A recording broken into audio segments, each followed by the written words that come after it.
there's an empty net situation where you're down a goal and it's like a center ice face-off with 3 seconds left, and we've seen like a puck be able to get into the net in less than 3 seconds. But to start a game with a goalie in the net, like I'm not sure how this is going to be topped. Like I don't know how you can get to 6. Well, it'll happen at some point. What's the fastest in the NHL? So I think the fastest is 5. 5 seconds. Yes. Yeah, I was going to say 5. Yep. So it'll happen at some point. Somebody will beat the 7 seconds, but it might not be for a while. All right. So the other 59 minutes and 53 seconds didn't go Chicago's way in that hockey. No. Is that a game where you flush it down the toilet, you forget about it? It's a great, or are there learning lessons from that game that you want to make sure it doesn't carry over into this one? There's always lessons to be learned, and hopefully with the Blackhawks having a couple days of practice, they can work on some of the things. One of the things that they have to cut down on and improve on is the shots. The separation between shots for and shots against has just been getting out of hand, and they have to figure a way to calm that down a little bit. And it's not only shots on goal, but it's shot attempts heavily in favor of the opposition. I think Blackhawks have had one game where they've had over 25 shots, which is where their average is this season since January 8th, and that was 26 shots. So they're not testing the other goaltender the way that they need to. They have to make sure that somehow, some way, that they kill plays in their own end of the ice and don't allow those second and third opportunities that have been really killing them. And I think that they have to spend more time in the offensive zone, and that's really kind of where the whole thing starts. Is they're not spending enough time in the opposition end of the ice, and that's when you can draw penalties. You create scoring chances. When you're not creating chances, you're not getting those shots on goal. It's frustrating for the players, and I just think that. And I don't know how you do it. I mean, there's inexperience on the back end. Now you're getting a little bit more of an experienced lineup with Smith coming in, Martinez coming back, Murphy coming back. So that should help in cutting down some of the team's shots against. But that's one thing I think that really, if you look at this team, that they have to figure out how to kill plays better and get pucks out of their own end of the ice. And sometimes that's just winning battles along the boards and making sure that they manage the puck well. And basically all the goals at some point, have been a mistake from the Blackhawks, and they need to limit those mistakes. And we got to give credit to Florida. I mean, they're a heck of a hockey team, and boy, they're going to be a tough out come playoff time. But it doesn't get any easier here. You got the Edmonton Oilers, and they're a high-flying offensive type of team. So we'll see how they can cut things down here. And looks like Draisaitl and McDavid are going to be split up in this game. Kind of like when you go back to Taves and Kane, one was the right time to put them together, one was the right time to play them apart, and the Edmonton Oilers are going to play them apart. But Chris Knobloch, the coach for Edmonton, knows that at any time during the game, and we've seen it, in the past here, where you load those guys up when you need to, and when you get the firepower between those two guys, it's awful tough to stop.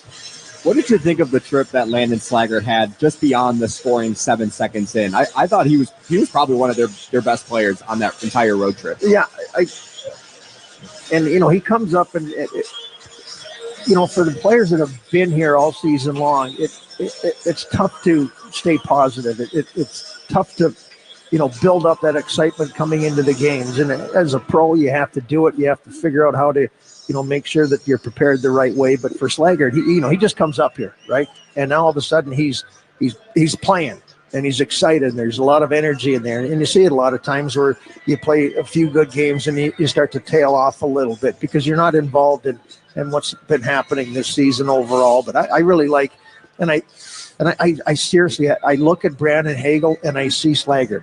I really do. They're about the same size. They look the same. And they play the same game. Like, they don't stop.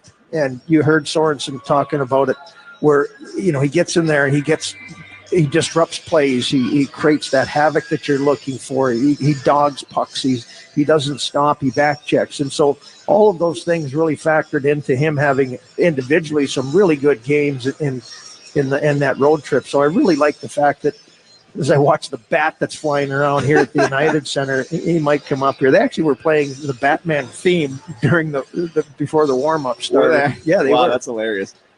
And you probably don't even know it. I mean, go ahead. Go ahead. You can. You want to sing it for me? No, but you know what I'm talking about, or you don't? Yeah, I do know. Do you know? Yeah. Yeah. Okay. Da-na-na-na-na-na-na-na. But going back to Slaggert, I don't think the one thing that impresses me maybe the most is they've got a big net out down there trying to. Oh my gosh! There's John Tandy's got him. They got it. Look at that! That was amazing. John Tandy has got nothing on that guy. Oh my gosh! Don't let him go. Well, now they're stuck. I don't know how they. They're just going to freeze them on the ice. Wow, what are the odds of that it got that low? And they just that net is not very big. It's literally just like a hand net. Yeah, a little fishing net or Holy something. cow! We got a big cheer from the crowd too. Yeah. So anyway, Slaggert, he plays the same way. He plays like Batman. He plays like Batman. They're dragging it out. Don't kill it though. They have it on the video board. Oh, look at hilarious. that! They hit it with a shovel. Did they actually? No, I'm just kidding. Oh, I looked away right when you said that, and so look, they got the replay. Wow! Oh. Unbelievable. Yeah. Well, there's the highlight of the night right there. But Slaggert plays the same way every game, every shift, and that's what makes him. That's what's going to make him an effective player, and that's what Hagel has done down there. And for Brandon Hagel, he's on the Four Nations Canadian team. Yeah, because of how he plays, because he doesn't stop, because he always tracks pucks. He's hounding plays down, and that's what Slaggert does well, and that's why he's going to get an opportunity with Bedard in this game. It just seems like his energy is really good, and once Bedard gets a handle of the puck in the offensive zone, disruption by Donato on one side, Slaggert on the other.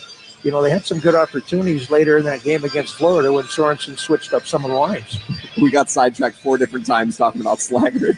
We were talking about Landon for like 10 minutes. That's what we were talking about, wasn't it? Yeah, it was. We did the switch. I don't know.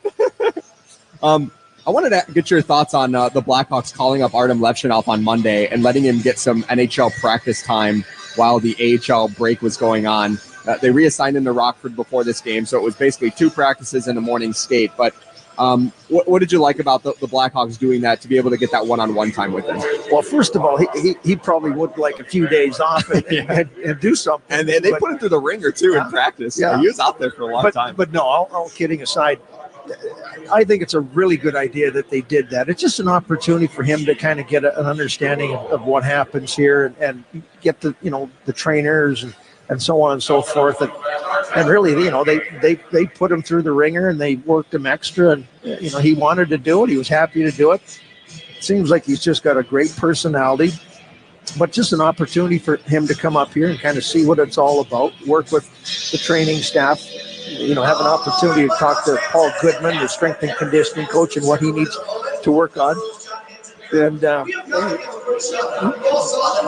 it's just all part of the progression of a young player. And a good opportunity for him to come in here and just kind of see what's going on.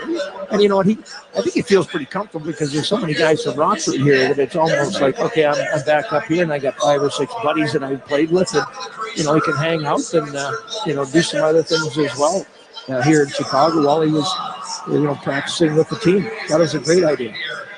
All right, so we were mentioning Landon Slaggert. He's going to play on the top line with Connor Bedard and Ryan Donato. That means Bedard and Bertuzzi are being separated for this game for the first time in a long time. The duo has cooled off a little bit, and so do you agree with Anders trying to change this up just to get a better 4-line rotation going? What are your thoughts on that?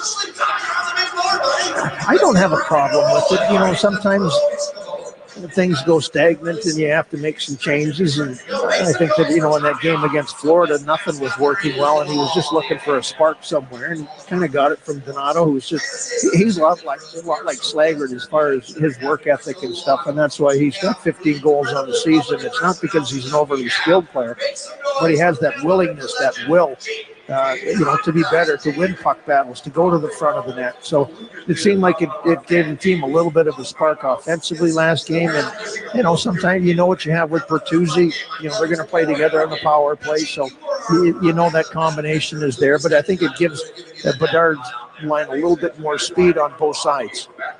So Connor Murphy made his return to the lineup on Saturday against Florida, logged almost 24 minutes of ice time because Louis Crevier was injured in the first and didn't return. So the Hawks rolled with 5 defensemen. What did you think of Murphy's game? I guess it's hard to evaluate a game like that, but also the stability that he provides now as a veteran presence on a pairing with Alex Vlasic. Well, he himself was critical on his play. He didn't think that he played well, but that was a tough situation to come into. And I don't think they had any thoughts about playing him almost 24 minutes in that game. He ended up -3, and then, he admitted he needed to be better in that game. But he's a guy that holds himself accountable. But, now that you look at it, there was so much youth on the back end that hopefully with Martinez back in, Jones playing, better as of late, just had a 7-game point streak that was snapped in that game against Florida. You got Murphy, Brody's in there. So hopefully those guys can kind of calm things down on the back end and kill some of the plays that we were talking about a little bit earlier. But a veteran presence like Murphy's always good in there. It helps on the bench. It helps inside in the locker room. So a lot of good things, for Connor Murphy, other than, the -3 in that game, which was kind of an ouch. Edmonton Oilers in town today. Is it the third meeting this season? Yeah. They had one early in the season, and the one here at the United Center. We talked about the McDavid Draisaitl. They were playing on a line together yesterday, but it looks like they're going to be apart. Thoughts on? Obviously, Chicago did this with Kane and Taves. Whether the nuclear option of them being together versus them apart, do you think the Hawks prefer one or the other, or what do you think the coaching staff would? You know what? I don't know. It's hard, and Joe Quenneville was probably the best coach that I've seen as far as getting matchups that he wanted to get, and at specific times of games, he worked the bench so good.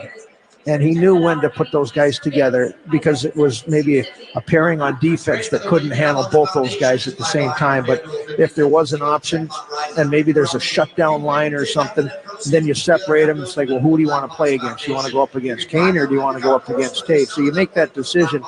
And I think that, in the game last night against St. Louis, and I watched the majority of it, you're in a position to load those guys up on a line and see how they work. And they switched around Corey Perry a couple times with some different players on that top line, but they're deciding, maybe they look at, the depth, and maybe you look at, a Martinez Jones pairing and say, well, we don't want to put those guys up against our top guys, so we're going to split them up a little bit and see how Chicago tries to adjust to it. But the good thing is, for a coach like Knobloch, the lucky part of it, the luxury part of it, is if things aren't going well, you can go right back to these guys. And we saw it earlier this season, where at the end of the game you had Draisaitl, playing with McDavid, and when you put those guys together at the tail end of a game, if they're down, if they're chasing the score, you can just kind of put those guys out on the ice, and that they're good enough. I mean, both of them are right up there in the scoring race, so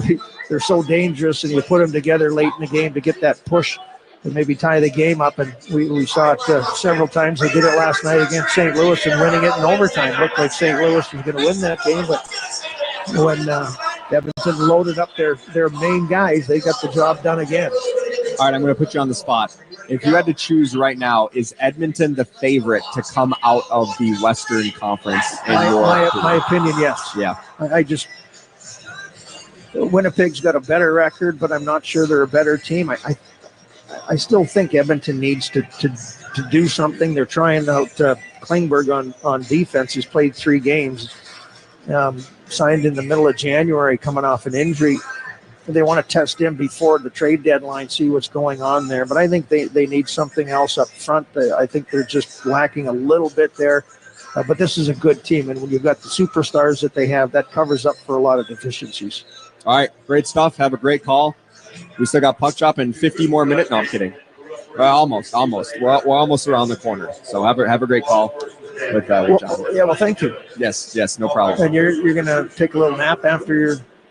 I already took a long one earlier. You might need another one. I'm feeling well rested. We played, the Blackhawks played a lot of those games in the playoffs. Yeah. And that time zone, that's where that time slot was. And those games went well after midnight. And Because it's continuous OT. Yeah, if you're an OT, I mean, you could be playing forever. You kind of know when the finish time is going to be in this one. Right. The playoff games, my goodness, they could go on for a long time. All right. That's going to do it for the FanDuel Sportsbook Chicago Blackhawks pregame show. John Weideman and Troy Murray have the call. Coming up next, you're listening to Blackhawks Hockey on 720 WGN. Whether it's a plumbing emergency or just a simple repair like a clogged toilet, Plumbers 911 is your source for the best licensed plumbers. Every plumber has background checks, insurance, and 10,000 hours of training. When you call 1-833-PLUM-911, you'll be connected with one of Chicagoland's most trusted contractors, like HT Strenger Plumbing in Lake Bluff. Wherever you are, a Plumbers 911 contractor is always close by. Call 1-833-PLUM-911. Plumbers 911, where they do it right the first time.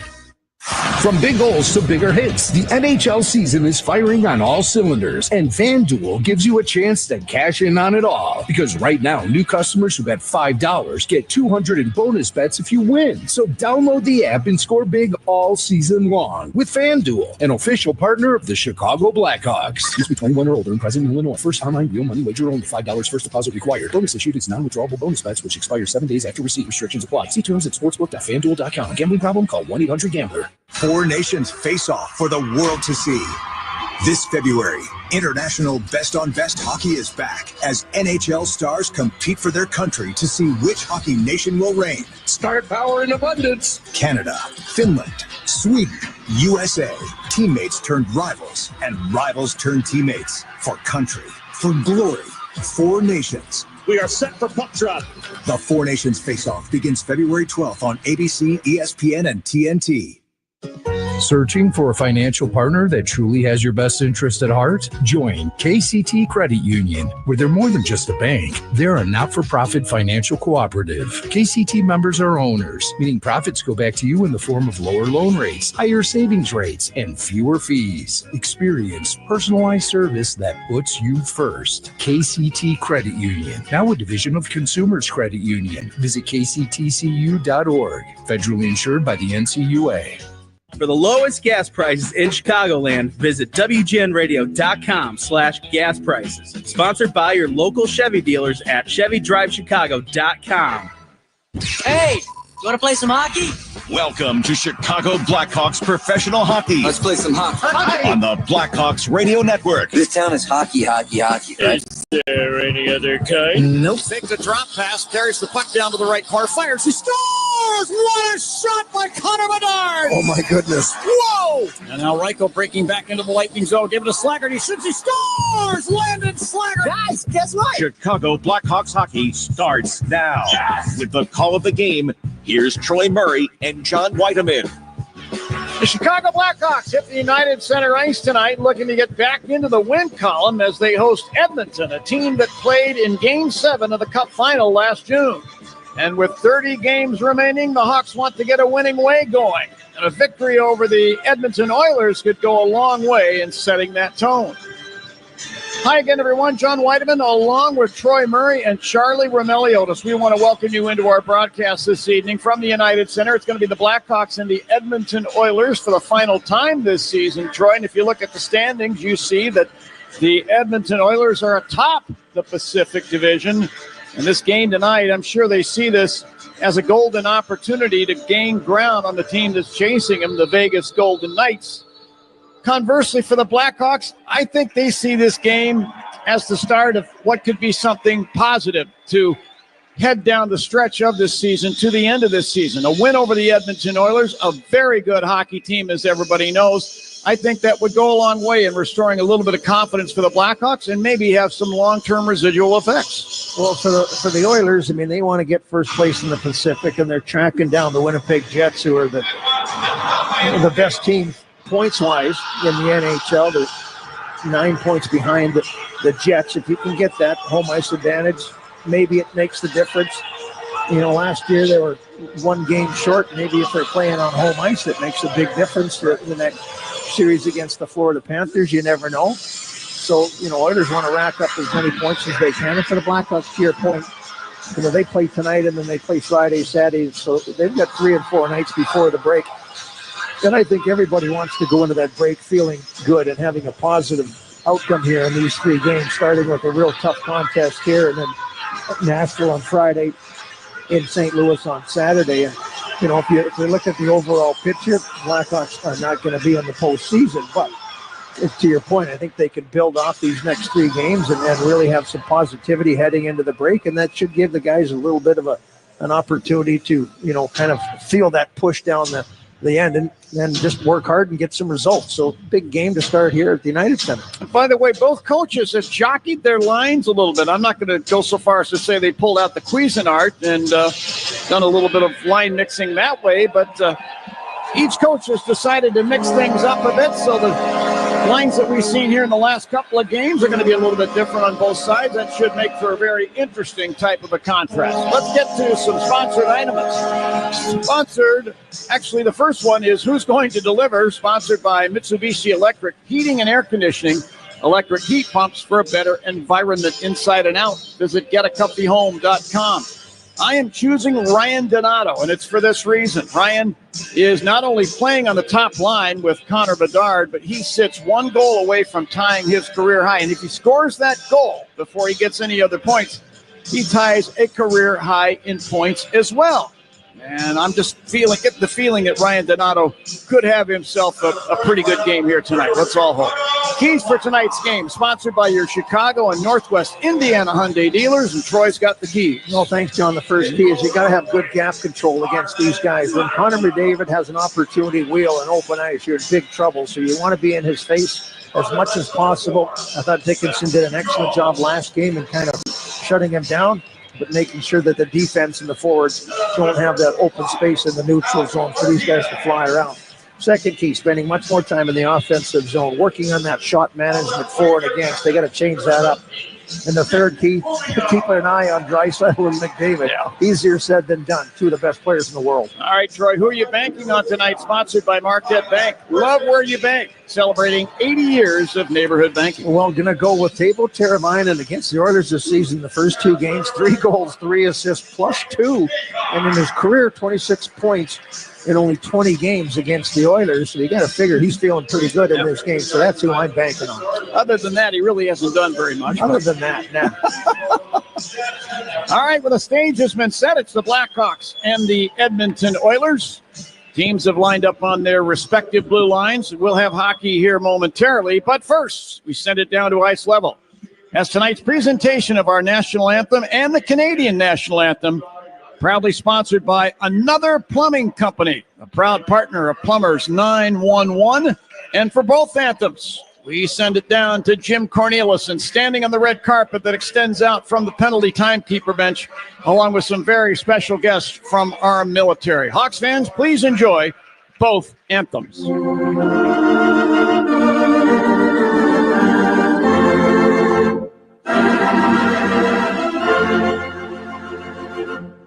Oh, Canada, our home and native land, true patriot love in all of us command.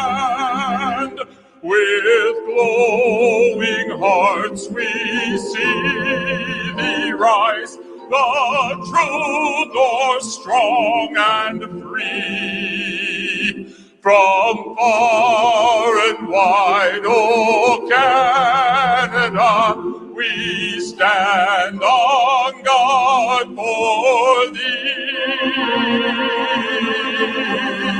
God keep our land glorious and free. Oh, Canada, we stand on guard for thee. Oh, Canada, we stand on guard for thee.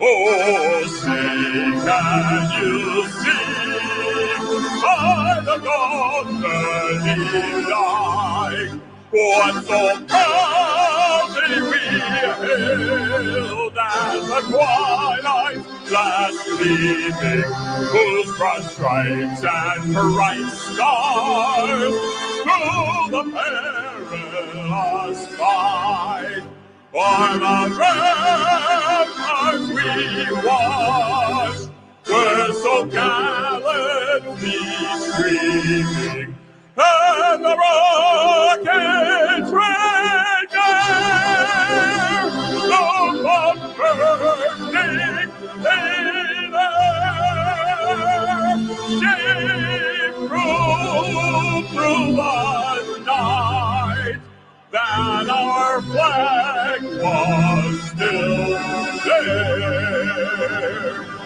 Oh, say does that star-spangled banner yet wave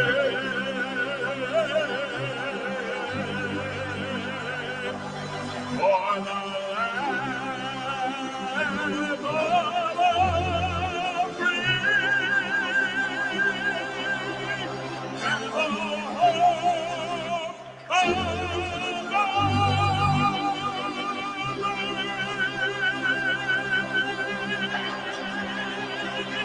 Exquisitely performed, O Canada and the Star-Spangled Banner. Well done, Jim Corneliuson. Here are tonight's starting lineups. They're sponsored by the Mid-America Carpenters Regional Council. Strong alone, unstoppable together. For the Edmonton Oilers, in goal, it's going to be Calvin Pickard. He is 4-5-0 with one shutout against the Blackhawks. At defense are Darnell Nurse and Brett Kulak. Up front from left to right, a former Hawk, Matthias Janmark, starts at left wing. Centering the Oilers' opening line, RNH, a.k.a. Ryan Nugent-Hopkins. Starting at the right wing, Connor Brown. For the Blackhawks, it's Arvid Soderblom in goal, 0-2-0 in his career against the Edmonton Oilers. At defense are Seth Jones and Alec Martinez. Up front from left to right, Captain Nick Foligno starts at left wing. Frank Nazar centers the Hawks' opening line. Tyler Bertuzzi starts at the right wing. Referees this evening are Delan Hebert and TJ Luxmore. Handling the lines are Dan Kelly and Brian Gibbons. Third and final meeting between the Hawks and the Oilers set to begin. This is the last game of the Oilers' brief two-game road trip. We'll see if the Hawks can send them back home without any points out of this one. Nazar facing off with Nugent-Hopkins. The drop of the puck. This one's underway, and Nazar wins the face-off back into the Hawk zone. Alec Martinez whips a pass ahead off Nazar's skate to the Edmonton blue line. Nick Foligno picks it up there and sticks it down the left side boards in behind the net. Rolls up the far side. Janmark deflects it ahead. Here's Nugent-Hopkins into the Hawk zone down the left wing, and he snaps a shot in on goal. 6th save made by Arvid Soderblom. Loose puck to the far boards. Kulak battling there with Bertuzzi. Bertuzzi scoops the puck off the boards ahead to center ice. Back to get it, Darnell Nurse in front of the Edmonton bench. He shot it ahead into the skates of Nugent-Hopkins, and then Janmark took it, then coughed it up. Then McDavid off the Oiler bench tried to skate the puck into the Hawk zone. He had it poke checked away, and Landon Slaggert flying in behind McDavid, lifted his stick and stripped the puck away. I'm going to talk more about that possible speed matchup.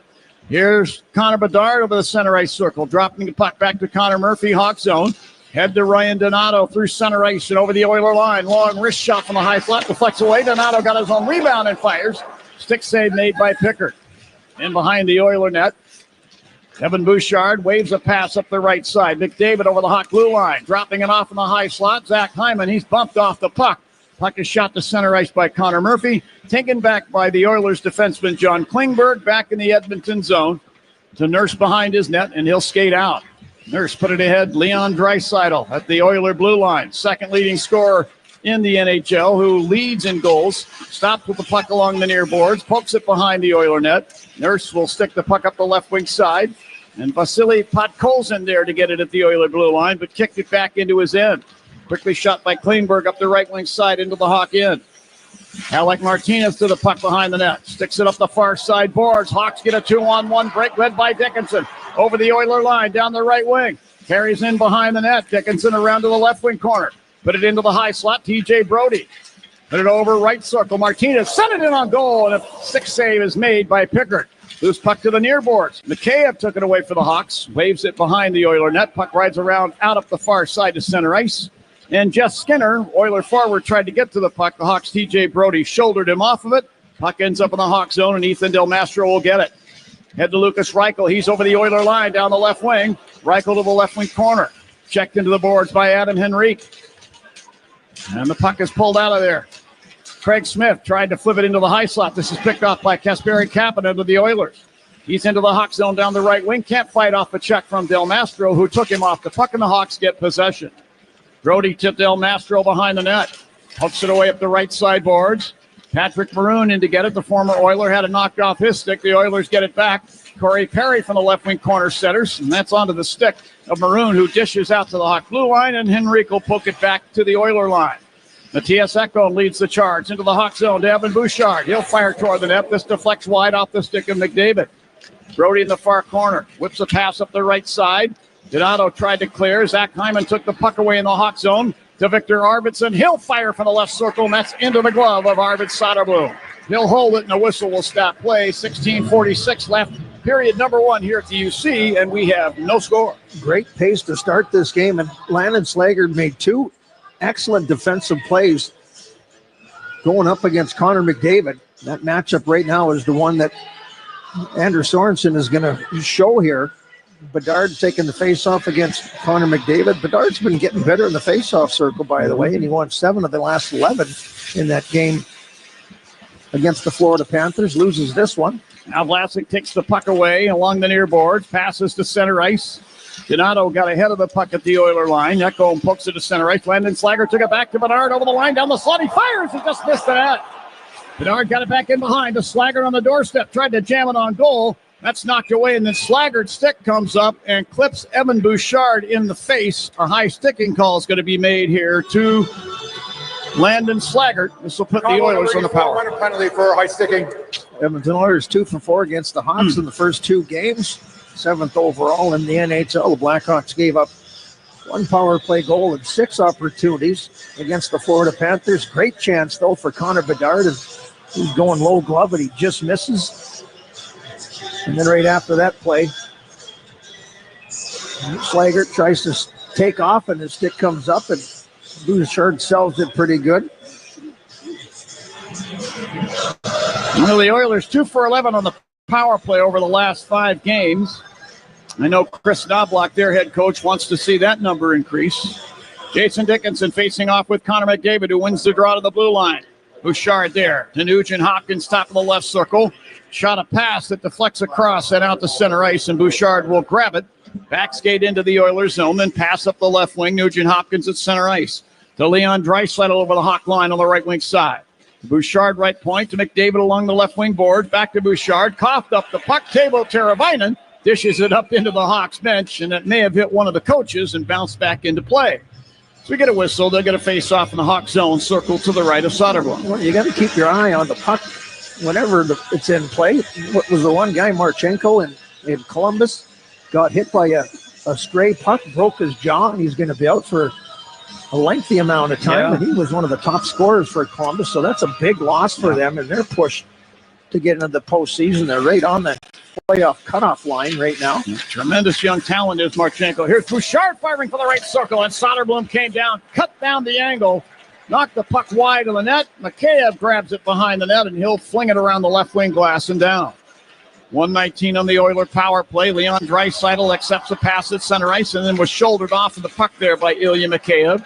Puck slides into the Hawk zone, and Vlasic will get hold of it and sky it through center ice and down. Here's McDavid winding it up through center. Goodness. Lots of speed over the Hawk line, down the right wing, stopping along the half boards. Fed it back to the right point. Draisaitl put the puck back on McDavid, stick along the right boards, put it in the high slot. This is picked off now by Teuvo Teravainen. Back through center, hands it off over the Oiler line on the left wing now to Dickinson. Dickinson down to the left wing corner. Extricates himself from Nugent Hopkins and then lost the puck in behind the Oiler net to Darnell Nurse. And the Oiler D-man will skate it out in front of his net and hold it as the teams are in line changes. So far, so good. Blackhawks have been really good structurally. Oilers really haven't had a chance to set it up too much. One opportunity by Bouchard. Henrique dumps the puck down the left side boards into the Hawk zone. This circles the net to the right point. Jeff Skinner there. Trying to put it in front of Did. Perry is there. He mishandled the puck. Nazar took it away. Head to McKayev at center ice with speed over the Oiler line. Right circle. He fires. And a butterfly save made by Pickard. And McKayev hustling to the puck. Took it away from one of the Oilers. Skates it to center ice. He'll rag a little time off the penalty clock. A good hustling effort. Put it over to Brody. Then over to Del Mastro. Shot it ahead to the Oiler line. Nazar there. Hawks at full strength. Nazar got the puck to Slaggert. He's into the Oilers zone along the left wing side and puts it down behind the net. And it's taken back by Ty Emberson, who shot it up off the near netting, and out of play it goes. But the Hawks' mission accomplished on their penalty kill. The Oilers 0 for 1 on their power play. Excellent penalty kill by the Hawks there. Some really good speed. A couple times down the ice, McKayev gets a 2-on-1 look. Elects to fire that shot. Why not? Got the only shorthanded goal the Blackhawks have had this season. As you mentioned, John, they're back to full strength, and that is sponsored by Northwestern Medicine Orthopedics on a relentless pursuit of better medicine. Hawks control out the draw, but our right circle will fire. Butterfly saved by Pickard. Loose puck beside the net, and Pickard put the glove down on top of it to the left of the crease below the goal line and held it there. We get a whistle. We're down to 14:05 left on the scoreboard clock for time. You look at the shots on goal, Troy, even though the Oilers have the power play, the shots are even. Yeah, I think 2 shots maybe for the Oilers on that power play. Blackhawks with 1 shorthanded effort. This reminder that all reviews in tonight's game are sponsored by Northwestern Medicine, with more nationally ranked specialties than any other hospital in Illinois by U.S. News and World Report. The teams at Northwestern Medicine offer second opinions for the toughest conditions. John Klingberg shot the puck to the Hawk line. Vlasic sends it ahead to Donato over the Oiler line. Left circle, hands it off to Bedard there, who fired, and a 6 save made by Pickard. Oilers the other way. On the right wing of center ice, Zach Hyman to the Hawk line. He'll dump the puck down to the corner. Connor Murphy there. Backhanded stab to get it away from an Oiler to Vlasic in the corner. The Slaggert between the circles and over to Murphy. Shoves the pass up the right wing. And was it off of Donato's stick? He's claiming he touched it, but the linesmen are not buying. And icing's going to be called here to the Hawks. Yeah, linesman was right there, so probably good indication that he had a good look at that. Just a reminder that for every Blackhawks goal, Marquette Bank is donating $80 to a local charity to celebrate 80 years of neighborhood banking and giving back to the community. New line for the Oilers, Ryan Nugent-Hopkins centers that, former first overall pick way back in 2011. Drop the puck to the right of Soderblom, and Bedard wins the draw. Over to Murphy. He shot it ahead to center ice off Donato. Emberson picks up the puck, scales it high down the right side glass, in behind the Hawk net to the far corner. Murphy pokes it free to the near boards. Vlasic will stick the puck ahead up the left wing side. Slaggert at center ice. Tried to hand it off to Craig Smith coming by. Came back to Slaggert at the point. He whips it down behind the net around to the right point. TJ Brody there. Down to Connor Bedard, right wing corner. Fed it up the slot. Maroon. He'll fire, and that deflects wide. Maroon put it back to Del Mastro left point. Down to Maroon along the left boards. Put it through the high slot. This is picked off by Connor Brown of the Oilers. He's back through center. Gave it a Janmark over the Hawk line. Top of the right circle. Sent it across. And a shot from the left wing boards goes wide of the net. Now Nugent-Hopkins to Kulak left point. Hammers a shot in on goal, and a glove save made by Arvid Soderblom. He'll hold it. 12:43 left in period number 1 here at the United Center. Hawks and Oilers, no score. This is Blackhawks hockey on 720 WGN. The Blackhawks, Wildcats, and the NFL play here on AM 720. On smart speakers, say play WGN Chicago.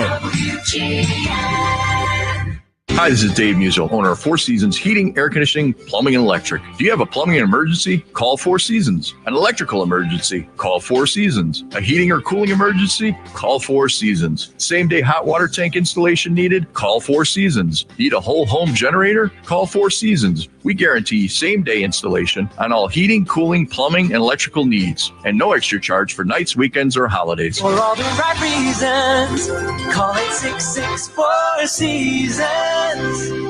At Hyundai, we make a big deal about the little things, like the little fact that 9 Hyundai vehicles have earned IIHS top safety picks this year, and offering a little thing called America's Best Warranty, because delivering safety and quality, pretty big deal. Visit your nearest Hyundai dealer today. Hyundai, there's joy in every journey. Now for a limited time, get 1.99% APR on the Hyundai Tucson. Offers end March 3rd. Call 562-314-4603 for details.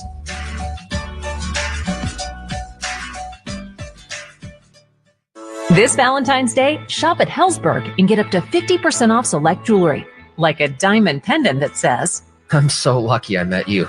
a stunning engagement ring to say, Let's make this day unforgettable. or an anniversary band to tell them. 10 years, and we still got it. Come to Helzberg this Valentine's and get up to 50% off select jewelry and engagement rings. A perfect gift designed with the love and care worthy of your story. Visit a Helzberg store or helzberg.com. Idiot. All of tonight's Blackhawks insurance goals are sponsored by GetCoveredIllinois.gov. Find out if you qualify for a special enrollment period through the ACA Marketplace. John Weideman, Troy Murray here, along with Charlie Ramelli-Otis at the United Center. Late start. 12:43 to go here in period one. Face off to the right-hand side of Arvid Soderblom. It'll be the Four Seasons heating, air conditioning, plumbing, and electric face-off. For all the right reasons, call 866-4Seasons. Yeah, Troy revealed to me that the start time of this game was actually past his bedtime. So Troy is actually talking in his sleep right now when you hear him talk. I'm actually not here. He's got the pillow and the blanket. And,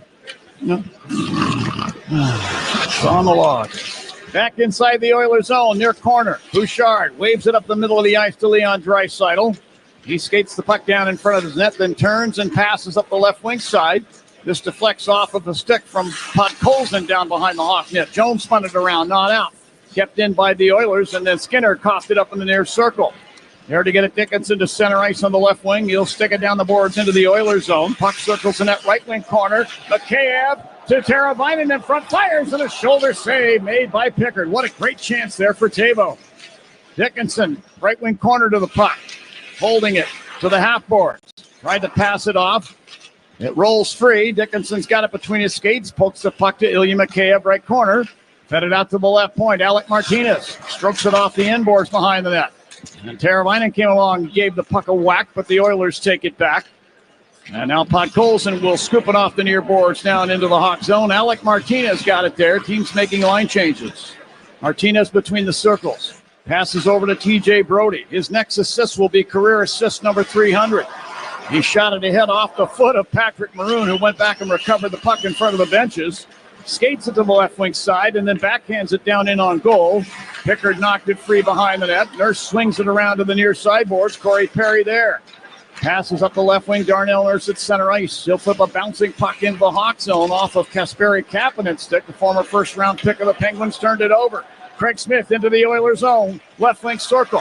Send it back into the high slot. Bill Mastro. He swings it back to the corner. Smith put the puck behind the net to Reichel. Around to Murphy, right point, then to Reichel along the right sideboards. Skating it to the line. He'll fire toward the Oiler net. This goes in behind. And Maroon became entangled with Nurse. Maroon goes down. Oilers get it back and clear their end. Nurse will skate it through center ice and over the hot blue line.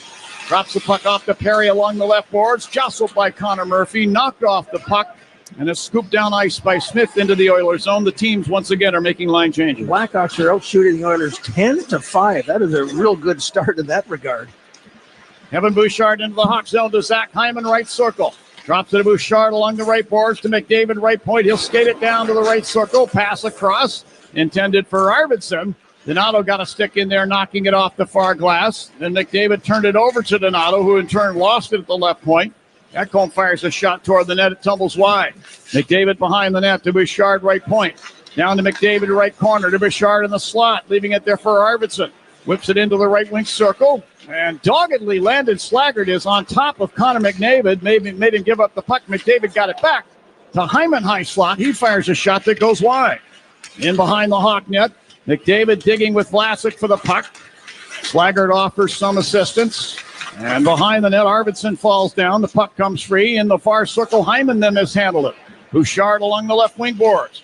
Put it across to McDavid, top of the right circle. He centers. Once again, Slaggert got a skate in there, disrupting things. And Donato will wipe the puck to center ice, forcing the Oilers to regroup. Now a near turnover at the Oiler blue line. Bouchard kept it away from Connor Bedard. Whips it across the rink. Ekholm will steer the puck back in behind the Oiler net to Bouchard. He'll stop and have a look as the Oilers assemble for their breakout. Yeah, one thing about Bouchard, he's a really good offensive defenseman. You don't want to swing by. You want to make sure you impede his progress everywhere you can, and Donato did an excellent job on that last shift. Foligno gave the puck to Bertuzzi over the Oiler line down the left wing. Swept it behind the net to Nazar. He had a stick lifted off the puck. Puck taken away by the Oilers' Connor Brown. Crossing the Hawk line at the left point, stopping there. Whips it down behind the net. Alec Martinez gathers the puck in. Moving it ahead for Nick Foligno. He redirects it down the ice. Icing's going to be called here to the Hawks. We're down to 8:31 left in period number 1. No score in the game. Shots, as Troy was talking about a little while ago, favoring the Hawks 11-6. Chicago Blackhawks hockey is sponsored by Carrier. Turn to the experts. Yeah, it's been a nice little start here for the Blackhawks. They've done an excellent job. Laggard has made 3 or 4 excellent defensive efforts in his own end of the ice.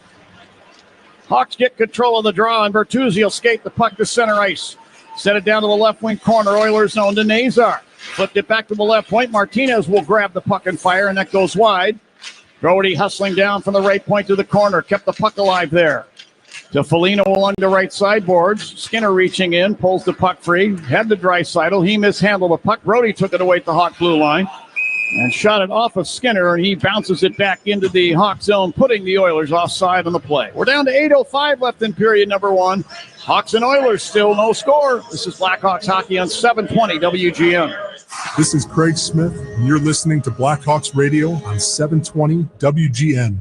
Hey, it's Chris Chelios. Celebrate every goal this season with El Bandito Yankee, an ultra-premium tequila made from 100% Blue Weber agave. With no fake colorings or flavors, our verified additive-free Blanco, Reposado, and Anejo are so smooth, it's criminal. Our unique oxygenation process delivers a rich smoothness without that tequila burn. Pick up a bottle today at any Binny's Beverage Depot location. For events, cocktails, and more, visit elbanditoyankee.com and break out the Bandito, baby. Property managers and GCs use FinishingChicago.com's contractors for finishes and protective coatings in the most iconic venues, interior spaces, and essential infrastructure. Our painters apply industry-leading commercial and industrial finishes inside and out, so your biggest assets always put their best square footage forward. FinishingChicago.com has your free list of painting, wall covering, glass systems, drywall finishing, and signage contractors. For a great finish, start with FinishingChicago.com.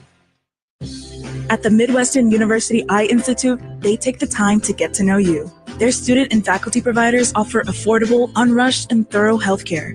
Experience the Midwestern difference for your family's eye care with adult and pediatric services that include dry eye treatment, migraine prevention, eye allergies, and so much more. Located just off I-355 and Butterfield Road, visit MWUclinics.com to learn more. The Midwestern University Clinics, your family's home for healthcare. Hey, Blackhawks fans, Club Citgo saves you money on every fill-up, like 3 cents off every gallon every day. When you start with Club Citgo, you're good to go. Blackhawks get the line change that they're looking for. Draisaitl out on the ice, the Dickinson line. They'll redo the face-off right in front of the Hawks bench. The Blackhawks line change, sponsored by Kilkey Windows, the best line of fiberglass windows and doors. Dickinson last game played up against McDavid. Maybe it's a little bit of a different size matchup against Draisaitl, who's a bigger man. Strong boy. Yep. Plays a good game. He sure is. He put the puck in front of the net. Skinner fires once and then twice. Soderblom down with a butterfly save. And then from his belly, he kicked it wide. He had some assistance from Connor Murphy as well. Outstanding defensive sequence by the Hawks. Now Mikheyev picks off a pass and skates it to center ice. Over the Oiler line on the left wing. Gave it to Dickinson. Hammers one in from the left point. And the blocker save made by Pickard. And Draisaitl will scoop the puck ahead to center ice for Podkolzin into the Hawk zone. Former number 1 pick of Vancouver. Sends the puck into the right wing corner. Murphy leaving it there. Draisaitl took it away. Then he's hammered into the boards there by Dickinson. Puck comes free behind the Hawk net. Murphy's got it. Shoves it ahead up the right wing side. Teuvo Teravainen in front of the benches at center ice. At the end of his shift, he'll turn and fling it off the boards and down behind the Oiler net. Get off on a chain. Boy, Skinner had some real good looks there. He ended up being all alone on the left-hand side of Soderblom, and he made a couple great saves. Now Kapanen down the right wing of the Hawk zone. Rifles a shot on goal, and it's blockered up over the glass by Arvid Soderblom, and a whistle will stop play. You know, for Mrazek and Soderblom, they both had excellent seasons. You get another look at this save, and then Connor Murphy bats one out of the air. That was going to go in. First save went to Soderblom. second opportunity. No, just went off the post.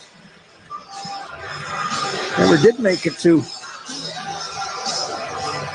Connor Murphy. Boy, just get another look at this. What a great effort by Soderblom on the original shot by Skinner. Draw one by the Hawks. Brody sticks a pass up the left wing. Maroon to center ice. He's over the Oiler line. Fires the puck across. Reichel against the right side boards. Reichel along the half boards will stick it down into the far corner. Ekholm for the Oilers. Send it back up the left wing side. The Oilers now clear their end. Henrique put it to Kapanen at center ice on the right wing. He sent the puck down in on goal. Stopped there by Soderblom. Puck is whipped away now to Maroon. He'll fire to the Oiler blue line. John Klingberg there for Edmonton. Now over to Ekholm. At the Oiler line, left wing, back to Klingberg. Crossing the Hawk line through the high slot. Little drop pass. Ekholm's got it and fires. Butterfly save is made by Arvid Soderblom, and he'll hold it. Get a whistle stapping play. Ekholm, ex of the Nashville Predators. Klingberg, ex of the Dallas Stars, and a couple of other teams getting together on that rush. And their countryman, Arvid Soderblom, didn't care where they came from. He just made the save. Yeah, Klingberg kind of signed to a trial contract coming off a serious injury. 3 games. He's averaged just under 18 minutes. No points as an Edmonton Oiler as of yet, but he's a very offensive, gifted defenseman. Hasn't scored a goal since April 3rd of 2023. Didn't score a goal at all last year.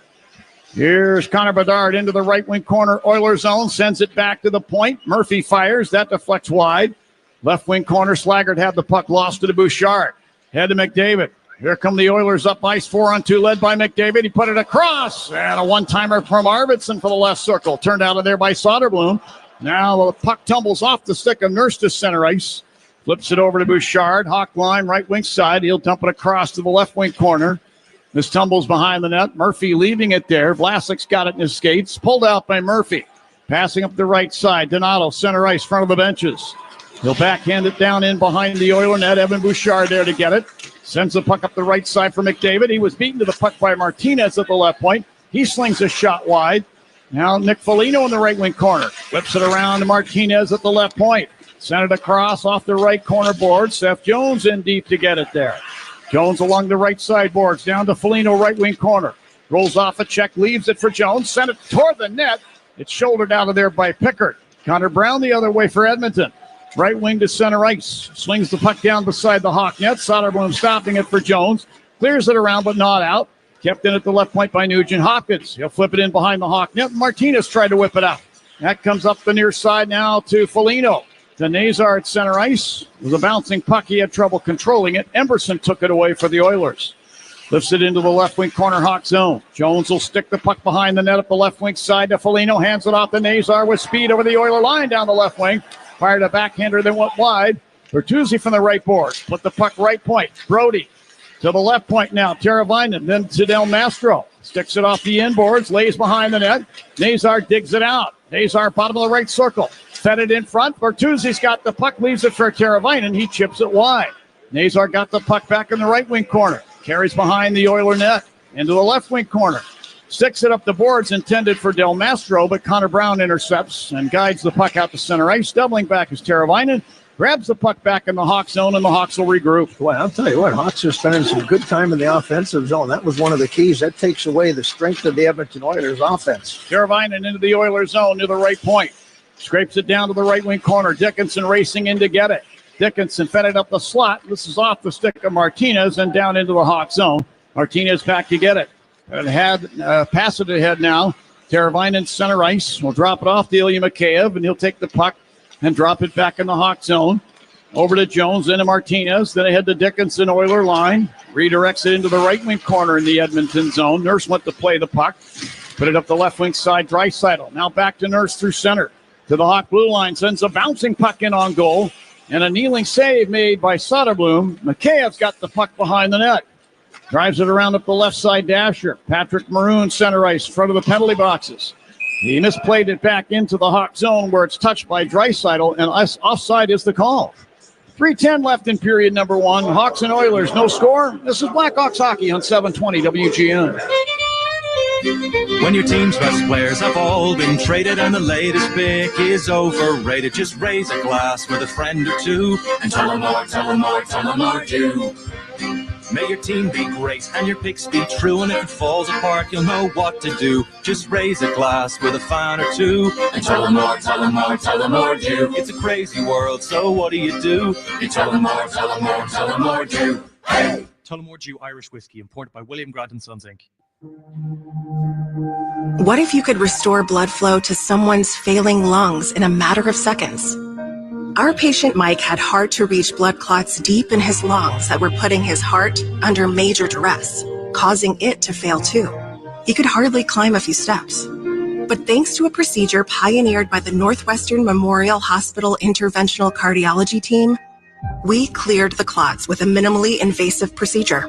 Anchored by the top heart and vascular program in Illinois by U.S. News and World Report, only Northwestern Medicine had the solution to save Mike. Tiny balloons were used to gently open the delicate vessels and restore blood flow. Northwestern Memorial Hospital was the first in Illinois to master this breakthrough method. As Mike's nurse, I'm proud to have been a part of his journey from oxygen tank to breathing like a kid again. Northwestern Medicine. What makes us better makes you better. Hey Hawks fans, this is Joey Anderson. Let's get back to John and Troy on 720 WGN. Friday Night Hockey is back at the United Center this week as the Hawks take on the Nashville Predators. Get in on the action, a pregame party, and an exclusive cup giveaway courtesy of Modelo. For tickets, visit blackhawks.com/tickets. Face off in the neutral zone. This reminder that Chicago Blackhawks hockey is sponsored by Carrier. Turn to the experts. Here's a face-off just outside the Hawk blue line at center ice, and Bedard took it away from McDavid. Flips it back into the Hawk zone to Murphy. Passing up the right side, Donato center ice. It bounces off his stick blade back into the Hawk zone, and then it's corralled by an Oiler, and the play is blown dead on an offside. So they'll face it off again once again outside the Hawk blue line right in front of the Hawks bench. Shots on goal, 13-12 in favor of the Hawks, where the Oilers, I think, have had their last 5 shots on goal. Now the Hawks get control again. Donato sweeps it in behind the Hawk net. Murphy drives the puck around the left wing side for Slaggert. He had it bumped off his stick by Bouchard down behind the net against the far sideboards. Murphy with a pass ahead up the right wing for Donato. Shot at rink wide. Bedard leaves it for Vlasic. Over the Oiler line down the left wing. Trying to fight through a check from McDavid. McDavid was able to successfully wedge Vlasic off the puck, and now McDavid's got it. Crossing the Hawk line on the right wing side. Dropping the puck in the corner. Vlasic took it away. Spins behind the net into the far corner. Ryan Donato's caught a high stick and goes down. No penalty is called. Hyman in the left wing corner for the Oilers. Put it behind the Hawk net. McDavid there.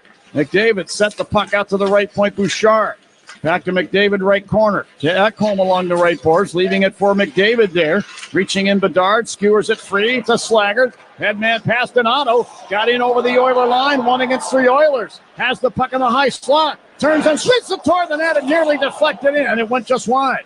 Bedard leaves the puck in the high slot. Now to Brody. Top of the right wing circle. Brody to the right wing corner. Carries behind the net, looking to set somebody up, and he does. Del Mastro left point. To Teravainen right point. Dropping it there to Bedard. Bedard sends it toward the net. Sticked away by Pickard. Bouchard behind the Oiler net to the puck. Swings it up the left wing side. Arvidsson's got it there, and he's caught at center ice by the back-checking Teravainen. Hawks get possession. Del Mastro takes a pass into the Oilers zone at the left point. Lost the puck down to the corner, however, and Emberson for Edmonton's got it there. He'll move it out to the line. It's poke checked away by Dickinson, but right onto the stick of Kulak, still in the Oilers zone. To Skinner, Oiler blue line. He shot it ahead down ice beside the Hawk net.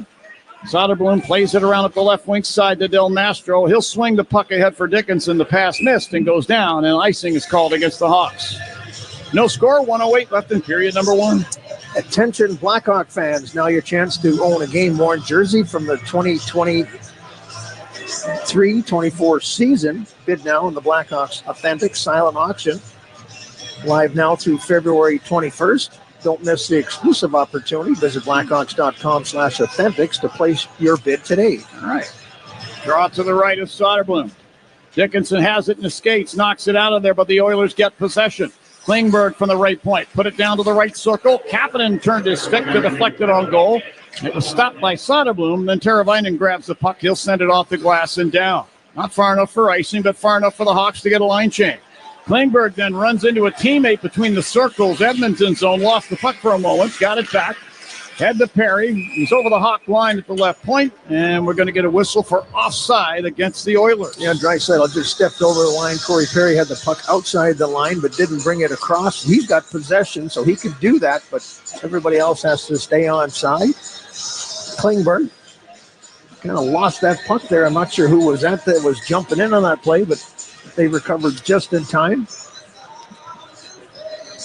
I think it was Draisaitl on the side of the rink. I think so. No, who's the Hawk guy there, though? Oh. Was trying to jump down on that play. I didn't get a number. Sorry about that. In behind the Hawk net. Then. Jones gave the puck to Vlasic. Chips it around to the near side. Oilers get possession. Nugent Hopkins fed it out to Emberson right point. Down to Nugent Hopkins in the right wing corner. Put the puck behind the Hawk net. Hyman back to Brown back to Nugent Hopkins. He coughed up the puck. Bertuzzi's got it far corner Hawk zone. He'll lift it through the air out to center ice. It's a bouncing puck into the Oilers zone. Emberson beat Nick Foligno to it and carries behind the Edmonton net. Then gets slammed into the glass behind the net. Coughed up the puck. Nazar in the slot will scoop it on goal. And a glove save is made by Pickard, and he'll hold on. That's called making something out of nothing. Without Nick Foligno finishing his check there near the end of that play, that turnover doesn't happen. Well, Ty Emberson's a good young defenseman, but anybody who's under pressure like that is going to make a play that's kind of in a panic mode, and Foligno just wipes him out along the boards there, and that causes that turnover. Nazar, nice little move to get the shot in towards Pickard. He makes the save. He wants to settle things down, but that's a good effort by Foligno to get in there. Henrique wins the face-off to the inboards. Emberson's got it, and there's the horn, ending play in period number 1. So no goals were scored, but it was a pretty exciting first period, Troy. I think you'd agree. Shots on goal favoring the Blackhawks 15-12. A great pace to this game, and how could there not be a great pace when Connor McDavid is involved?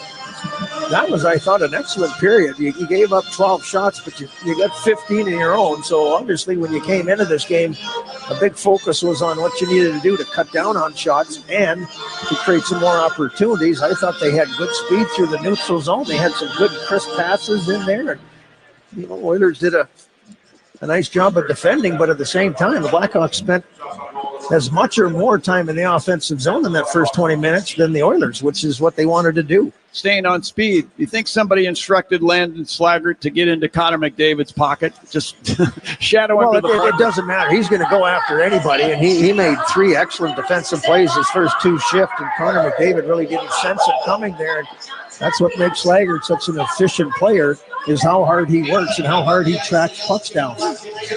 Frank Nazar got a couple of opportunities in that period. I think he's getting close to cashing in. It feels like it anyway. Yeah, he did. He had an opportunity on the back end that he kind of whipped and shot it wide on the short side, but he's getting those opportunities, which is the key there. All right, let's go downstairs and join our guest. It's Blackhawks defenseman Alex Vlasic. And Alex, we've been talking about the speed of this game so far. I know you're involved in it. When you got number 97 in white streaking down your side, what goes through your mind?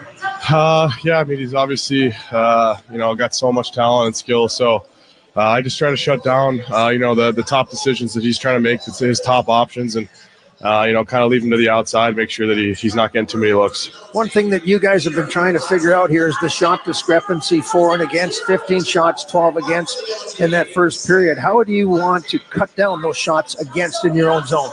I think just kind of being simple with it, not turning pucks over. I had a bad turnover myself, so I got to limit those chances against, kind of the plays that are preventable, and just make sure that we're not letting their top players capitalize on some of our mistakes. A couple of good plays by Landon Slaggert early on in this game against Connor McDavid, bringing that backside pressure and stripping pucks away from him before he could kind of create anything. How important is that backside pressure against a team like this? Yeah, I mean, kind of like you said, I think they like to pull up. They like to find those late options, which are the most dangerous ones. And if our forwards can kind of back check like Slags has been doing, some of those good plays, making sure they're getting back in the D zone, it'll kind of limit their opportunities and kind of have them dump it in, and something they don't want to do. All right, Alex, thanks for joining us here. Go get him in the second period. We appreciate it. Thank you. All right, Alex Vlasic, our guest here. After one period, Hawks and Oilers, no score. Charlie Remiliotis is standing by in Blackhawk Central. He's going to have a full intermission report for you good folks, possibly including a weather report. I don't know. Charlie, what do you think? Maybe? No, maybe not. We'll find out. Anyway, we'll get it to Charlie here right after we take this break. This is Blackhawks Hockey on 720 WGN. It's a new year, and there's no better time to get in on the action than now with Circus Sports Illinois. It's sports betting the way it should be. Circus Sports Illinois offers high betting limits, low holds, and exceptional customer service. From playoff football to the big game, basketball, hockey, and more, Circus Sports has it all. Fun and bet like a pro from anywhere, anytime in Illinois. Download your new bookie today at circusports.com. That's circusports.com. Circus Sports Illinois. Sports betting the way it should be. After the end of a good fight, you deserve an ice-cold reward. Modelo is the mark of a fighter. You've earned this rich golden lager with a crisp, refreshing taste. Because you know, the bigger the fight, the better the reward. You put in the hours, the energy, the tough labor. You are a fighter, and Modelo is your reward. Modelo, the mark of a fighter. Drink responsibly. Beer imported by Crown Imports, Chicago, Illinois. Marquette Bank has been Chicagoland's neighborhood bank for 80 years. 80 years is a long time. When you bank with Marquette Bank, you matter. After 80 years, we've learned that helping people like you make smarter financial decisions helps our neighborhoods grow and thrive. When you bank with Marquette Bank, good things happen for you and your neighborhood. Marquette Bank, love where you bank. Member FDIC Equal Housing Lender, NMLS number 462926. What do the Blackhawks and United Airlines have in common? The next generation has arrived, and the future looks bright. New planes are joining the United Airlines fleet every week, decked out with Bluetooth connectivity, screens and power at every seat, and bigger overhead bins to fit everyone's carry-on. Book your next trip on the United app or United.com today. United Airlines, proud to be the official airline of the Chicago Blackhawks. We asked people why they sold their homes to Grandview Homes instead of using a real estate agent. We needed to sell Mom's home quickly and with a company we could rely on. No showings, no closing costs, no staging, no real estate agent fees, no added stress. Whether you have a hard-to-sell home, want a stress-free sale, or simply need to sell your home fast, Grandview Homes is the name you know and the name you can trust. Visit GrandviewHomes.com to discover the easiest and fastest way to sell a home. Got an old car taking up space? Call 847-608-4700. Global Auto Recyclers will haul it away and pay you cash in a flash. Intermission? It's time for an intermission update. Intermission already? Powered by the ComEd Energy Efficiency Program. Here's Charlie Remiliotis. It's time for the first period intermission powered by the ComEd Energy Efficiency Program. 0-0 score here at the United Center, but the Blackhawks are out shooting the Oilers 15-12. So really nice period for Chicago.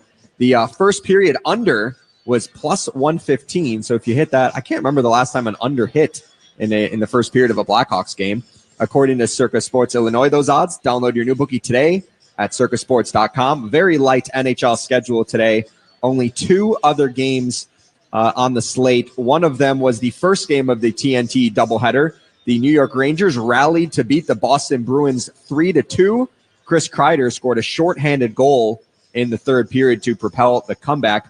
And David Pastrnak of the Boston Bruins extended his point streak to 12 games with a goal. He's got 25 points in those 12 games for Boston. The late game tonight, the 9:30 start. It's about to drop the puck in a few minutes here. LA is going for their second win in a row. For the first time in almost a month, they are 3-7-1 in their last 11 games. Some other NHL buzz items. Pittsburgh Penguins star Sidney Crosby did not participate in practice today because he's being evaluated for an upper body injury. He was involved in a collision on Tuesday, left for a few minutes before returning and participating in the shootout. But certainly a situation to monitor because the Four Nations tournament is next week, and Crosby is Team Canada's captain. So we'll see if this potentially impacts his availability for that tournament. Some other injury news yesterday that I feel compelled to share that might impact the playoff race moving forward in both conferences. Matt Barzal of the New York Islanders was placed on injured reserve on Tuesday. He's out indefinitely because of a lower body injury, but more notably, Dallas Stars all-star defenseman Miro Heiskanen had knee surgery in New York yesterday, and he's expected to be out month to month. So his regular season could be in jeopardy, which could open up another $8.4 million in cap space, obviously accrued for Dallas ahead of the March 7 trade deadline. So we'll see if Dallas ends up making any major moves before the trade deadline. And lastly, I got to shout this out. Congrats to Patrick Kane, who passed Jonathan Toews for the most shootout goals in NHL history yesterday with 53. He ended up scoring in a Detroit win over the Seattle Kraken. Elsewhere in sports, over in the NBA, the Timberwolves beat the Chicago Bulls 127-108. Timberwolves guard Anthony Edwards had 49 points. And also during the game, Chicago Bulls and guard Lonzo Ball are finalizing a 2-year, $20 million extension. The second year is a team option. Ball was in the final year of his contract and has played in 30 games this season after missing the last 2 years plus with a knee injury. We also had another big NBA trade. The Miami Heat are trading Jimmy Butler to the Golden State Warriors in a multi-team trade involving 7 players. Butler, the former Chicago Bull, will also sign a 2-year, $121 million deal to stay with the Warriors. The NBA trade deadline is tomorrow at 2 p.m. And then over in college basketball, Rutgers is leading number 23 ranked Illinois 71-67 in the second half. Villanova is up on DePaul 42-35 in the second half. And earlier tonight, Illinois State beat UIC 81-79. Meanwhile, here at the UC, Hawks and Oilers are tied 0-0. We'll take a quick break, then bring in Troy Murray to help us recap the period. You're listening to Blackhawks Hockey on 720 WGN. It's Chris Cuomo from News Nation. The Blackhawks play here on WGN Radio. Lost your health insurance? You might be eligible for a special enrollment period on the Get Covered Illinois Marketplace. Get Covered Illinois navigators are ready to help you enroll in a quality, affordable health plan with essential benefits to cover prescription drugs, hospitalizations, maternity care, and much more. You might even qualify for financial help.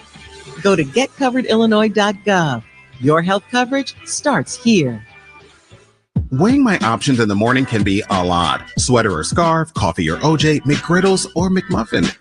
Well, at McDonald's, they're keeping my mornings simple and savory. See, I can grab 2 delicious breakfast sandwiches for just $6. The options? An iconic sausage McMuffin with egg and a savory sausage, egg, and cheese McGriddles. So if you're like me and wondered which breakfast sandwich should I dig into first, well, let McDonald's help you out. Ba-da-ba-ba-ba. Prices and participation may vary. Cannot be combined with any other offer or combo meal, single item or regular price. The professionals at Plumbers 911 Chicago are ready to answer your call. They'll get your plumbing job done right the first time. Their phones are open 24/7, 1-833-PLUM-911. The Chicago Blackhawks take on the Toronto Maple Leafs in their final home Original Six matchup of the season on Friday, February 23rd, presented by American Express. Don't miss your chance to catch the Blackhawks at the United Center in an Original Six showdown this season, featuring 2 of the NHL's most iconic teams. Experience the energy, history, and unforgettable moments that make these matchups legendary. Puck drops at 6 o'clock. That sounds nice right about now. Get your tickets now at blackhawks.com/tickets and be part of the action. Meanwhile, here at the UC, Hawks and Oilers, no score through 20 minutes of hockey, but as we bring in Troy Murray, that was not a bad period by Chicago whatsoever. So, I mean, it was a good period. It was a great period. Not a bad what's period. the opposite of not bad? Good. It's a good period. Yeah, I'd rather you go that way. I've been saying not a bad first period or period lately for the Blackhawks because that's kind of like the barometer. So it was actually a really good period. It was a good period by the Hawks. Very impressed with the fact that they were able to get 15 shots on goal, and that's a high number for the Hawks. The way that they've been lacking in shots on goal, that's a full game's worth.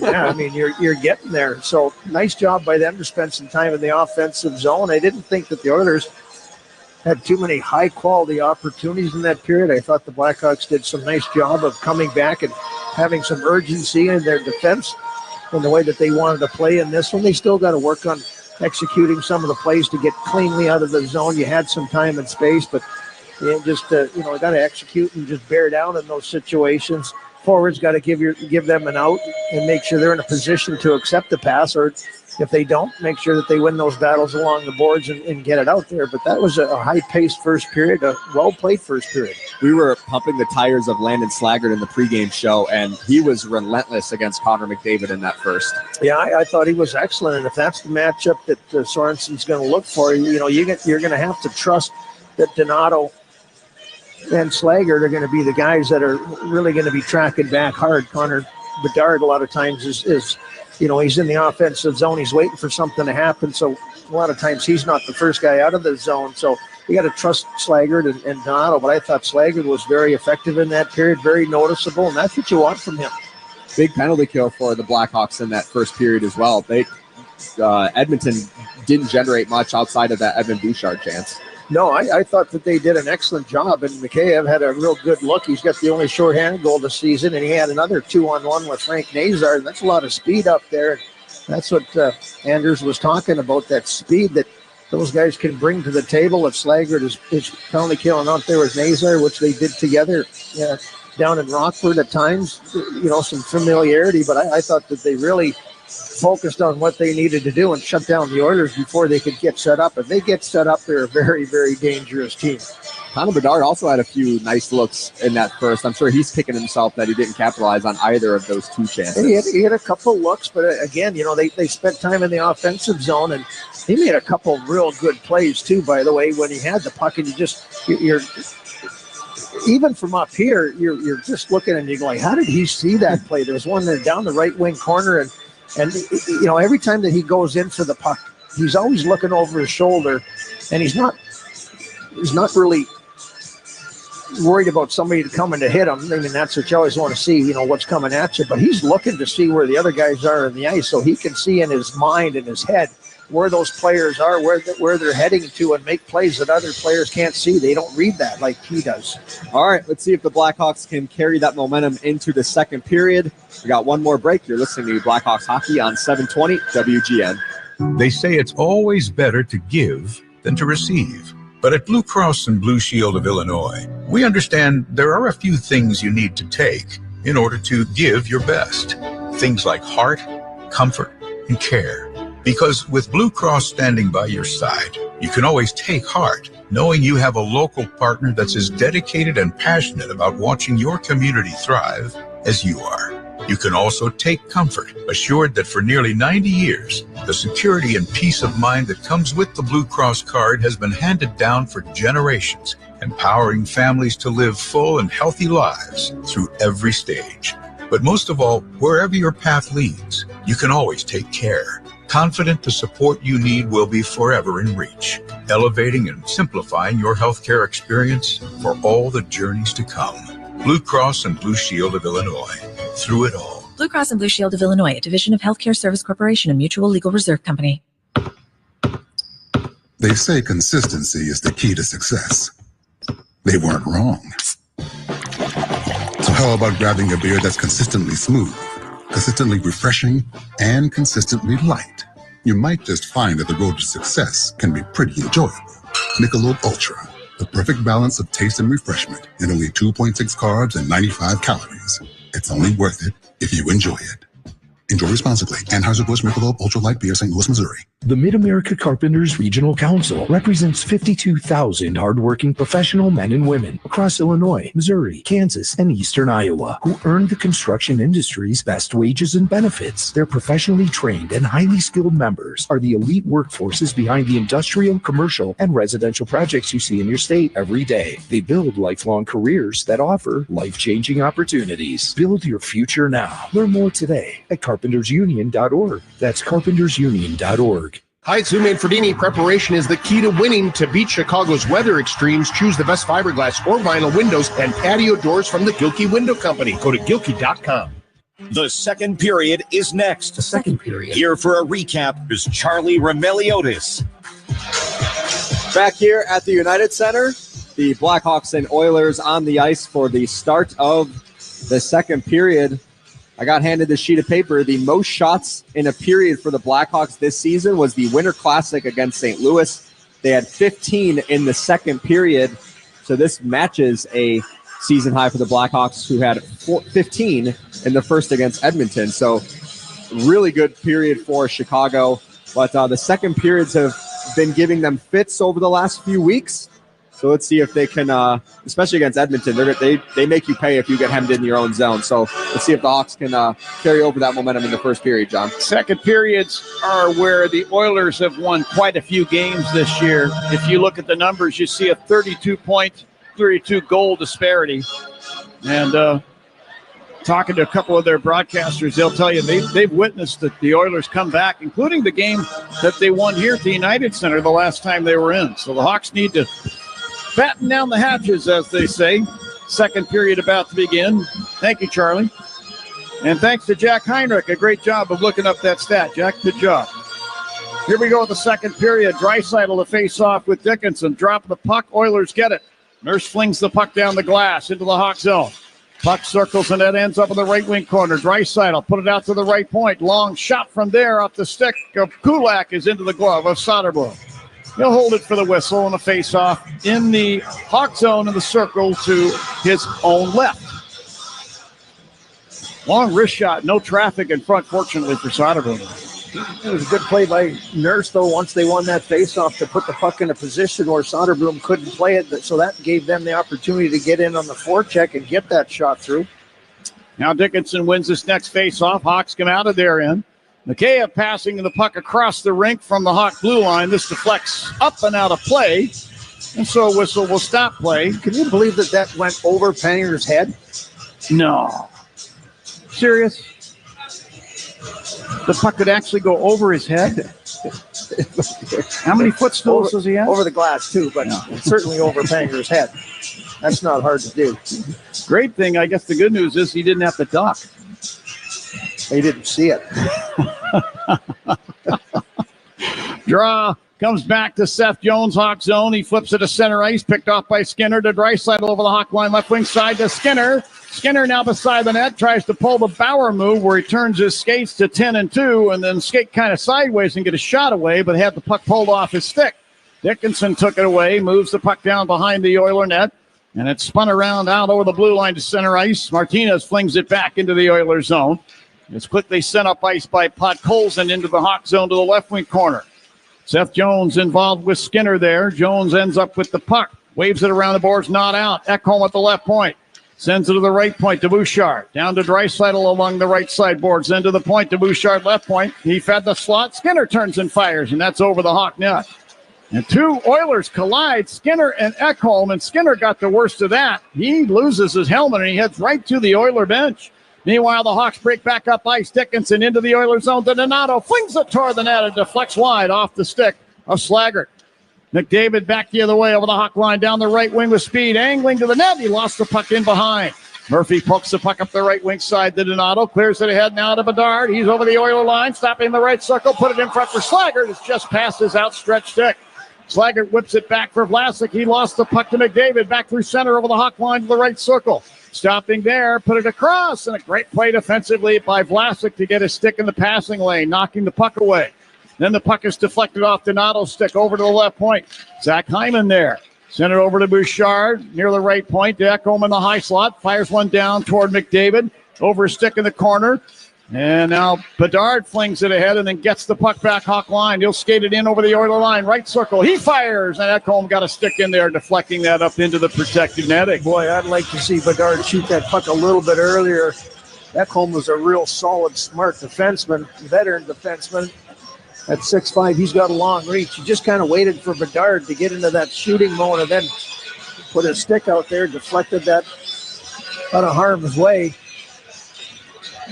Moments before there, Bedard looks over his shoulder, a little spin around a pass that just gets past Slaggert. He would have been all alone. He had to step on the big defenseman Ekholm on that play. Draw one by the Hawks. Brody at the right point. Flips it down behind the net. Nazar in the puck. Put it out to the left point. Del Mastro. Long shot from there. Tipped just wide by Bertuzzi. In the right wing corner. Janmark put a puck up the slot. Picked off by the Hawks. Nazar fires from the high slot. Stick save made by Pickard.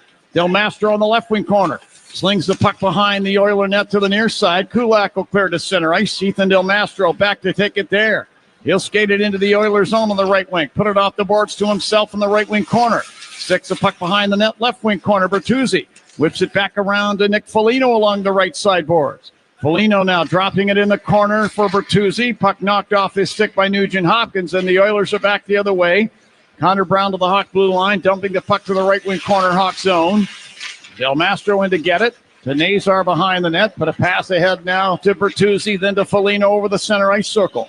He lifts it down off the right corner glass in behind the Oiler net. Klingberg leaves it in the near corner. And Nurse will fire a pass up the left wing side that deflects down in behind the Hawk net to the far corner. Vlasic then sticks it out of the center ice circle. Nurse stopping it there. Reichel got to the puck and chips it down into the Oiler end. Nurse back to get it. Over to Klingberg along the right side boards.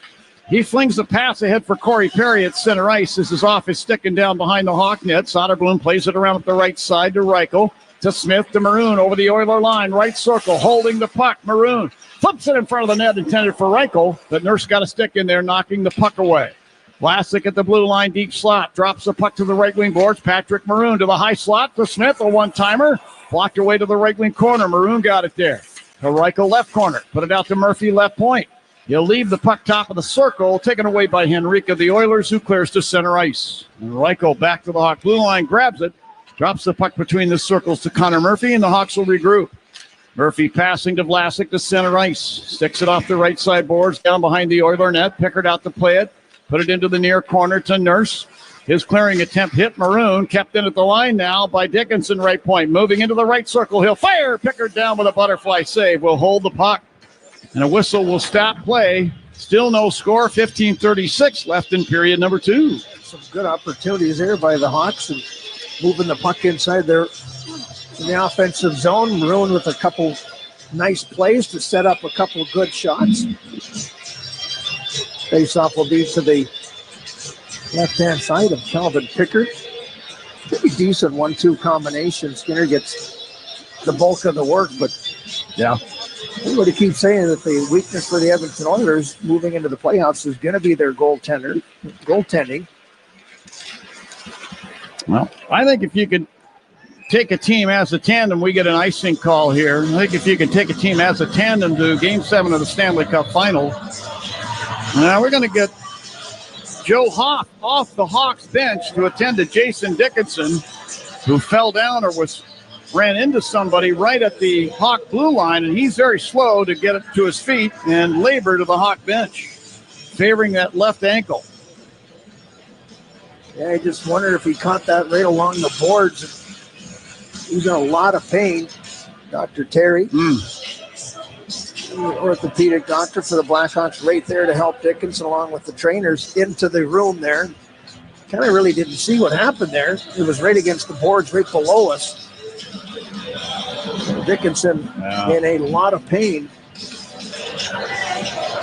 So you've had a real nice 4-line rotation here through the game, and I don't know if it's his thigh. Kind of looks like it's a little bit higher up on the.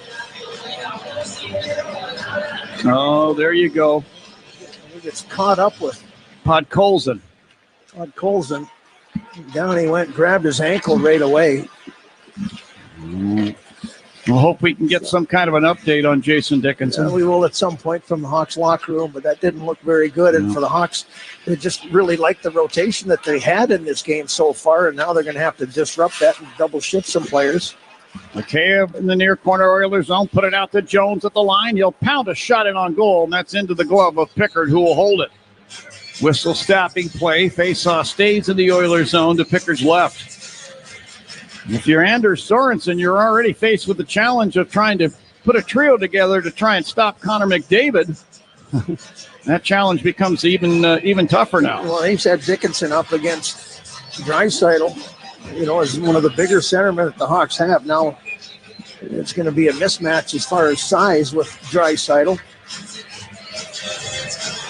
Connor Bedard's been tossed off the dot. Face-off circle of Pickard's left. It's McDavid against Donato, who wins the face-off. Bedard, top of the right circle, backing up. Gave it to Murphy, right point. Flings the puck down behind the Oiler net. Donato wins the battle, put it in front for Slaggert. He fires. Stick save made by Pickard. Here's Bedard near the left point. Jockey's past an Oiler through the high slot to the right circle, then fires, and that hit traffic in front. Tumbles away left wing corner. Donato's got the puck. To Bedard, top of the left wing circle. Rolling through the high slot, now stopping on a dime to elude McDavid. Put it over right circle, Donato, back over to Bedard. Top of the left, back over to Donato, right circle. He fires. And that shot hit Murphy, who was knocked down from behind. Bedard to the loose puck, put it in front for Donato. And that's off his stick to the near boards. Murphy is now on the hobble. Here's McDavid taking the puck away, hawk line, racing through center. Over the line and put it down in front of the net. Arvidsson sent it across. And a big save made with the glove from Soderblom. Robbing one of the Oilers. That's Hyman. Whistle, stop, play. A penalty will be called here. It's a hooking call against the Blackhawks, but Chicago penalty, number 98. 2-minute minor. Hooking. Bedard trying to come back, but it's a great shift there. The last shot came through there and hit Connor Murphy. Connor Murphy could barely get off the ice. That's why Edmonton had such a wide open opportunity coming back. Bedard did a nice job of disrupting it as much as possible, and he's the last guy back. Soderblom makes a spectacular save. So the Oilers get their second man advantage. I don't know what's going on the first one. Penalty at 5:50 of the period. Oilers control off the face-off. McDavid's got the puck behind the net around to the bottom of the right circle. Leaving it there for Draisaitl. He is chased into the corner boards, moves the puck out to the line. Bouchard high slot to Nugent Hopkins left face-off dot. Curling away with a puck to the half boards. Put it over to McDavid right point. He can't handle the pass, and it deflects out to center ice, and Bouchard back to get it. Bouchard Oiler line, head to Nugent Hopkins over the hawk line left wing side. Puck slapped away by Martinez in the corner. Then Jones clears it away, but not out. Bouchard put it over in the right wing circle. Draisaitl back to Evan Bouchard, right point. To Draisaitl, bottom of the right wing circle, holding the puck. Sent it in front of the net, deflects on goal. Soderblom got down with a pad. Draisaitl swept it around. Bouchard, right point, walks the blue line through the deep slot. Put it over top of the right circle. Draisaitl there, leading goal scorer in the NHL. He sent it left point now to Bouchard, to McDavid in the left wing circle. McDavid holding. Jones reaching out to try and poke it off his stick. McDavid took it away, fed the slot. Nugent Hopkins tried to pass it over, deflects out to the line, kept in by Bouchard right point to McDavid through the high slot. Tried to make a pass over to Draisaitl. One of the Hawks got a stick in there, deflecting that one over the glass. So effective penalty killing by the Hawks. They're down to 43 seconds remaining on the minor penalty to Connor Bedard. They'll get the face-off in the Hawks' own circle to Soderblom's left. Oilers have so many options once they start moving the puck around. McDavid's so dangerous. Draisaitl, he sets up as a left-hander down that right wing side, and he's got 10 power play goals on the season, a lot of them from that area. Henrique wins the face-off. Nurse put it over, and a shot for the top of the right circle by Ekholm goes over the top of the net. Ekholm now takes the puck back right point, bothered by Mikheyev, who chips it out to the line and pushes it now down ice and right in on the Edmonton goalkeeper Pickard. 26 seconds left on the Oiler power play. Darnell Nurse carries it out between the circles, passing on the right wing side. Ekholm Hawk blue line. He dishes it over off the left corner boards. Brody guides it behind the net to Vlasic. Passing up the left wing side, Mikheyev, and he'll clear it off the boards and all the way down. 6 seconds left on the Oiler power play. They're in their last rush. Nurse through center, crossing the Hawk line. Hawks come to full strength. Now the puck turned over at the line. Here's Slaggert with a pass. Donato over the Oiler line to Bedard, top of the left circle. Lets the traffic roll by. Drops it at the line, and Jones misplays it out to center ice. So the Hawks have to regroup. Bedard back to the Oiler blue line on the right wing side. Had the puck chipped off his stick. Skinner's got it Hawk blue line. Fed it ahead to Perry down the right side into the Hawk zone. Perry trying to work his way off a check from Del Mastro. Put the puck out to the point. Picked off by Slaggert. Shot it across the rink on the right wing to Bedard at center ice. Steps into the Oilers zone. Stopping at the right point. Filters a pass to the slot. Janmark picks it off for the Oilers. He's back the other way. Passing on the right wing over the Hawk line. Arvidsson to Janmark in front. He fires, and a blocker save is made by Soderblom. Puck is knocked away by Donato to the line. Kept in by the Oilers, and then Bedard's able to scrape it off of Arvidsson, stick to center ice. Arvidsson back into the Hawk zone left point. Put the puck to Janmark left wing corner. The former Hawk pushed into the boards, hands it off to Arvidsson, who fires from the left circle. He scores. For Victor Arvidsson, that's his first goal in 6 games. He puts the Oilers up top 1-0 with 11:09 left in period number 3. This is number just 2, excuse me. A really good shot by Arvidsson after some great pressure by the Hawks. And Soderblom making a couple big saves before that. The Oilers springing a little bit loose. Janmark right in front of the net, and Hawks not able to clear the zone after that play. And Arvidsson just kind of sneaks down the left wing side inside the dots, and there's a shot up over the blocker of Soderblom. Kind of a disheartening type of play where the Hawks have really done a nice job in what they want to do against this Edmonton Oilers team. Now they're chasing the score. Connor Murphy back out there. Maybe a little bit of a stinger from that shot from the Donato that hit him right on the left knee. So it's Arvidsson at 8:51 of period number 2. Play back in the Hawk zone. Murphy in the far corner. Checks one of the Oilers who shot the puck around. Kept in at the left point. Nurse put the puck to the left wing circle of Podkolzin. To Kapanen, then back to Nurse left point. Back to Podkolzin in the left wing corner. Murphy all over him. Podkolzin sweeps the puck behind the net out to the right point. Emberson down to Podkolzin along the far boards. He and Reichel vie for the puck. Reichel runs into Kapanen. The puck bounces to Podkolzin in the slot to Nurse left circle. Put it across off the skate of Martinez and wide. Kapanen in the left wing corner. Now up to the right wing boards. Stripped away by Reichel. Taken back by Draisaitl and Nurse. He'll fire for the left circle, and Soderblom got down. Nearly did the splits of the crease to get that right pad on that shot. He has made some sensational saves so far in this game.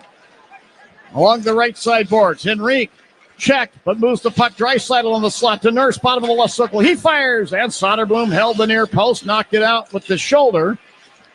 Back home at the left point, swings the puck down behind the Hawk net into the right wing corner. Connor McDavid there.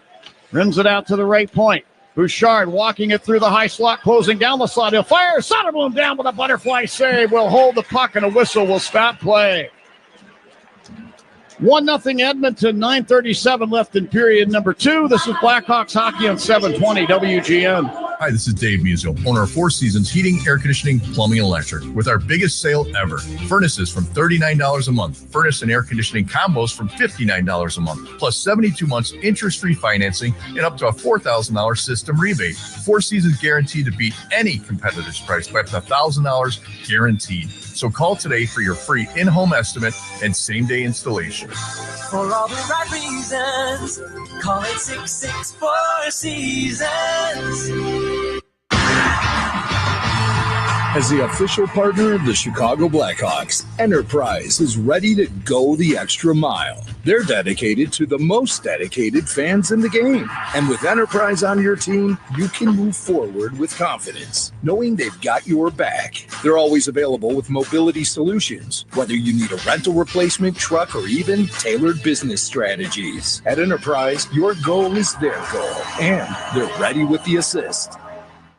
From big goals to bigger hits, the NHL season is firing on all cylinders, and FanDuel gives you a chance to cash in on it all. Because right now, new customers who bet $5 get $200 in bonus bets if you win. So download the app and score big all season long with FanDuel, an official partner of the Chicago Blackhawks. Must be 21 or older and present in Illinois. First online real money wager only. $5 first deposit required. Bonus issued. It's non-withdrawable bonus bets, which expire 7 days after receipt. Restrictions apply. See terms at sportsbook.fanduel.com. Gambling problem? Call 1-800-GAMBLER. The Blackhawks, Wildcats, and the NFL play here on AM 720. On smart speakers, say play WGN Chicago.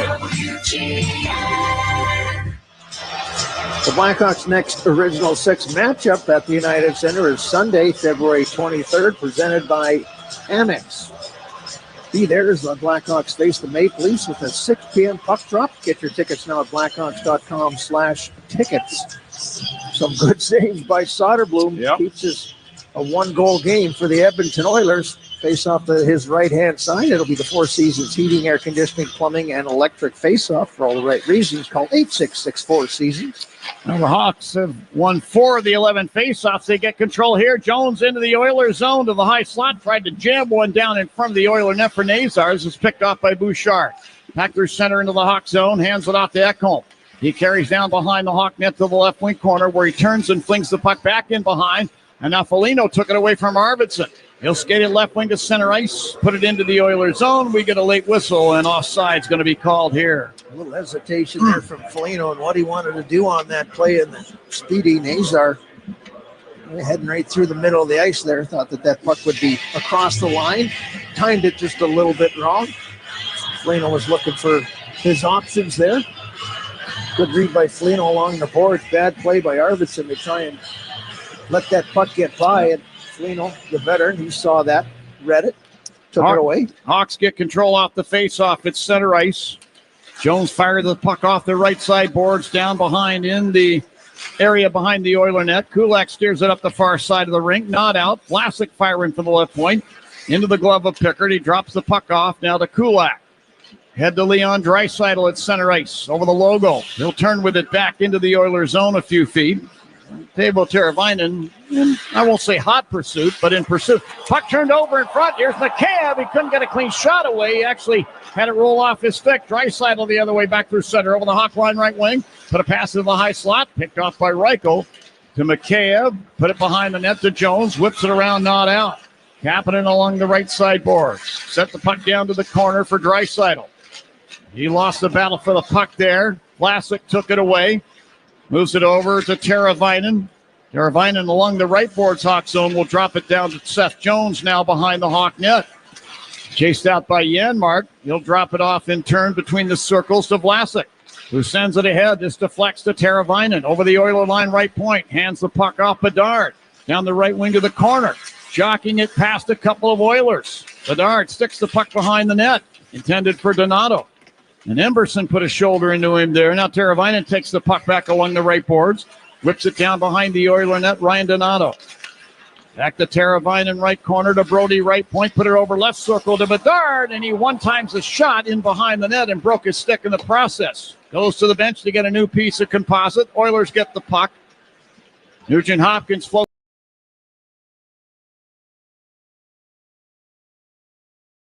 Put it down between the circles, Hawk zone. TJ Brody, who shot it ahead, Landon Slaggert at center ice. Brown came along and took the puck away. Flips it back in the Oilers zone. Nurse with a pass to the Hawk line is picked off by the Hawks. Brody to Slaggert. Sticks it off the right side boards into the Oilers zone to the corner. Brett Kulak chased down behind the net there by Slaggert. Slaggert goes down. Kulak takes the puck. Put it up the right wing at center ice. Corey Perry dumps it to the end boards Hawk zone. Murphy skewers it away into the far corner.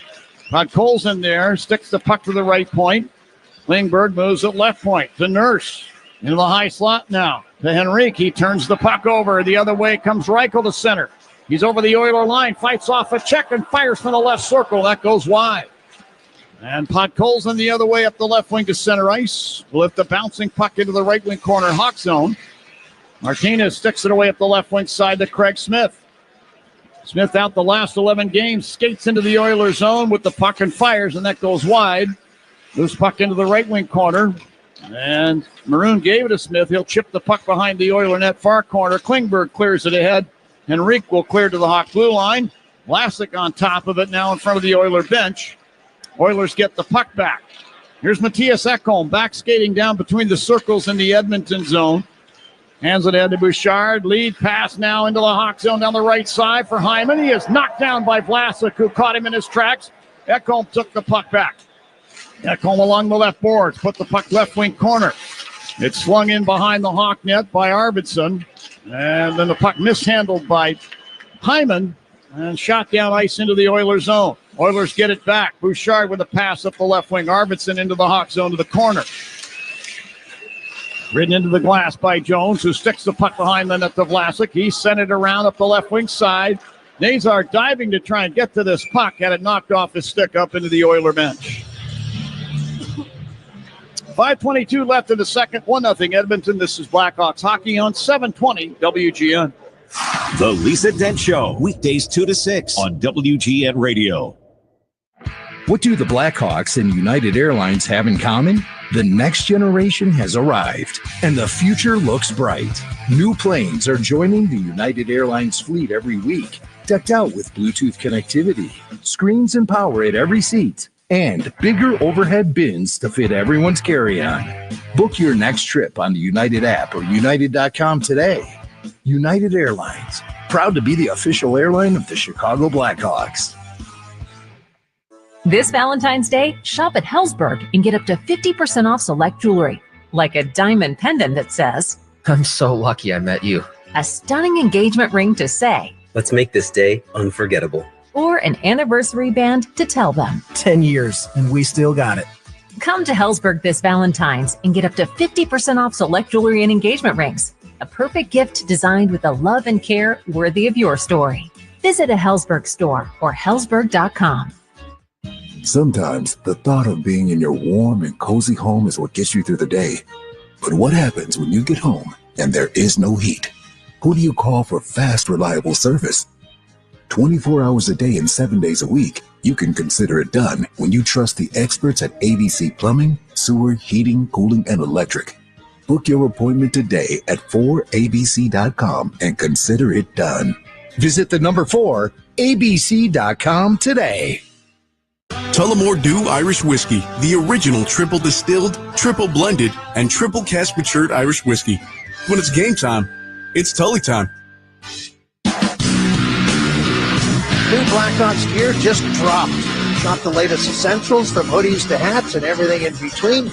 Don't wait. Elevate your fandom and shop now at Blackhawks stores and cbhshop.com. John Weideman, Troy Murray, Charlie Meliodas here at the United Center. Good game so far. Oilers up 1-0. 5:15 to go here, period 2. Bedard just won his fourth face-off of the game. He's 4 for 6. Play inside the Oilers zone. Bedard is going to get whistled for a tripping penalty here, as he was reaching for the puck to try and take it away from Leon Draisaitl. Draisaitl went down. So the Hawks on the penalty kill one more time. Chicago penalty, number 98, Truman and Minor.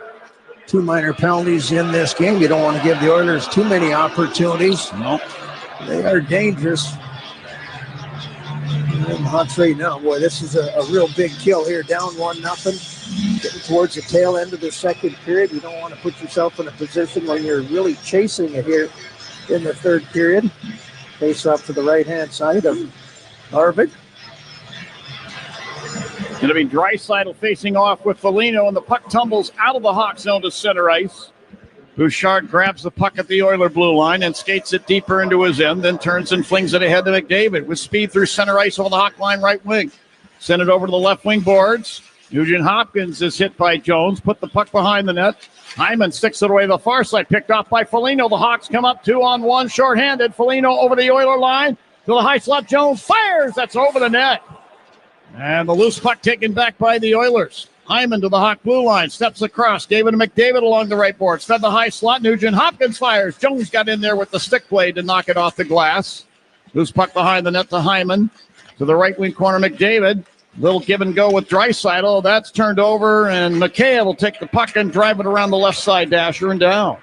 109 on the Oiler power play. A fresh 4 out there for the Hawks on the PK mode. Draisaitl into the Hawks zone right wing side. Put the puck in the left wing circle. Nugent Hopkins there. Swings it behind the net. Around to the right point, McDavid. To Draisaitl along the right side boards. Put it to McDavid, right wing corner. He moves into the right wing circle with the puck near the dot. Drops it bottom of the circle. And Draisaitl fed it up the slot. Nazar got a skate in there, deflecting that one down ice into the Oiler zone. 37 seconds left on the Oiler power play. Bouchard, a lead pass for McDavid, misses and goes down, but McDavid beat Murphy back to the dot, so no icing. McDavid got possession, got it to Nurse from the left point, flips it down toward the corner, picked up by Connor Murphy, and he'll lift it clear over everybody and down. Excellent job so far by the Hawks, collapsing down when they need to, spreading it out, putting pressure on the Oilers on the outside at the right time. Excellent job so far. Here's Slager to the puck along the right side boards. Lead pass now, Foligno. Turns at the Oiler line and flips it down to the left wing corner. 2 seconds. One, Bedard is out of the box. Another successful penalty kill by the Hawks. Yeah, 3 for 3 right now against the Oilers, but you don't want to give them too many more opportunities. Jones behind the Hawk net, drives the puck around, not out. Nurse fires from the left point, blockered away by Soderblom. Jones to the puck behind the net. Put it over to Vlasic. Put a pass up the right wing, Bedard. He's in over the Oiler line. Fed it to the slot that was into the skates of Foligno, and the Oilers get it back and clear their end. Arvidsson crossing the Hawk line, top of the left circle. Put it down, bottom of the circle. Nurse tried to center. Brody laid down on his side to block the pass. Nurse got it back along the left board. To Perry beside the net. Jams it in front, picked off by Del Mastro. To Donato along the right boards, and he skies a backhander across the rink in front of the Oiler bench. And it's waved down into the Hawk zone by Nurse. Brody got it back to Del Mastro, right wing side of center. Flings it off the glass deep into the Oilers zone. Caught by Reichel along the left boards. Cuts in behind the net. Drops it bottom of the circle. Maroon fires. Punched out with a blocker save by Pickard. In the near corner, Janmark put it behind the net. Emberson winds it up the right wing side. Look out. Brown down the right side. Hawks zone will fire. Butterfly save made by Soderblom. Hawks had too many men on the ice there, and nobody picked it up. Craig Smith back through center. Over the Oiler line to Maroon left circle. Tried to jam a shot in on goal. Hit a skate. Puck comes free to Smith, far circle. Had it knocked off his stick. And back the other way, Arvidsson through center and over the Hawk line to Janmark down the left wing to the corner. To Victor Arvidsson back in the net. Mikheyev all over him. Now Arvidsson will fling the puck around to the left side boards. Nurse pinching from the point. Put it down to the corner. Picked off by Murphy. Waves it back up the boards, but Nurse pinching again. Put the puck to Brown along the left side boards. This is dug out by Craig Smith. Tried a baseball swing to knock the puck out of midair and out of the zone. And finally, he stabs it out to center ice. And Nurse got it back and then gave it away. And now at the Oiler line, we get a whistle for an offside against the Hawks. 1:14 left in period number 2. It's 1-0 Edmonton. Back after this break. This is Blackhawks hockey on 720 WGN. At Hyundai, we make a big deal about the little things, like the little fact that 9 Hyundai vehicles have earned IIHS top safety picks this year, and offering a little thing called America's Best Warranty, because delivering safety and quality, pretty big deal. Visit your nearest Hyundai dealer today. Hyundai, there's joy in every journey. Now for a limited time, get 1.99% APR on the Hyundai Tucson. Offers end March 3rd. Call 562-314-4603 for details.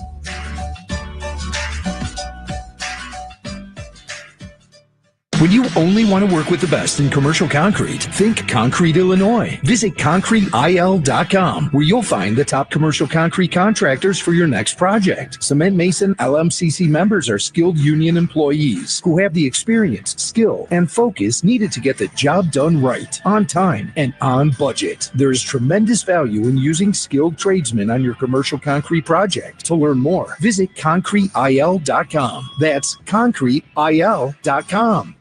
Cold weather and hockey season go together hand in hand, but your home isn't a hockey rink, and you want it to be the perfect temperature no matter the season. With Mitsubishi electric heating and air conditioning mini split systems, you get the ultimate comfort and efficiency every time, even in those difficult to heat places in your home. Their units are designed to deliver consistent comfort where you need it most. Check out Mitsubishi electric heating and cooling mini split systems today at getacomfyhome.com. Hey, Hawks fans, this is Connor Murphy. Let's get back to the action. Now back to the game. We are back at the United Center. Face-off in the neutral zone. $1:14 to go here, period 2. Hawks down 1-0, out shooting the Oilers 22-20. Here, I mean, they played well. They played well. Penalty killing has been excellent. They haven't had a single power play opportunity as of yet. We are very fortunate, Troy, to be in the company of the mayor of Section 318. Always great to have the mayor on board. Madam Mayor, great to see you. Inside the Oilers zone in the far corner, the puck taken by Klingberg. Waves it behind the net to Nurse.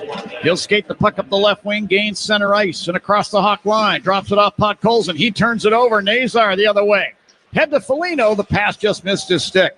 Back into the Oilers zone. Klingberg to the puck. Passing up the right wing side to Kapanen. Rink-wide pass now for Podkolzin. Hawk blue line on the left wing. Sticks it down behind the net. Vlasic steers the puck away into the far corner. Podkolzin flips it back to the point, but this eludes Klingberg, and the puck goes all the way down into the Oilers zone. Down to 30 seconds left in the period. Oilers 1, Hawks no score.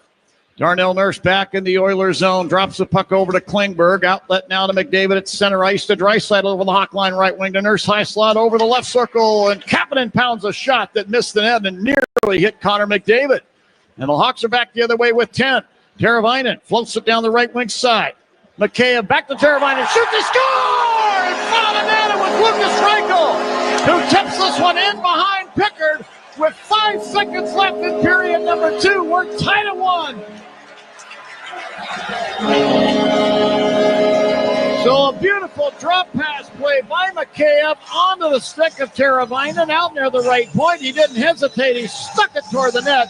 And there was Lucas Reichel to redirect it past Pickard.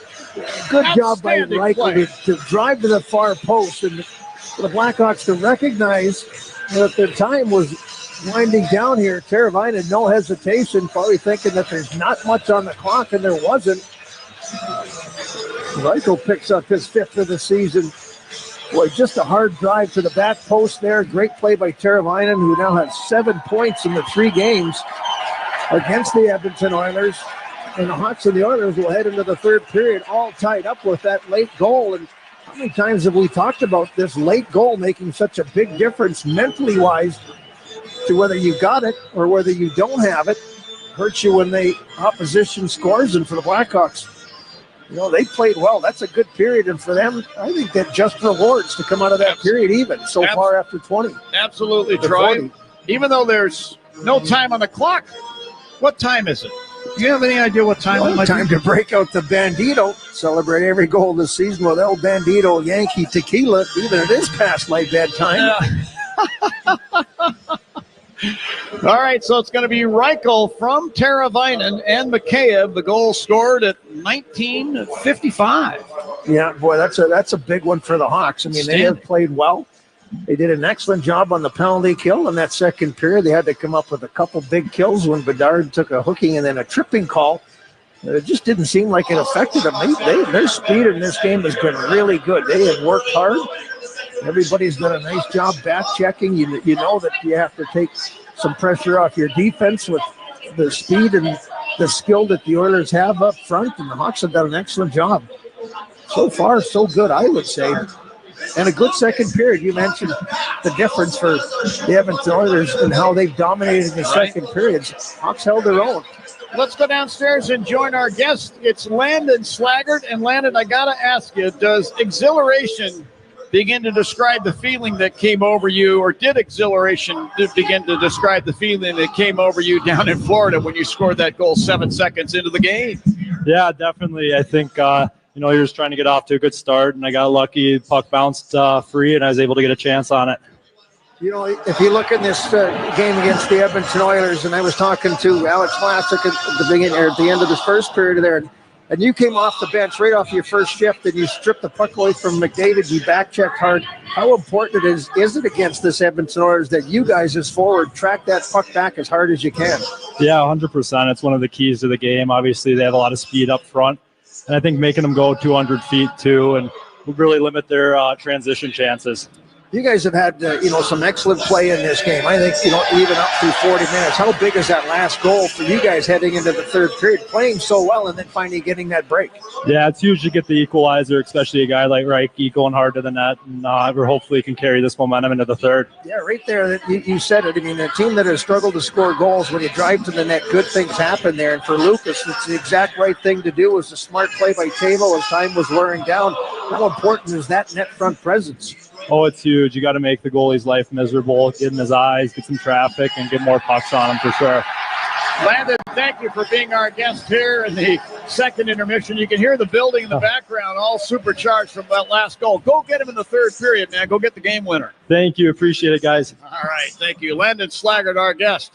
Well, 2 periods in the books, and 1-1 is the score. Charlie Romeliotis is going to be along in just a moment. He'll have a full intermission report followed by third period action. This is setting up to be a real good finish here, folks. So stick around. It's 1-1 after 2 here at the United Center. Hawks and Oilers. This is Blackhawks Hockey on 720 WGN. With the enhanced engine performance and fuel economy of newly reformulated TriClean gas from Citgo, you're good to go. But good to go where? Exotic bird shopping? To your Tuesday night bowling league? Woo! That's a turkeys. Good to go try your luck at bingo. G32. Bingo! Good to go to a lumberjack competition. I'm going to move my car. New top-tier Tri-Clean gas from Citgo. The most advanced fuel we've ever made. Now you're good to go. Give people a place to gather and make fire the focal point of your home again. With a majestic fireplace or insert, you'll enjoy the warmth and ambiance of fire with contemporary style and the latest technology. Whether you're looking for wood, electric, or gas, indoors or out, Majestic offers a broad range of sizes and styles. Visit their showroom on Bowes Road in Elgin or call for a free estimate. 847-741-5903. 847-741-5903. House of Fireplaces, giving you a warm feeling since 1953. The Blackhawks know what it takes to build a legacy in Chicago. Since 1936, Culligan has proudly called Chicago home, building a legacy of trust, innovation, and service. As the Blackhawks' official water provider, Culligan's mission is to give you cleaner, safer, great-tasting water at home, at work, and after singing when the Hawks score at the United Center. Global leaders with hometown heart, Culligan understands that taking better care of water means taking better care of people's bodies, homes, and the planet. Culligan, water you love. As the temperature drops, desperation sets in for many across the city. Sometimes working 2 or even 3 jobs isn't enough to cover rent, food, heat, and keeping the lights on. That's why Sutton Ford and the Madison Auto Mall is assisting the Salvation Army make sure that everyone is taken care of this winter. At the Salvation Army, it's their goal to make sure families can stay in their homes and feed their family. More than ever, the Salvation Army needs your help. Go to salarmychicago.org and help those in need tonight. We asked people why they sold their homes to Grandview Homes instead of using a real estate agent. I decided that spending the time and money to rehab the unit and sell it through conventional means was not in my best interest. They give you a fair price offer, close quickly, and pay promptly. The process with Grandview was virtually effortless. Whether you have a hard-to-sell home, want a stress-free sale, or simply need to sell your home fast, Grandview Homes is the name you know and the name you can trust. Visit GrandviewHomes.com to discover the easiest and fastest way to sell a home. Hey, Chris Chelios here. It's time to break out the Bandito. El Bandito Yankee Tequila. So smooth, it's criminal. Break out the Bandito, baby. Intermission? It's time for an intermission update. Intermission already? Powered by the ComEd Energy Efficiency Program. Here's Charlie Remeliotis.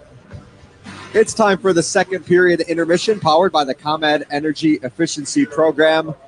Got a 1-1 score through 40 minutes of hockey here at the United Center. Blackhawks are continuing to outshoot the Oilers 23-21. We have a good hockey game here in Chicago. We'll see what the third period brings. It's a light NHL schedule today on this Wednesday. Only 2 other games on the slate. The first one was the Boston Bruins in New York taking on the Rangers, who rallied to beat Boston 3-2 behind a Chris Kreider shorthanded goal in the third period that ignited the comeback.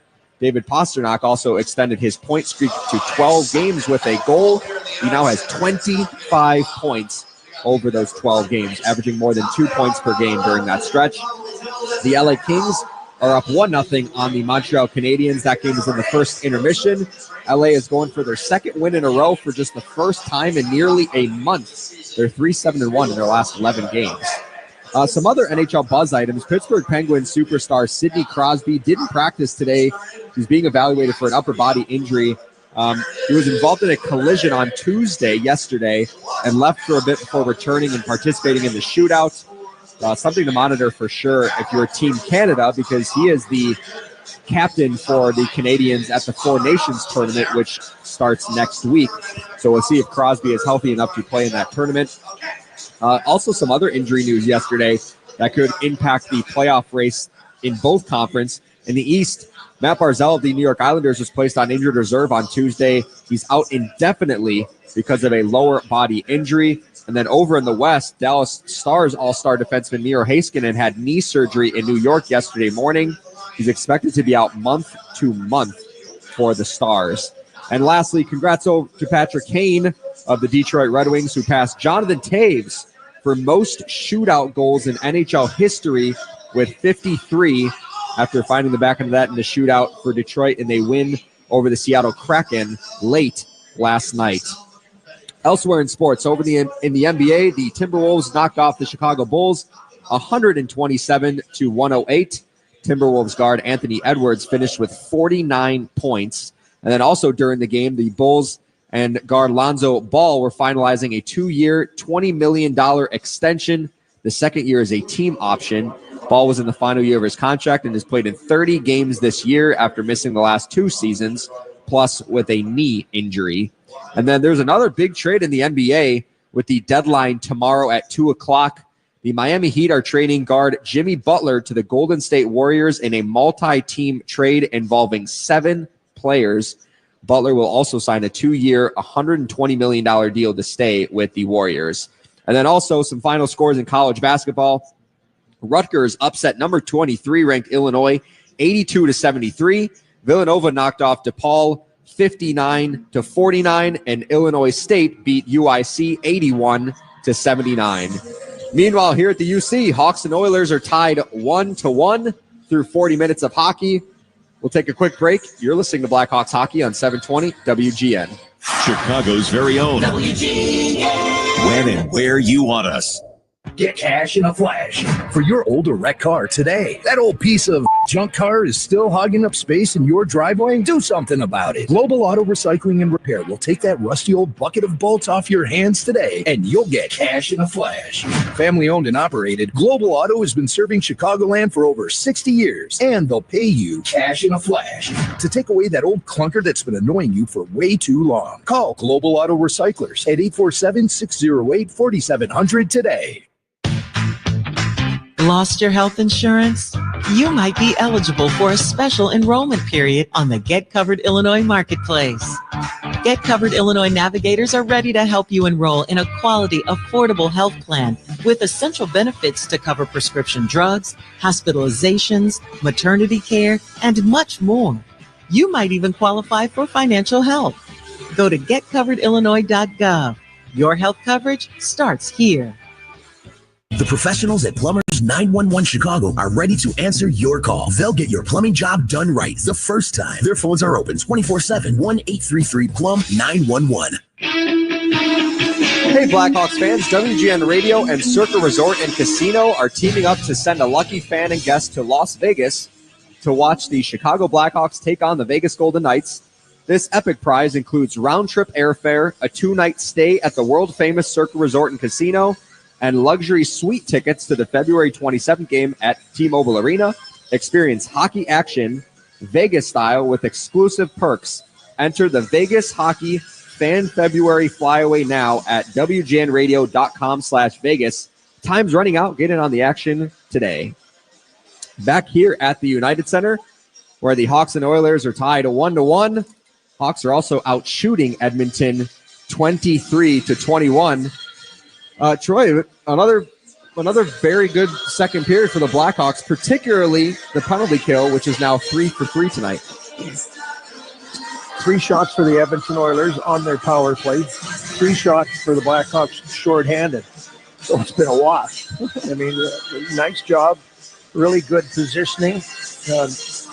Really focused on having their sticks in that passing lane, taking away the Connor McDavid across the ice to Leon Draisaitl, who just finds that office over there. Excellent one-timer and one of the best on that side in the NHL, if not the best.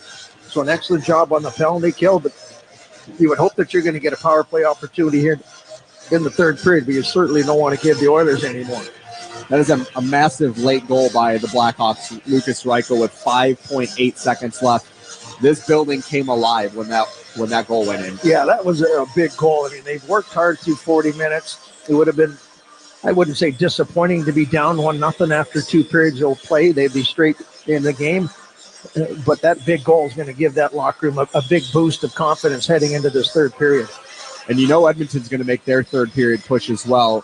They did have a game last night, so they're probably on some tired legs.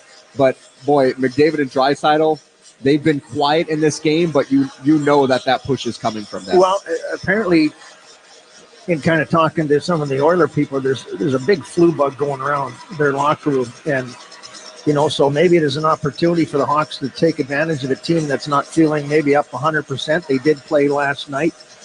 But you know that, this is a team that knows when they need to come on with a push here. And, we haven't seen Draisaitl and McDavid put together too much so far in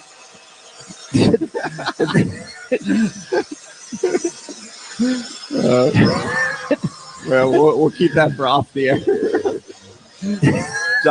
John's eating the fourth meal. He's got lunch and breakfast and dinner and everything for tomorrow too. Tomorrow morning too. He's got breakfast already. They do have grocery stores here in Chicago, don't they? Oh man, you walk. I don't know what we're talking about. Yeah, I don't know. But that last goal is going to give them a good boost. But yes, I mean, that the Oilers are a dangerous team and they can kick it up when they need to. And that's one thing that the Hawks have struggled with this year. When the other team's elite players have kicked it up, it's been tough for the Blackhawks, who have found a better baseline in the majority of these games. But to have that ability to step up and play these guys at the high level that they can play at the world's best level, that's going to be the challenge here in the third period. All right, we'll regroup. We'll get ready for the third period. You're listening to Blackhawks Hockey on 720 WGN. Marquette Bank has been helping neighbors, families, and business owners in Chicagoland for 80 years. 80 years is a long time. When you bank with Marquette Bank, you have a partner for your business. Whether you need a small business loan, help with cash management, or help with your personal banking, Marquette Bank is here to support your business. When you bank with Marquette Bank, good things happen for you and your neighborhood. Marquette Bank, love where you bank. Member FDIC Equal Housing Lender, NMLS number 462926. Hi, it's Lou Manfredini. Chicago's weather changes as often as line changes in a hockey game. Beat Chicago's weather extremes with new fiberglass windows from the Gilkey Window Company. Gilkey is Chicago's only family-owned, direct-to-consumer manufacturer who make, in my opinion, the best fiberglass windows and patio doors, independently verified as one of the most energy-efficient windows in America. For beautiful windows ready for any weather, choose fiberglass or choose vinyl. Just be sure to choose Gilkey. Go to Gilkey.com. Weighing my options in the morning can be a lot. Sweater or scarf, coffee or OJ, McGriddles or McMuffin. Well, at McDonald's, they're keeping my mornings simple and savory. See, I can grab 2 delicious breakfast sandwiches for just $6. The options? An iconic sausage McMuffin with egg and a savory sausage, egg, and cheese McGriddles. So if you're like me and wondering which breakfast sandwich should I dig into first, well, let McDonald's help you out. Ba-da-ba-ba-ba. Prices and participation may vary. Cannot be combined with any other offer or combo meal, single item or regular price. When you're betting and find yourself constantly thinking about gambling and you're losing more money than you have, are you really winning? If you're spending too much time with the slots or you can't stop betting on sports and you find yourself feeling overwhelmed, maybe lying, and probably losing more money than you can afford to lose, you're not alone and you can get help. It's available 24/7 and it's confidential. When your betting has gotten out of hand, call 1-800-GAMBLER or visit www.areyoureallywinning.com. Sponsored by the Illinois Department of Human Services. Blackhawks Friday Night Hockey returns to the United Center February 7th. Enjoy a pregame party in the atrium and an exclusive cup giveaway, courtesy of Modelo. Get tickets at blackhawks.com/tickets. The third period is next. The third period. Here for a recap is Charlie Remeliotis. Back here at the United Center where the Blackhawks and Oilers are on the ice for the start of the third period. Edmonton scored the first goal of this hockey game with a goal of thanks to Victor Arvidsson, but Chicago responded with 5.8 seconds left in the second. The goal by Lukas Reichel for his 5th of the season. Teravainen floats it down the right wing side. Mikheyev back to Teravainen. Shoot, they score! In front of the net, it was Lukas Reichel who tips this one in behind Pickard with 5 seconds left in period number 2. We're tied at 1. For every Blackhawks goal this season, Marquette Bank is donating $80 to a local charity to celebrate 80 years of neighborhood banking and giving back to the community. Great setup by Ilya Mikheyev, the drop pass to Teuvo Teravainen, who put it on net, and Reichel scores the game-tying goal. We are now headed into the third period. Let's finish the game strong. Sponsored by Finishing Chicago. For commercial painting, wall covering, drywall finishing, or glazing contractors, go to finishingchicago.com. It does not look like Jason Dickinson is on the ice for the start of the third period. Scary looking-ish injury in that second with his left leg. Yep. And he will not return. We get the official word. So we wish Jason all the best. from watching that replay, I'm surprised the penalty wasn't called on Podkolzin for getting his stick, and he basically gave Dickinson the can opener there. Yeah, Hawks don't have a single power play yet in this game. Your lips to God's ears. I think we may get a response there, brother. Manifest it. Here we go. Third period about to begin. McDavid facing off against Connor Bedard, and McDavid wins this draw. Back into the Oilers zone to the far corner. Matthias Ekholm to the puck. Snaps it up the left wing side off of Arvidsson's stick. Murphy reaching out. Slaps it back into the Oilers zone. Oilers come out of their end, and then Bedard strips it away from McDavid to Donato over the Oiler line. Right circle closing to the net. He'll backhand a shot over the net. Slaggered along the near boards, leaving the puck for Donato. Centers, taken away by Ekholm. Little pass ahead now to Hyman. He'll skate the puck through center over the Hawk line, left wing. Drops it in the high slot. Arvidsson moving down toward the net. He fires a backhander, turned out of there. Follow-up shot by Hyman. He never got all of it. McDavid then turns it over in the high slot area. Vlasic's got the puck, and he'll skate it to center ice at the end of his shift and backhand it off the right side boards and down behind the Oiler net. And Pickard stopping it back there for Bouchard. He holds it as the Oilers complete a line change. Evan Bouchard shot a pass up the middle of the ice to center ice to Klingberg. He sent it in over the Hawk line down the left wing. To the corner goes Podkolzin. Sweeps it behind the net. Draisaitl centers the puck in front. Look out, a shot by Skinner. They score. Skinner was coming across the front of the net from near the left circle toward the right. Caught that got that pass anyway on his forehand, went to his backhand, and he beat Soderblom over the left shoulder and into the back of the net. 1:11 into period number 3. It's now 2-1 in favor of the Oilers. So Skinner, who was robbed by Soderblom in that second period, gets the go-ahead goal here. Get a look at the replay. Yep. And Soderblom, a valiant attempt to try to stop that with the glove. Unfortunately, could not. And the Oilers have the 2-1 lead. For Jeff Skinner, that's his 10th on the season. Here's Draisaitl into the Hawk zone down the right wing boards. He's hip checked there by Martinez, who takes the puck, moves it ahead now to Foligno. Tries to clear the zone, can't. Skinner in the high slot, drops the puck over left wing corner. Draisaitl there. To Nurse left point, to Klingberg right point. Sent it back over off the stick of Draisaitl. Draisaitl got it back left corner to Nurse at the line. Long shot, blocked. Loose puck in front, swept out of there by Martinez. And somebody, it looks like Soderblom has lost his goal stick. Foligno breaking back up ice to the Oiler blue line. Will backhand the puck down to the inboards.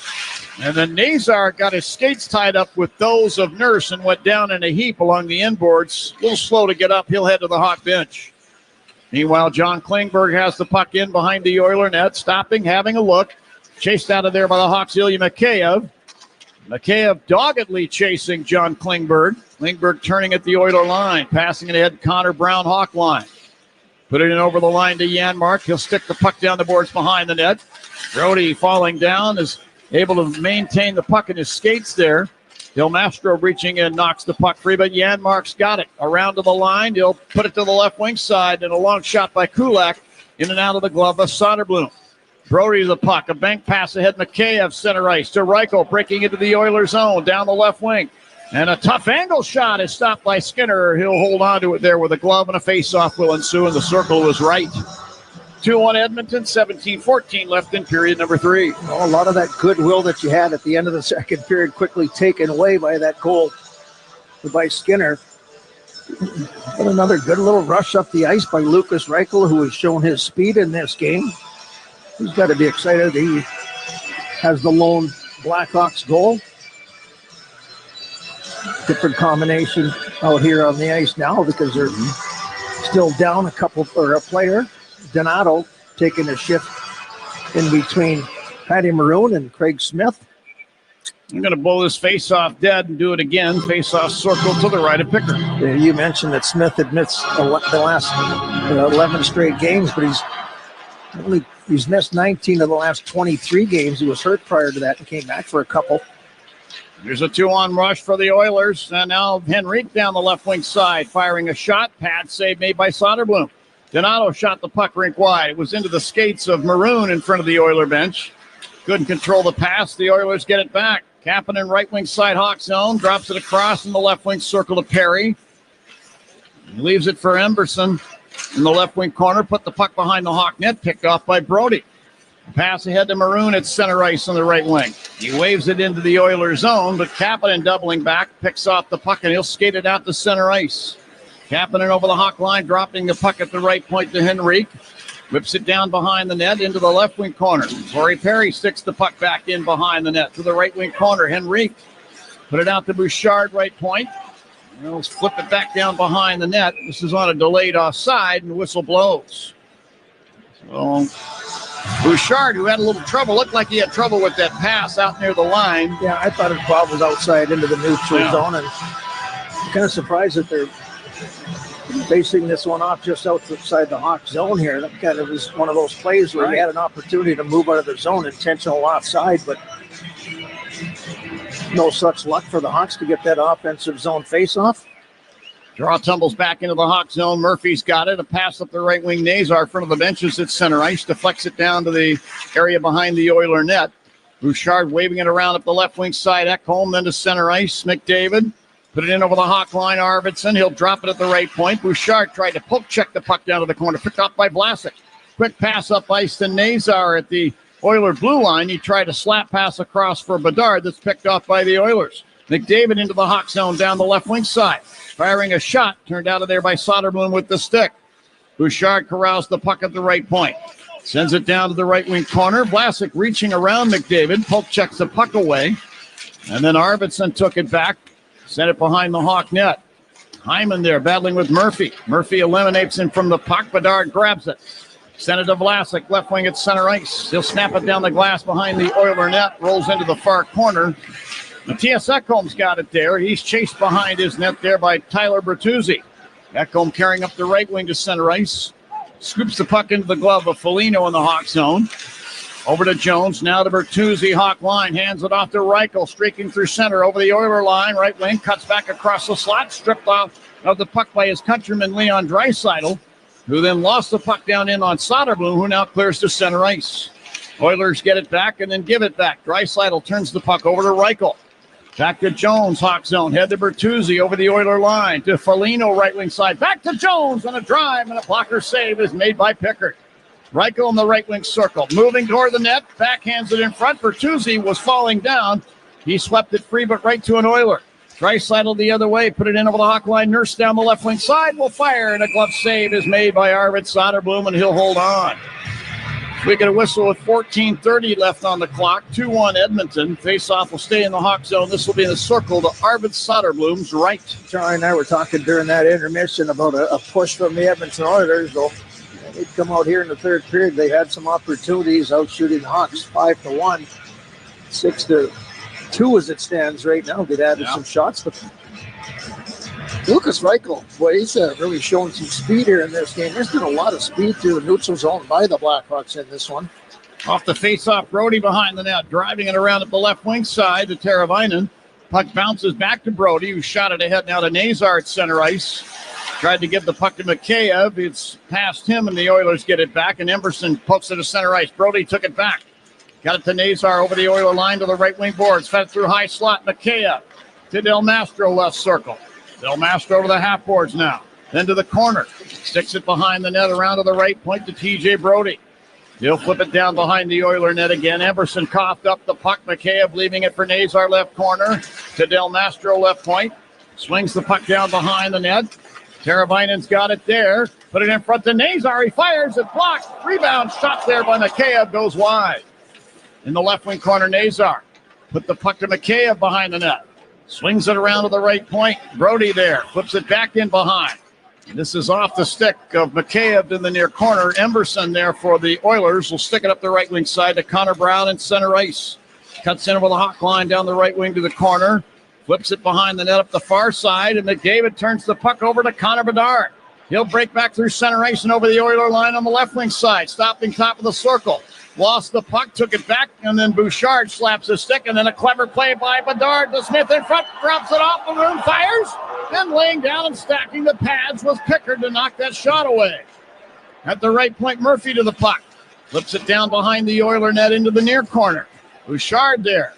Passing up the right side, Hyman, Oiler line. Hands it off to McDavid, cutting through center over the Hawk blue line to Arvidsson. Now to McDavid, left circle. He'll fire, and a pad save made by Soderblom. This has got an amazing pace to this game. And now Vlasic misfires on a pass ahead intended for Craig Smith. This goes all the way down, and icing's going to be called against the Hawks. Boy, what a great opportunity. Bedard gets a play in there, and Smith and Maroon all alone after a strip away from Bedard. And that's Skinner's biggest save, obviously, at this point of the game, keeping it a 1-goal lead for the Hawks, or for the Oilers, I should say. Face off to Soderblom's right, and it'll be the Four Seasons Heating, Air Conditioning, Plumbing, and Electric face-off for all the right reasons. Call 866-4 Seasons. Henrique against Bedard. Henrique wins this face-off to the left point. Nurse sends it right point Klingberg. Long shot from there is into the glove of Soderblom, who will hold it. We get a whistle stopping play. 12:31 left in period number 3. 2-1 Edmonton. This is Blackhawks hockey on 720 WGN. When I got sick, I spent years looking for answers. But it only took one conversation with my team at Northwestern Medicine to correct my misdiagnosis. I am Daniel, and I have Parkinson's disease. No other hospital has spoken to me in Spanish before. So, when my new care team did, they didn't just change the conversation, they changed my life. The Northwestern Medicine Parkinson's Disease and Movement Disorders Center offers specialized, culturally sensitive care. Their Spanish-speaking team was the first to provide Daniel and other Spanish speakers like him with answers and innovative treatment in the language he preferred. When Parkinson's changed my life, so did my Spanish-speaking care team.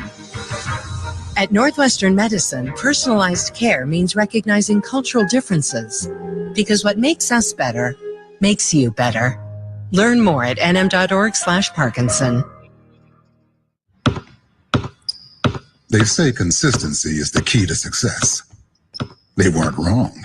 So how about grabbing a beer that's consistently smooth, consistently refreshing, and consistently light? You might just find that the road to success can be pretty enjoyable. Michelob Ultra, the perfect balance of taste and refreshment, and only 2.6 carbs and 95 calories. It's only worth it if you enjoy it. Enjoy responsibly. Anheuser-Busch Michelob Ultra Light Beer, St. Louis, Missouri. Bringing you Chicago's news daily, The Lisa Dent Show. Weekdays starting at 2. Now back to the game. We are back here at the United Center. Hawks down 2-1. 12.5 to go here, period number 3. This reminder that Chicago Blackhawks hockey is sponsored by Carrier. Turn to the experts. Face off in the offensive zone for the Oilers. They're huddling around, trying to set up a play. Draisaitl is going to step in here and take this draw against Lukas Reichel. And two German-born players battling at the face-off dot. Hawks get possession. Reichel scraping it away to Foligno. Foligno then had it knocked off his stick. Klingberg right point to Nurse left circle. Closes in and fires. That's turned out of there by Soderblom. Hawks have not received a power play yet this game. They are 3 for 3 on the PK. Now in the near corner, Podkolzin flips the puck out toward the line. This is past Nurse and all the way down. Nurse got to the puck behind his net. He eludes Tyler Bertuzzi, then passes up the left wing side. At the Oiler line, Podkolzin will hand it off to Draisaitl, cutting in over the Hawk line to Podkolzin in the left wing corner. And he runs into Martinez behind the Hawk net, held him up a bit, no penalty called. Puck turned over. Here's Draisaitl in front, shoots and scores. Puck was turned over about 10 feet inside the Hawk blue line. A quick handoff to Draisaitl, and the leading scorer in the NHL knew what to do with it there. He fires another one home, and it's now 3-1 Edmonton. Yeah, he didn't take any time at all here to fire that shot in. Draisaitl, so good. 38 goals on the season. But the Hawks had an opportunity. Puck possession, that's got to get out of the zone. And you make mistakes against a talented team like this.